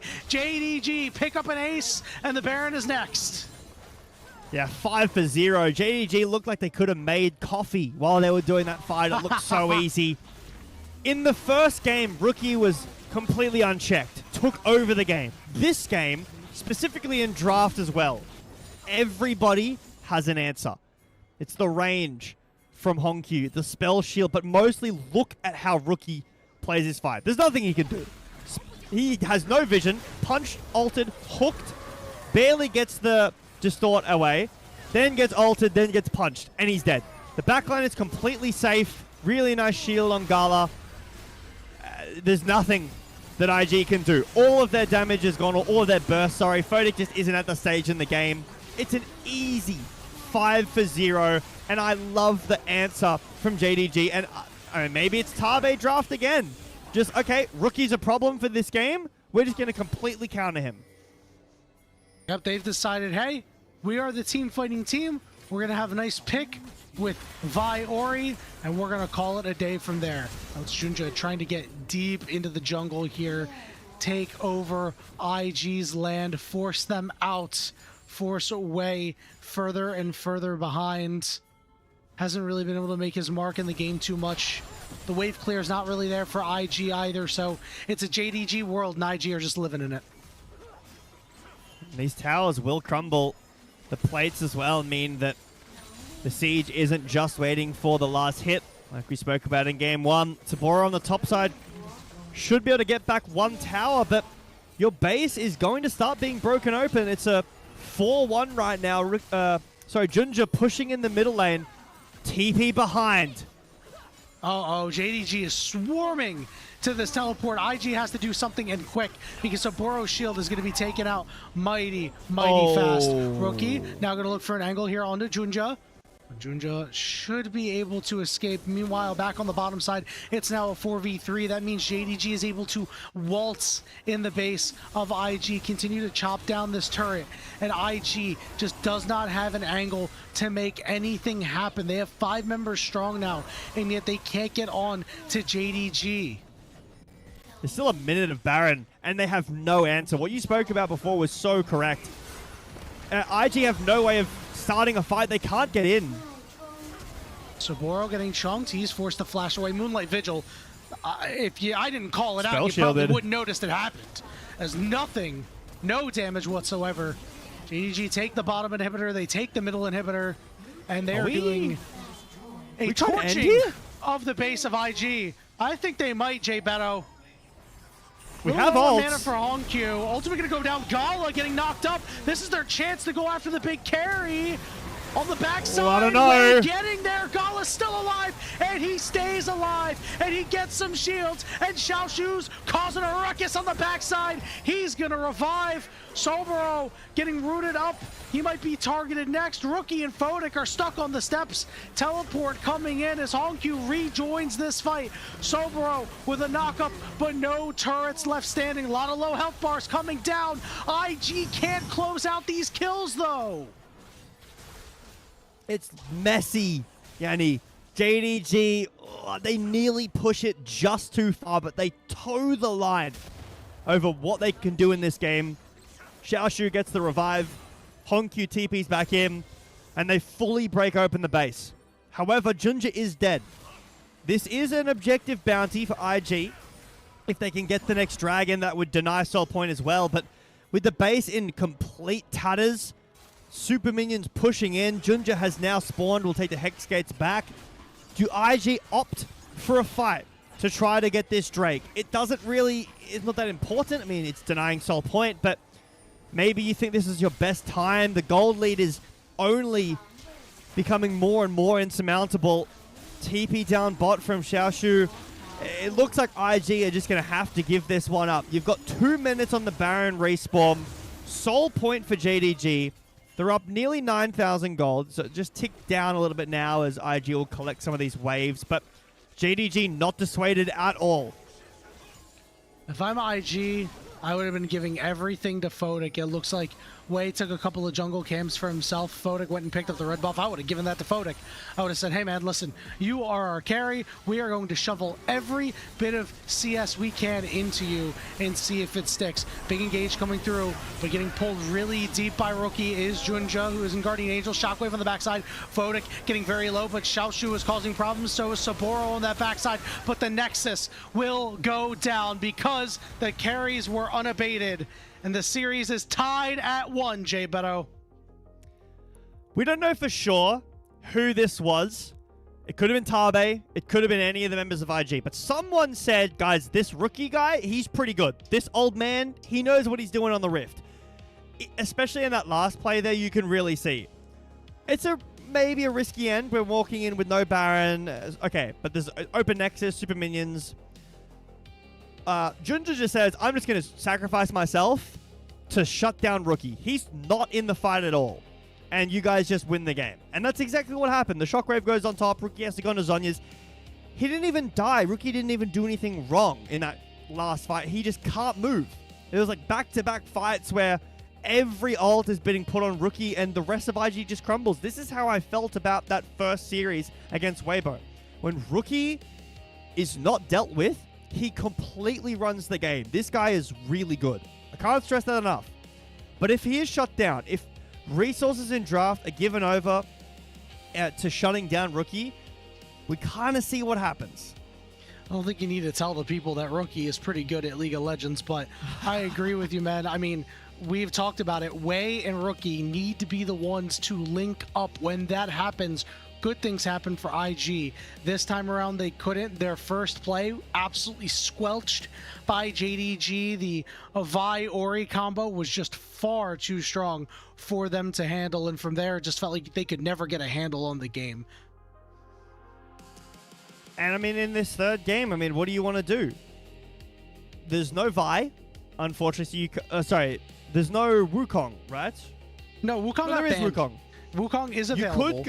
So you could go back towards that Wukong. Wukong Ahri style. Yeah, you could go back to that Ahri Wukong style. If you want to try that for IG, Ryze is still up, Taliyah is still up, so you could handshake that Ahri Taliyah matchup that we saw in that first game where Rookie looks good. For IG, if they want to get off to a good start, I think giving even take counterpick, give Rookie counterpick, dedicate resources in your draft to giving Rookie a good pick and getting some synergy back between Rookie and Wei.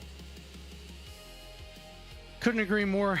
You know, we said that's the big deal, right? And I think a lot of that has to do with the fact that, you know, the other players on this team, relatively unproven at times. You know, Photic has had his time in the sun for a while. You know, he's played with Rookie before. This was a trusted AD carry that they decided to bring in who can really get the job done sometimes.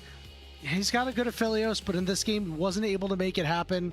You know, Jue, we said Nico, really good. Outside of Nico, not so great. His Thresh was not impactful in this game. And Soboro, remember, he is still a rookie. He is a true rookie, so there will be times where he is making mistakes. That does put a lot of pressure on Wei and Rookie to make this team work. Like, that is immense pressure. And if one of them does not win their assignment, they are not going to win the game. And that's a big reason why we highlighted this mid-jungle matchup, because Junja and Honkyu got the job done in that second game from the word go. And we're talking about synergy for Ray and Ray? Is that their ship name? Wei and Rookie. We're shipping them? No, the duo name, like Duke, like Gumacaria. What do I... Sorry, my bad. I really thought I escaped the LPL Yaoi, but it's never leaving. You can't. It's what is it, like death taxes and LPL Yaoi? Is that the things you can't escape? But yeah, I mean, actually, I think we're looking at things like, could be Pantheon Ahri, Pantheon Taliyah, the Wukong Ahri. These just really standard duos. The later series go, the more you have to, in Fearless, the more you have to simplify your draft and have one idea, because the picks just aren't there to support multiple angles in fights anymore. I really think that's what we're going to see. Could be like just the trade. Jarvan's open, maybe a Jarvan Aurora. We saw that from JDG as well. That looked really good.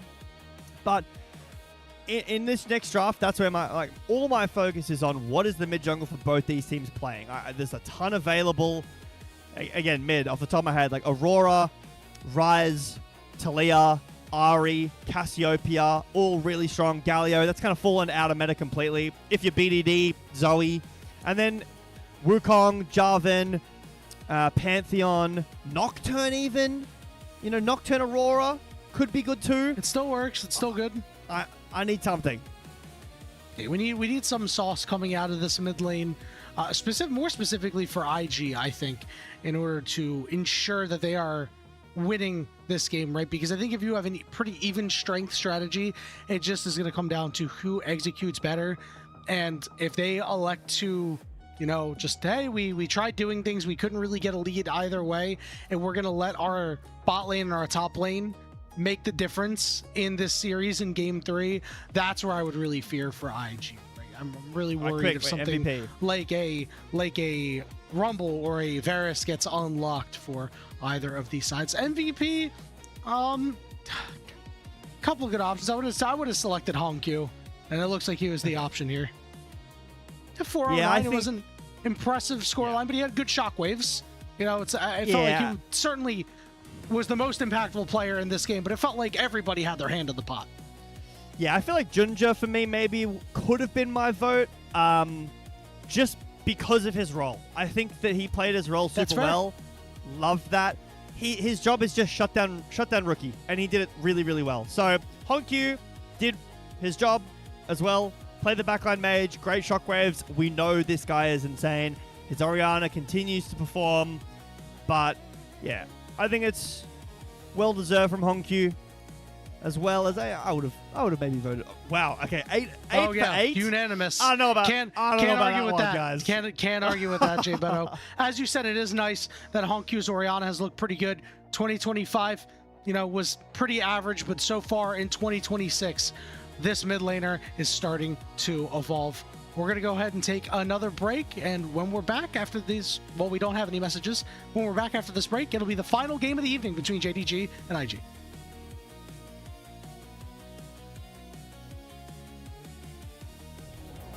Sorry, I had to scratch my eye.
Welcome back, everybody, to the LPL English broadcast. And much like Daft Punk, we're doing it one more time.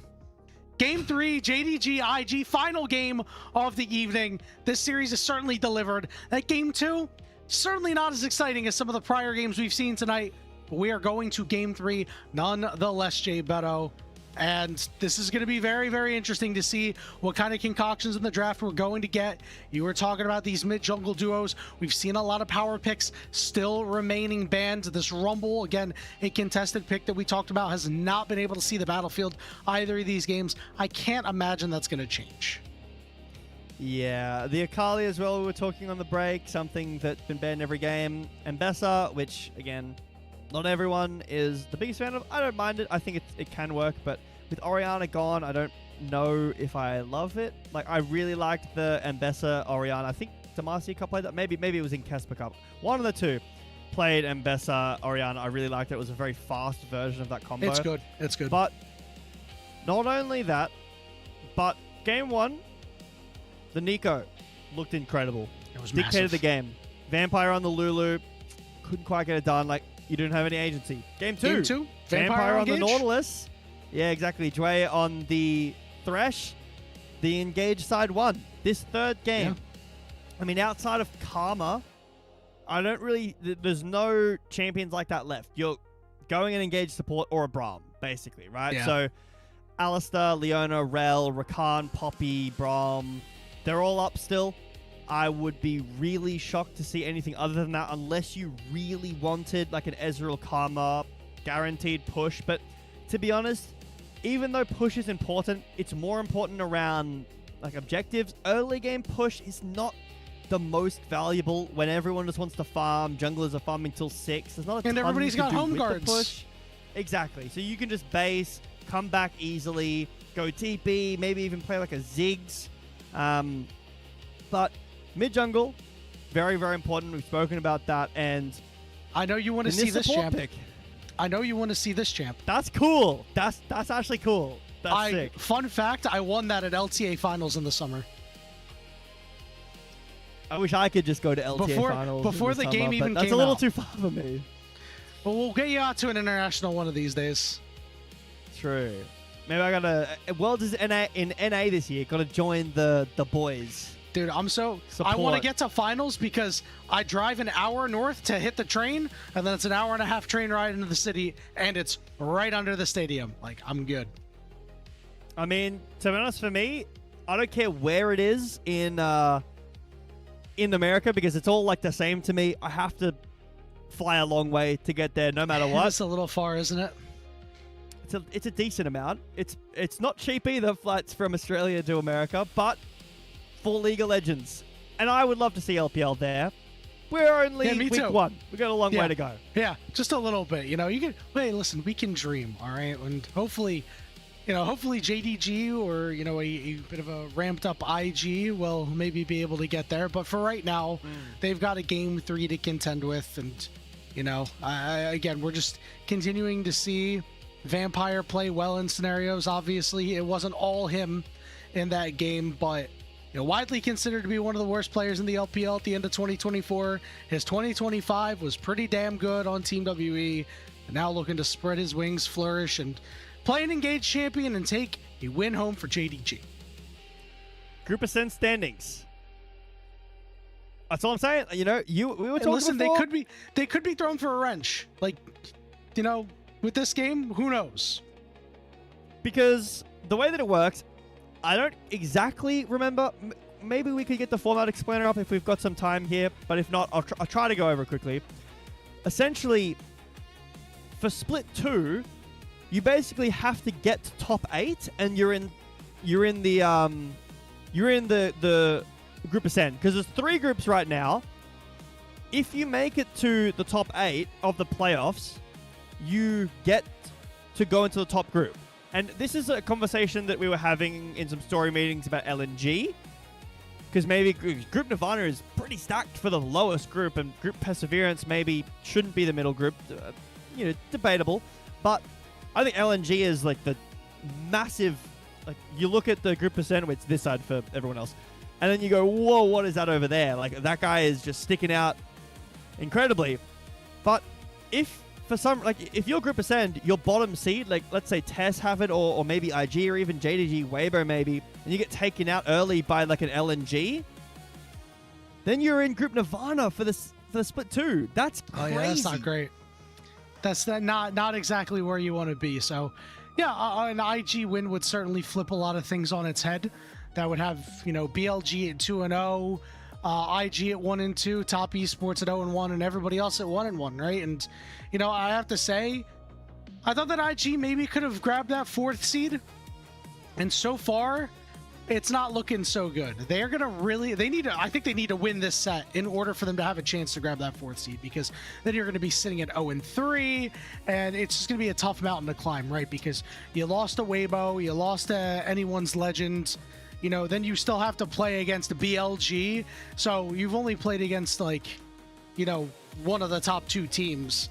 I would imagine BLG would be able to deal with IG for now. But again, we will see what happens if IG takes a win here. Maybe it gives them a little bit of confidence, a shot in the arm. They figure out what they want to be doing and how to do it. Ooh. And right now they have figured out that they would like first pick, and JDG will be on the blue side as we get into picks and bans. The Jax ban first. Is this an Akali first pick? Well, we've been banning it on blue side. According to, you know, our drafts, the Akali ban has been a blue side ban so far. It was at least in the game 2. Let me flip this over. Is Akali ban on blue side? It was ban on blue side. Akali's been a blue side ban this entire series. Jax has not been banned in the first selection yet. There's the Akali ban. So JDG aware. Rumble up. And Bessa up. Talia Rise, the junglers, the Pantheon, Wukong Nocturne, all the engaged supports. Because of this Jax spam, there's going to be stuff open here. I like the J4 look here from IG, saying we don't want that. It's probably the strongest jungler left open. There's the Mbessa, so maybe you're seeing Rumble, and then what's first pick? Wukong? It has to be Wukong. Yeah, I think it has to be. But the issue is, if you pick Wukong, that does allow the other side to pick Pantheon Ahri, which is a fine enough combination because of the CC that you can bring. So there are some worries to be had there.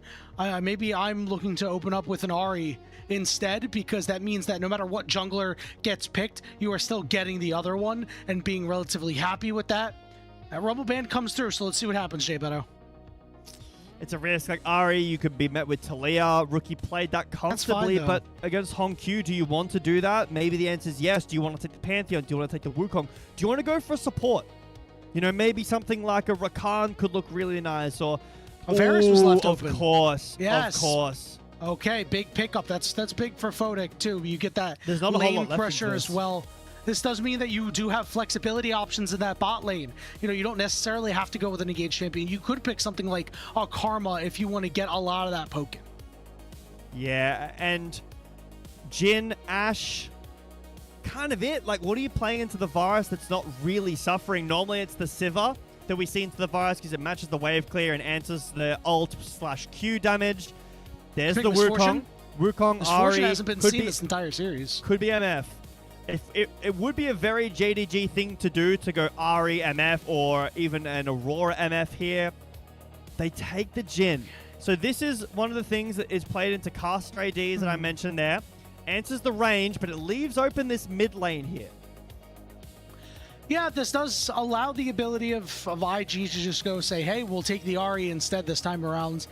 But this Jhin utility, that does mean that if you have a Talia, you know, and you land a stray rock onto somebody, you are always at risk of getting rooted, right? There could be some big issues there. But right now it appears that these teams do not really care about the mid lane and will prefer to have it wait, as Soboro will have the Yorick.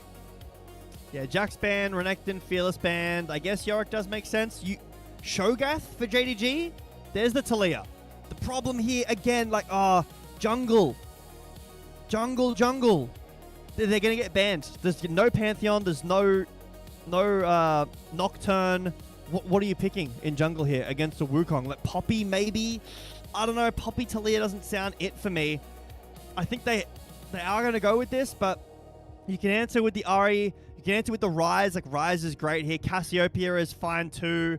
Kind of a skill matchup. Like all of those. So if Hongq's comfortable or confident, any of those work, you could answer top lane because you've got enough mid laners.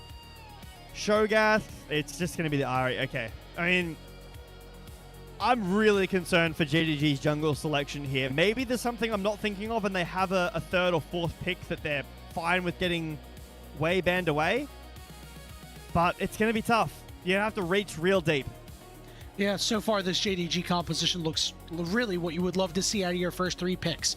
You have a lot of room to work with, and now they're going to start picking away at IG's Engage. They're going to take out that Rel.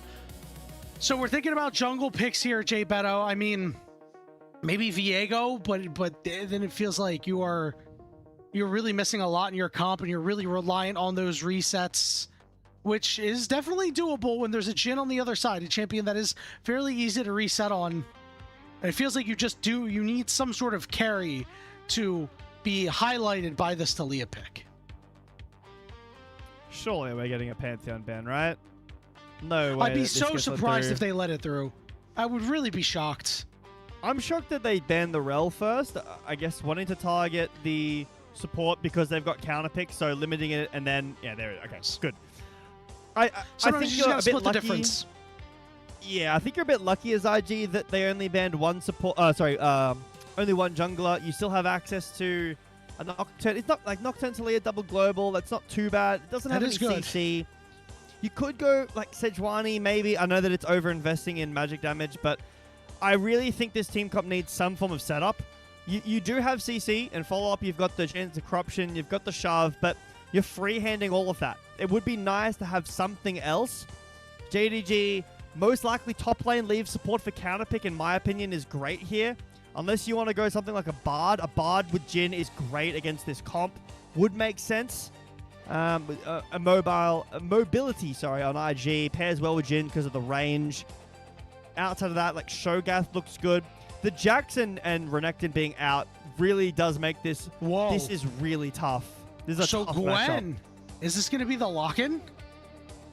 We're awaiting confirmation of it being locked in, and it will be locked in for Xiaoshu. This champion is incredibly strong right now, Jay Beto, but as you said, a bit of a rough matchup. Now, what's IG going to do? For jungles, I know that you shouted Sejuani. I think Sejuani would be a good call. We saw a lot of teams pick Sejuani when they had a Yorick to give them the ability to engage and disengage, to allow Yorick to cook in a side lane. We'll see what happens. Yeah, Poppy's okay. Poppy into Wukong, Ahri is quite nice. Alistair's fine too. Jungle selection, I really think it is Bard here for JDG unless something, like either Vampire's not feeling comfortable on the Bard, or... Okay, yeah. That is not available, my sure. friend. Kiana will be the lock-in here for Wei. We've seen a lot of players in the LPL make their mark on this champion so far this year, and it is a good pairing with this Taliyah. JDG awaiting their final pick now to wrap a bow on this composition. I mean, you're kind of cut for Engage at this point, so maybe it has to be the Poppy. All right, I'm not as happy with it. Taliyah, sorry, Alistair, Kiana, it's not bad into it. I like it. Not terrible. Yeah. I think the Kiana's really nice. Work. I think the Kiana's really nice here. You get some Engage. Great damage. You are wanting damage, something that can pair well with the Kiana. If you want to get the root Q, it does work well with the Taliyah shove. Again, it feels like JDG are always playing the Tabe draft, right? They're playing this team fighting, very simple idea. Okay, the Gwen is the one difference. We want something that can side lane later on. Later on in the game when Gwen gets items, she'll be fine into Yorick, but before then it's going to be tough. And then the rest of it is just we team fight. We take the Wukong Ahri that IG played and found success, and a safe bot lane, a good support that has a decent counter into the other support. For IG, it's a pick comp, sure, but it is very, very hit or miss with this pick comp. There's not a ton of guaranteed pick with the you've got the Alistair, that's kind of it. Yeah, no doubt. I'm looking for these mid-junglers duos to really make their mark in this game. Whoever gets ahead should be able to lead their team to victory. I just like the nucleus that JDG has around them a little bit more. We will see what happens, Jay Beto. This is going to be a hotly contested game with a lot of action in the early game. It just feels like the first team to act and get the ball rolling for themselves may be the team to take it all the way and get their squad a victory. We are on Summoner's Rift for our final game of the day. JDG and IG one more time.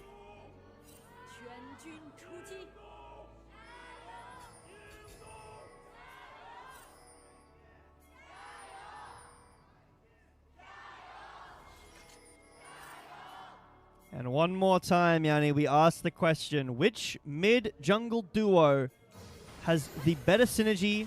Which one is better in this first clash after Demacia? Remember, IG 3-0'd JDG without Rookie in that Demacia Cup series. Again, take Demacia with a grain of salt, or as big of a grain of salt as you want.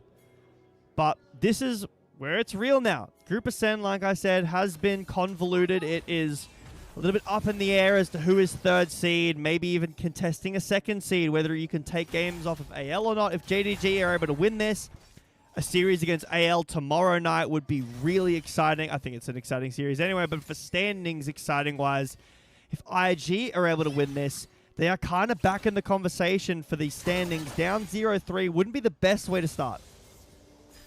Not at all. The battle of different philosophies as well here. IG, remember they had that super team last year. Decided to take a step back from it this year. Go with a little bit more role player focused. Down in the bot lane, getting a Rookie up in the top lane, while also having a Rookie, Rookie in the mid lane.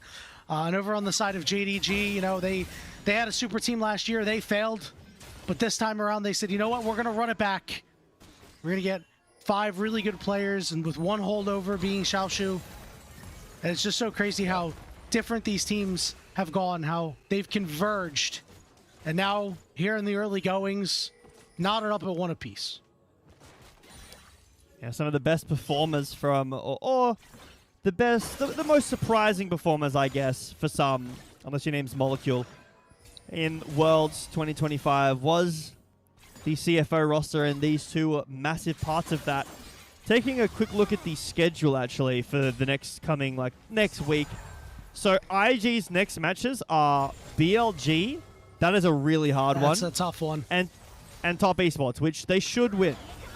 Well, are we absolutely sure about that? Because I don't know. Look, Group Ascend's pretty fire. Hold that thought. We have fighting going on right now, and Vampire's forced to flash and heal as well. Scala's going to take a couple of hits on the way out, too. He's got a flash as well. It's the IG bot lane getting the better of this JDG bot side.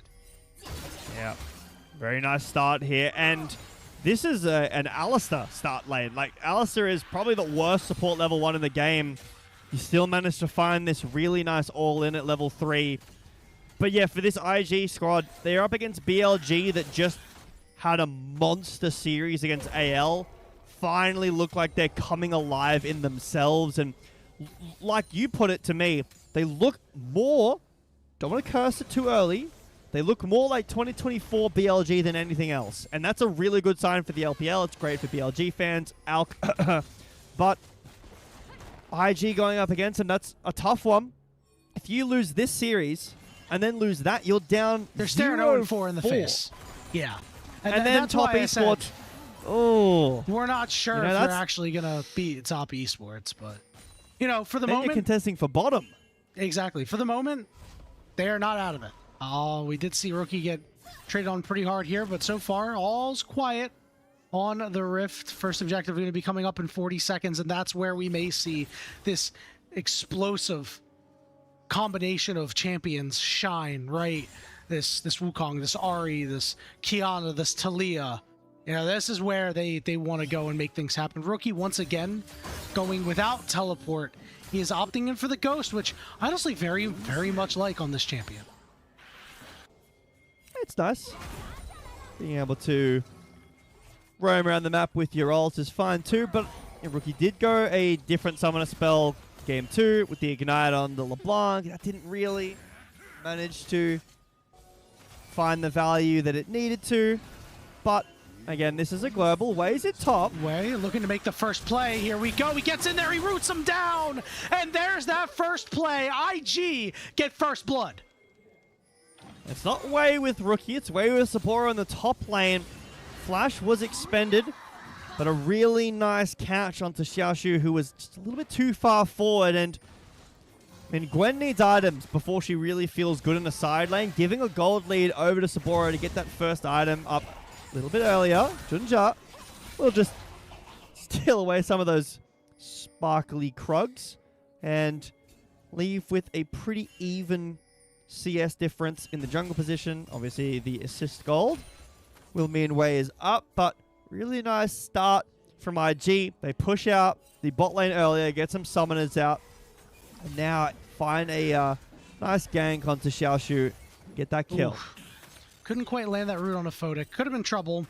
Keep in mind that despite the fact that Poppy's got Summoner Spellbook, Poppy can certainly output some damage in the early game. Oh, it yeah. is a big concern once you get smacked up against the wall. Wei lying in wait to potentially make another play happen. But it looks like he will retreat to his jungle as things are respawning, but so far so good for IG to kick things off. Wasn't sure if there was any wards there, so Wei can't walk in, might give away its position, and the whole play probably just a waste of time anyway. But he might have been able to sneak in because there was no vision.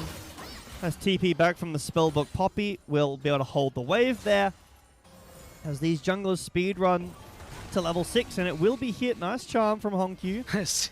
They're CC'd for days, my friend, although a couple of rocks getting thrown at Hongq here. One thing I did also just notice is that, you know, we've got the standard Ignite TP for Gwen. You know, we often see players opt into that, but how about the value of TP that you're going to get out of Gwen in a fight now? Like, you thought Gwen was difficult to kill because she can just hop in and out of her shroud and you have to go to her. Now she's going to have a big shield. Yeah, really, it's a real something change. I think it's really fun for team fighting. Oh, hold on. Oh, yeah. Could be a look on the way here. Okay, I like the attempt by JDG there, but they're not going to get anything still for want it. to throw hands, Jenny. Yeah, well, they're throwing hands with nothing right now. They are shadowboxing themselves as Wei is headed down to the bottom side. We have Grub spawning in 25 seconds, so it looks like we might just be in for an objective trade, which honestly would be a little disappointing, Jay Beto. We just want to see these guys fight, but I'm sure we will see them. There's a lot of team fighting potential from both of these team comps. I am really surprised still at why both teams lane swapped in game 2, and then we're not this game. Nice cleanse force there. That'll be important. I mean, Talia roam down, CC from everyone outside of the Yorick. If IG want to find a look, I mean, Gala has flash, yes. Vampire has some peel. Should be the grubs over to JDG. Xiaoshu can rotate down, but mid-prio being kind of won over here by IG. Wei's low, so JDG will start up these grubs. It is a jungle privilege to be able to start this up, heal up a little bit. We'll see if there's any sort of disruption, because JDG taking this away is so massive, not only as a takeaway from Sapporo, but to give Xiaoshu a little bit of extra oomph when it comes to laning here. They're going to be able to secure the one, but it looks like the rest of IG are around. They left Photic on an island in order to make sure that they're able to take control and take these other two grubs here and put them in Sapporo's back pocket. There's a thing with Varus, though, and kind of how Poppy is without a wall. You can't deny Photic any CS. You can't dive him. Your jungler's on the top side, so they'll get one grub. Really nice roam from Dway to contest the grubs, deny JDG getting 3, give over themselves 2, and then Dway takes the spellbook TP that Vampire had already used earlier to TP back to the lane to protect Photic. But this is why Varus is one of the most versatile ADCs, played with almost every support you can imagine, because he's so good by himself. You don't actually need the support there. He just goes lethality, sits at range, goes TP himself, and just clears the wave all the game. Getting to around the 10-minute mark, and here's this play they want to make on a Rookie. He's got nowhere to go, as Junjo was quick on the flash, and they take out Rookie. There is the LCP synergy we've been talking about. That was so quick onto Rookie. He has flash. He couldn't even react. Jun just so quick over the wall. Honkyu waits. So Rookie walks up to try to deny the cannon. He's going to combo Honkyu. And he dashes past it to get onto Rookie. Really nice snap from JDG. You've got to respect this duo, man. They are so good. They're so aggressive. And we've seen them work together so well. Point goes over to them as, you know, Rookie is yet to really get involved in this game. We were talking about these mid-jungle duos. I mean, he's got this Weaver's Wall. He's level 9. He has yet to use it. It looks like he might be in a position to do so, just as we say, as they are in position to take out Xiaoshu. Here comes this wave, but he cleared it out. Now he's going to be caught in the dark procession, but the damage is true. Wei ignited, but is able to walk out alive. That is a little bit unfortunate from Xiaoshu. One more level and the ignite would have done enough damage, but Photic exhausted, nice good flash from Gala.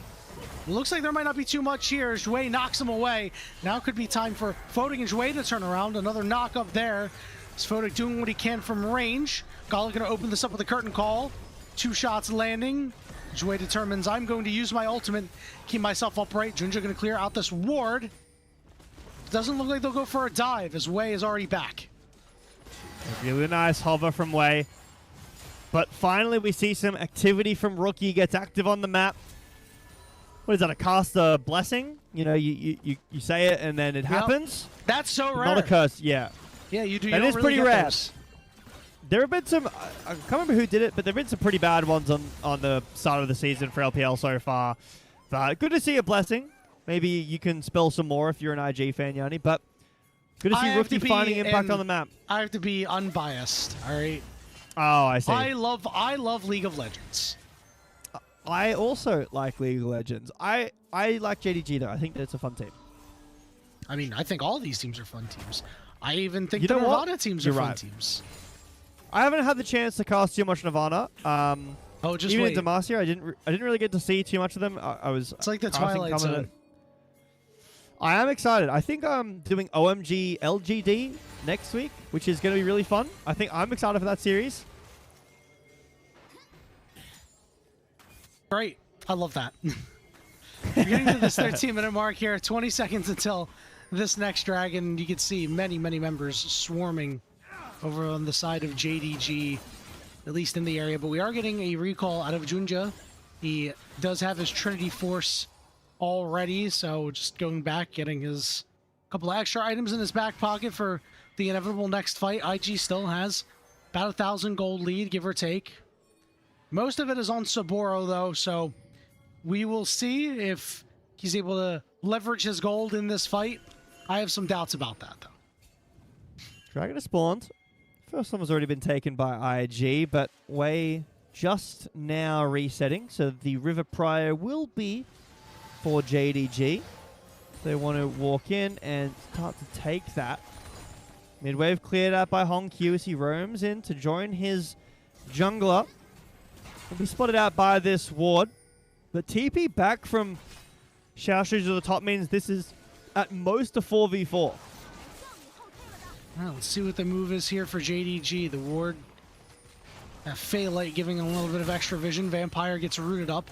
At worst for wear as JDG are just looking to muscle their way in. And right now, Gala has a bit of a problem. He does not have any priority. So Photic is always going to be able to get there first. Honkyu heading back into that mid lane to shove it into Rookie to make sure that he has the priority in the mid lane. And right now, JDG have purchase of this top side river.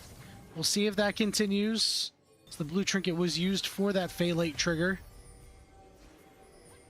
Look at the item diff right now for JDG. I feel like they're kind of baiting IG to walk in. Everyone has a completed item, and no one on IG really does. Okay, the Profane Hydra's been finished, but the stacks of the Seraphs aren't completed. No finish item for Varus. I feel like JDG are stronger, and they're baiting IG to walk in. Junja taking a very aggressive route here. That means he's going to be split off from the rest of the squad. We'll head to the back of the pit and hop over the wall. We now have Herald up in 10 seconds, so instead of a straight-up fight, we could just see another trade of objectives, J-Beta, which I must say, this game so far, 15 minutes in, has been a big departure from what we expected. Okay, I feel like I really wanted to give JDG the benefit of the doubt that they were baiting it, but I feel like it was actually playing too slow.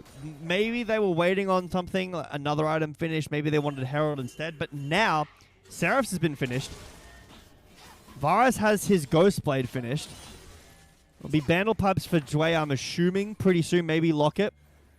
But JDG no longer have that strong item. So they were down gold before, but up in items. Now they're no longer. It's Locket finished for Jway. Everyone has first items completed.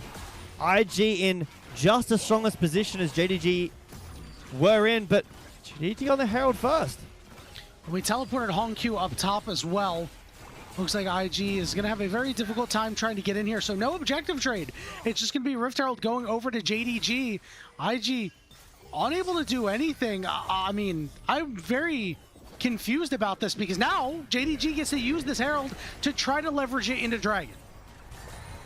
This is risky. He's taking it in, but there is good CC. Knock up onto Photic, but he gets stuffed. The turnaround might be there. Knocked into the wall. Junja ignited. He is alive. No way! How? Vampire hit the best keeper's verdict he could have possibly hit there. Only missed Jway, sure, but hits all of the damage, and he just lives through the ignite from Jway, and it's because Jway is too low level because of support. Unfortunately, support life, he's level 8. But they don't get the tower. Like I was saying, there's a lot of CC on IG that was right there. They can catch him, and they do. But really nice from Vampire. It will be 2 Drakes over to IG. It's an infernal soul for game 3, Yanni. Oh, baby. And judging by the fact that this game has been pretty slow 15 minutes in, I imagine that we might get there. Hongq cashing in on a plate after eating some of that turret candy, as he has been relatively quiet this game outside of the one play he made with his jungler for all of last year, Junja. As I was a little surprised that, you know, in that back and forth near the dragon, that there was no charms thrown out by Hongq. He has been very reserved with the amount of his charms that he's thrown out, and you don't want to be over-aggressive with them because that's how you get punished, but it really does look like JDG have not been interested in fighting, and that's been good news for IG because they've only grown their gold lead since. Yeah, it has now grown to about 2,500. Hongq not very happy in this side lane. Would have to ult to get out of the cage. Yeah, that looks fun. That looks very fun. Get me in this matchup immediately. But I will say, after this series, going to get this turret.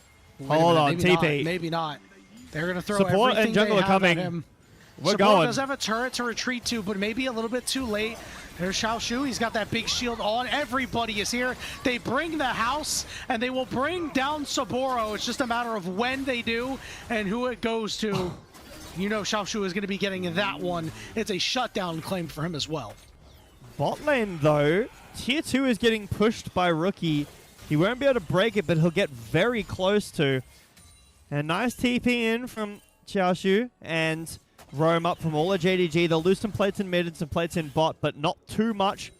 Gold lead will now settle it a little bit under 2,000 gold. If JDG maybe could get this mid turret, that would be another couple of hundred off of it. That would be quite nice, but yeah, not the funnest matchup on the side lane there, Arya against Yorick. But again, it might have just been a bait the whole time. JDG ready to respond, or at least quick to respond to when Saburo was stepping up too far. Rookie. Okay, Hongq. He's fine. You know, Rookie doesn't have a ton of damage right now, but you do need to be careful. One note about that kill that happened on the Saburo. Saburo's lead, he had like a 1,400 gold lead. Now it's down to about 400. Xiaoshu was able to go back and pick up item 2. That is very, very significant. Wow. Yeah, you're absolutely right. I mean, Gwen comes online, or like more online, sorry, at like one item, and every item after that, she just becomes more and more of a champion. Gwen's early game is very, very weak, and Yorick's level 1 is very weak too, but now it's only 500 lead, and item advantage is kind of on Xiaoshu's hands here. Vampire, oh, right into the trap of Rookie. Caught. And more knockups coming through. Keeper's verdict lands onto 2, but Rookie is the one who picks it up. I mean, it's a pick. 12 seconds on Baron. Can you start Weaver's it? Wall. We're going. If you can find Gala, this is huge. Boy. Supreme display of talent not going to land, but Gala forced to flash out of there. I mean, there's no Flash Gala, no TP Honkyu, no support. What can you get? Kind of looks like a big fat nothing here. Junja. Here we go. Now starting to get aggressive here is Honkyu. He got voted quite low, but he is lying in wait for something more. He's got one more charge. It looks like he will keep this one in the back pocket. Could opt to continue going forward, but again, there's just nothing to fight over. IG are defending their mid turret pretty well, but you're looking at soul point for IG in 1 minute. They've already used some tools, but they forced Flash out of Gala. Maybe they were hoping to get a bit more, but that is a massive summoner spell. If Wei can get into the backline, access the Gala, shut him down early, a lot of the damage falls away. Xiaoshu, no TP, might have it up in that time. 50 seconds, oh, it's close. He might not have it. But for IG, they've got everything up. They're going to have ults back up. Supreme Display of Talent. Maybe not Weaver's Wall. That's a pretty long cooldown, but they'll have Supreme Display of Talent up. They've got all flashes. Saburo has TP if he wants to join, or if he wants to join the fight and then TP back to lane. Could TP in with a big shield. Obviously, that's really valuable. This is a nice bait from IG, Yanni. Look at Junja's pathing. Look at where he's pinging. If he walks in here, maybe they could catch IG. Decide not to overstay, though. Dragon spawning in 20 seconds. Jue's going to refill his wards. No dragon will be started up on spawn. I'm looking for Honkyu in this fight. He went back. He picked up his Rabadon's Death Cap as a second item.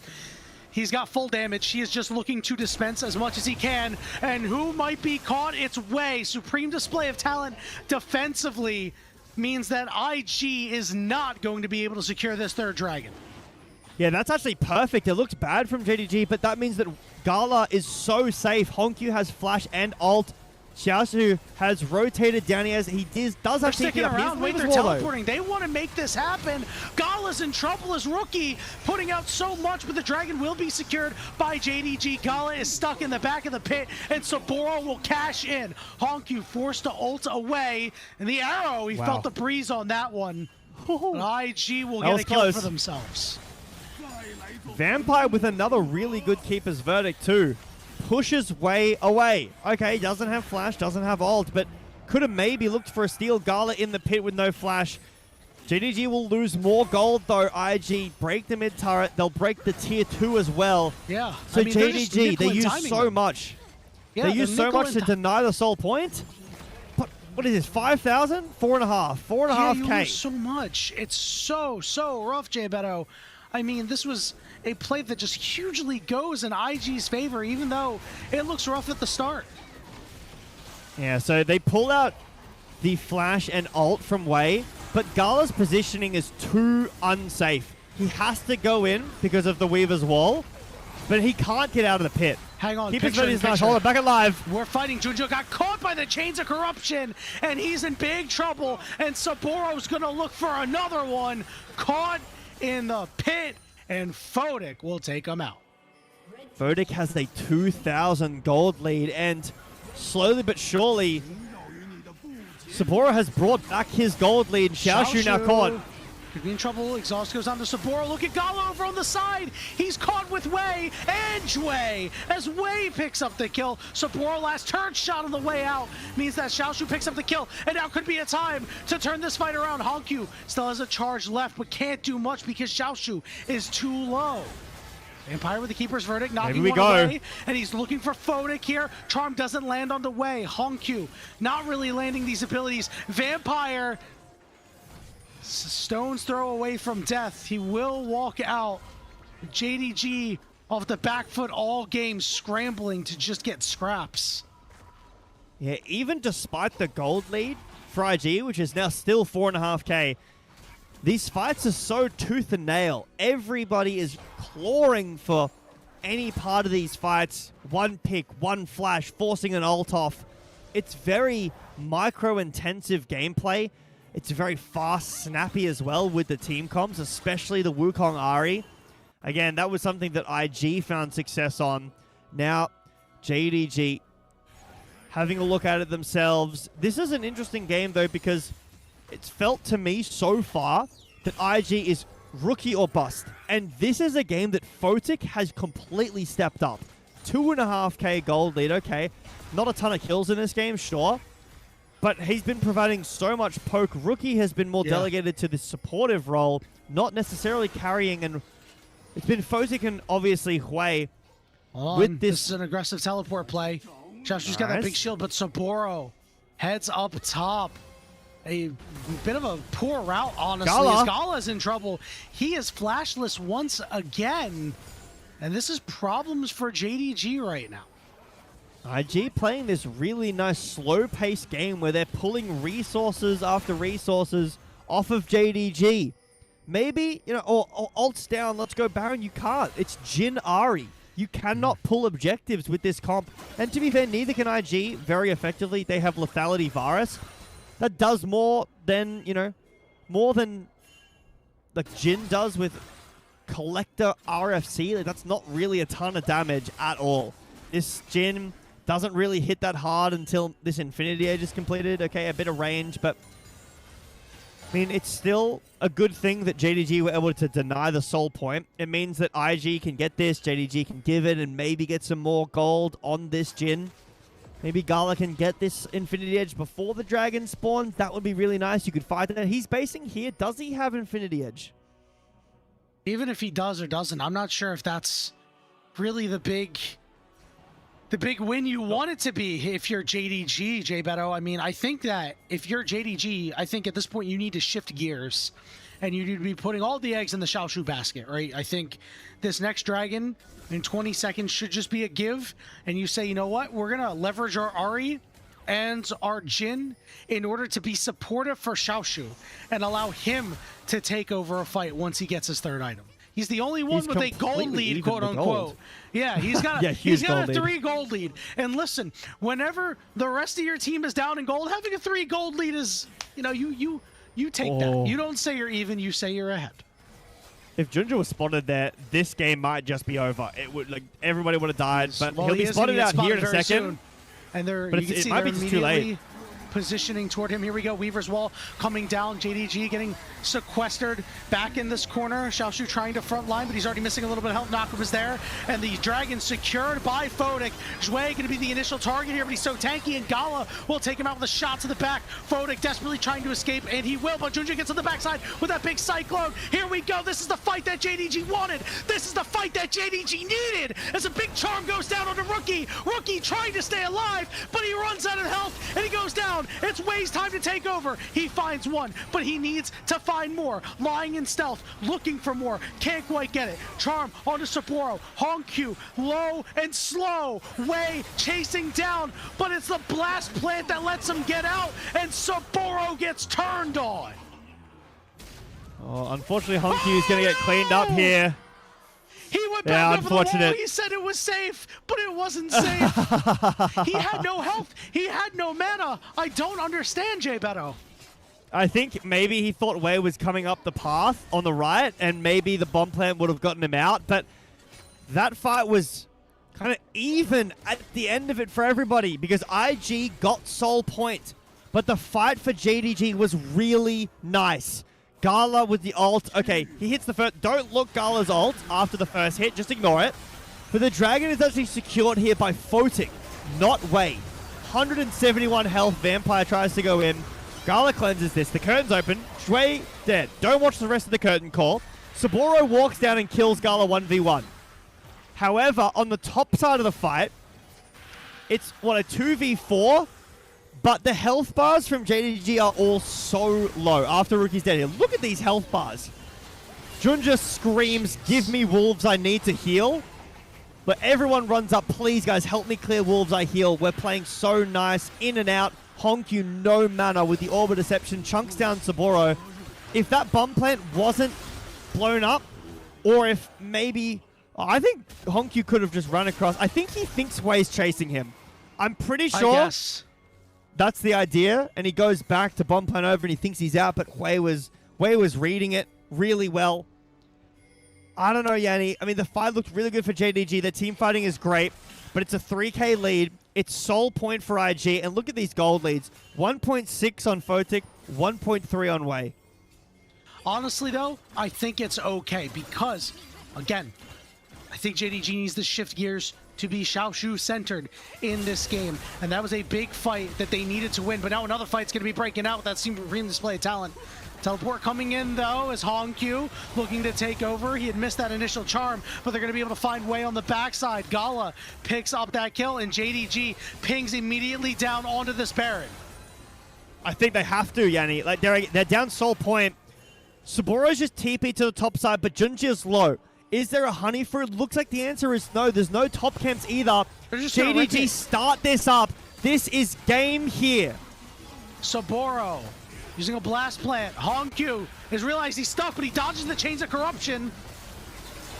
All right, there's a Weaver's wall going down, cutting members off. Yeah, that GA got popped. That's huge. Just stuck in the pit. He's dead. Photic, the sniper, gets the kill, and it's anybody's Baron. Xiaoshu going after Shui, takes him out, but he dies. Vampire will die, and it looks like it's IG's Baron to take. Over on the other side, Rookie and Gala going at it. The former teammate, but it's Photic with the quadra kill. The replacement picking it up, and Hongq will fall. An ace for IG.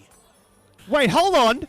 Is that it, Yanni? Invictus Gaming, off of the back of a misplay from JDG, they might have pulled this series back. The death timers are so long. Vampire in 10 seconds. Junja in 12 with Rookie and Photic shoving down IG after an 0-2 start. JDG with their impressive win.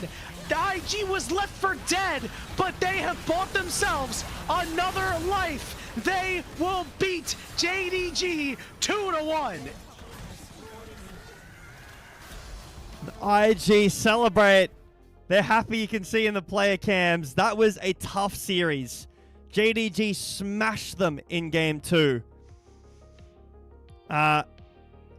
Rookie looked awesome game 1, man. He looked really good. But it's really nice to see other members of IG step up to the plate. Photic with a quadra kill at the end there. JDG running out of time. They were down soul point. They were down gold. They needed to do something. They pull the Baron. Junja gets chunked. And IG, despite losing some members, they don't falter. They end up clutching out the series at the end. Oh man, that was a crazy one, Jay Beto. After that game 2, that was pretty lopsided in the early goings of this game that were very, very slow. The action picked up quite quickly and got very pulse pounding down toward the end. It's another scenario where we see a team do Baron with a member up and they fail to get it done. Everybody's talked about, oh, Baron's buffed this year, Baron's buffed this year. Oh, but it doesn't matter. It's not a big deal. No, it is a big deal. In pro play, it's such a huge deal. I thought from the moment that Rookie got that extra chip damage onto Junja that, oh man, they can't do this Baron anymore. Well, they forced it anyway, and they are paying for it dearly with a point in the loss column. It's really good to see IG putting themselves 1-2 in this group. JDG will go to 1-1. Again, IG. So IG play BLG next week, and JDG play AL tomorrow. So both of these teams' next matches is up against the two top teams. So standings are looking pretty fun, in my opinion. Like, it's like 1 and 2, and that's a great rivalry, and then everyone else is kind of fighting for 3rd and 4th, maybe even potentially contesting 2. We'll see how these series go over the next week. But I think for both of these teams, you were kind of right with the JDG idea. Like, Hongq and Junja play so well together, but not everybody is on the same page together. Not everybody has that synergy built up just quite yet. And for IG, Rookie is such an important part, but it's really nice to see some other people stepping up, having some really important performances here. And what a night. I mean, ALBLG, then this one. Bangers. Man. Bangers only here in the LPL, Jay Beto. Jay Beto, we're not going to get a chance to get to the player of the series, but who would you pick for the player of the series? Series. Ooh. So this has to be someone who won the series, has to be an IG member? I mean, it could theoretically be anybody. I'll pick someone who won. You're not restricted to, somebody who won. But I will say, I don't think I'm picking a player for the series for the losing team this time around. Yeah, it's a tough one. So I think immediately for my take, can't be Saburo, can't be Photic. I think that their game 1 and 2 just wasn't as good as their other games. Like game 3 from Photic was great. Saburo had a quiet series. I think for me, it's between Rookie and Wei, and I think it's Wei. I think Rookie's game 2 was... game 2. Rookie's game 2 was not the best, and his game 3 was pretty quiet. I think Wei really pulled his weight there. Okay. All right. So, no love for Zhui. I thought his last good. Game was fine. His really first good. game was fantastic. I think I have to go with Rookie, and the reason why is just because, it was neck and neck between him and Zhui for that first game MVP. But when I look at that and the third game, although Rookie was quiet, he did get the job done a lot of times. I was putting out good damage, doing solid zone control, had a good enough game in game 3 for me to feel confident in giving him the player of the series. Jay Beto, any final thoughts before we close it out for the day? My final thoughts are, again, this group ascension is very close. I'm super excited to watch the matches of these teams playing up against each other, against everybody else. We haven't seen either of these teams against... we haven't seen JDG against AL or BLG. We haven't seen IG up against BLG. It's important for these teams. And, it's only a double round robin, right? So there's only so many matches against the top teams before you really need to cement your standings. Without a doubt, Jay Beto. Well, that will do it for us here tonight. Tomorrow, Top Esports versus BLG. That'll be with Cubby and Gordo. And then we have AL versus JDG. Tabe against his former team. JDG taking a hard loss today, but they're going to have a little bit extra for that game tomorrow. That does it for us here this evening, this morning, or this afternoon, wherever you are. For myself, for Jay Beto, for Caddy behind the glass, and for the rest of the LPL English cast and crew, we want to thank you so much for being here with us today. We hope to see you tomorrow for some more LPL action.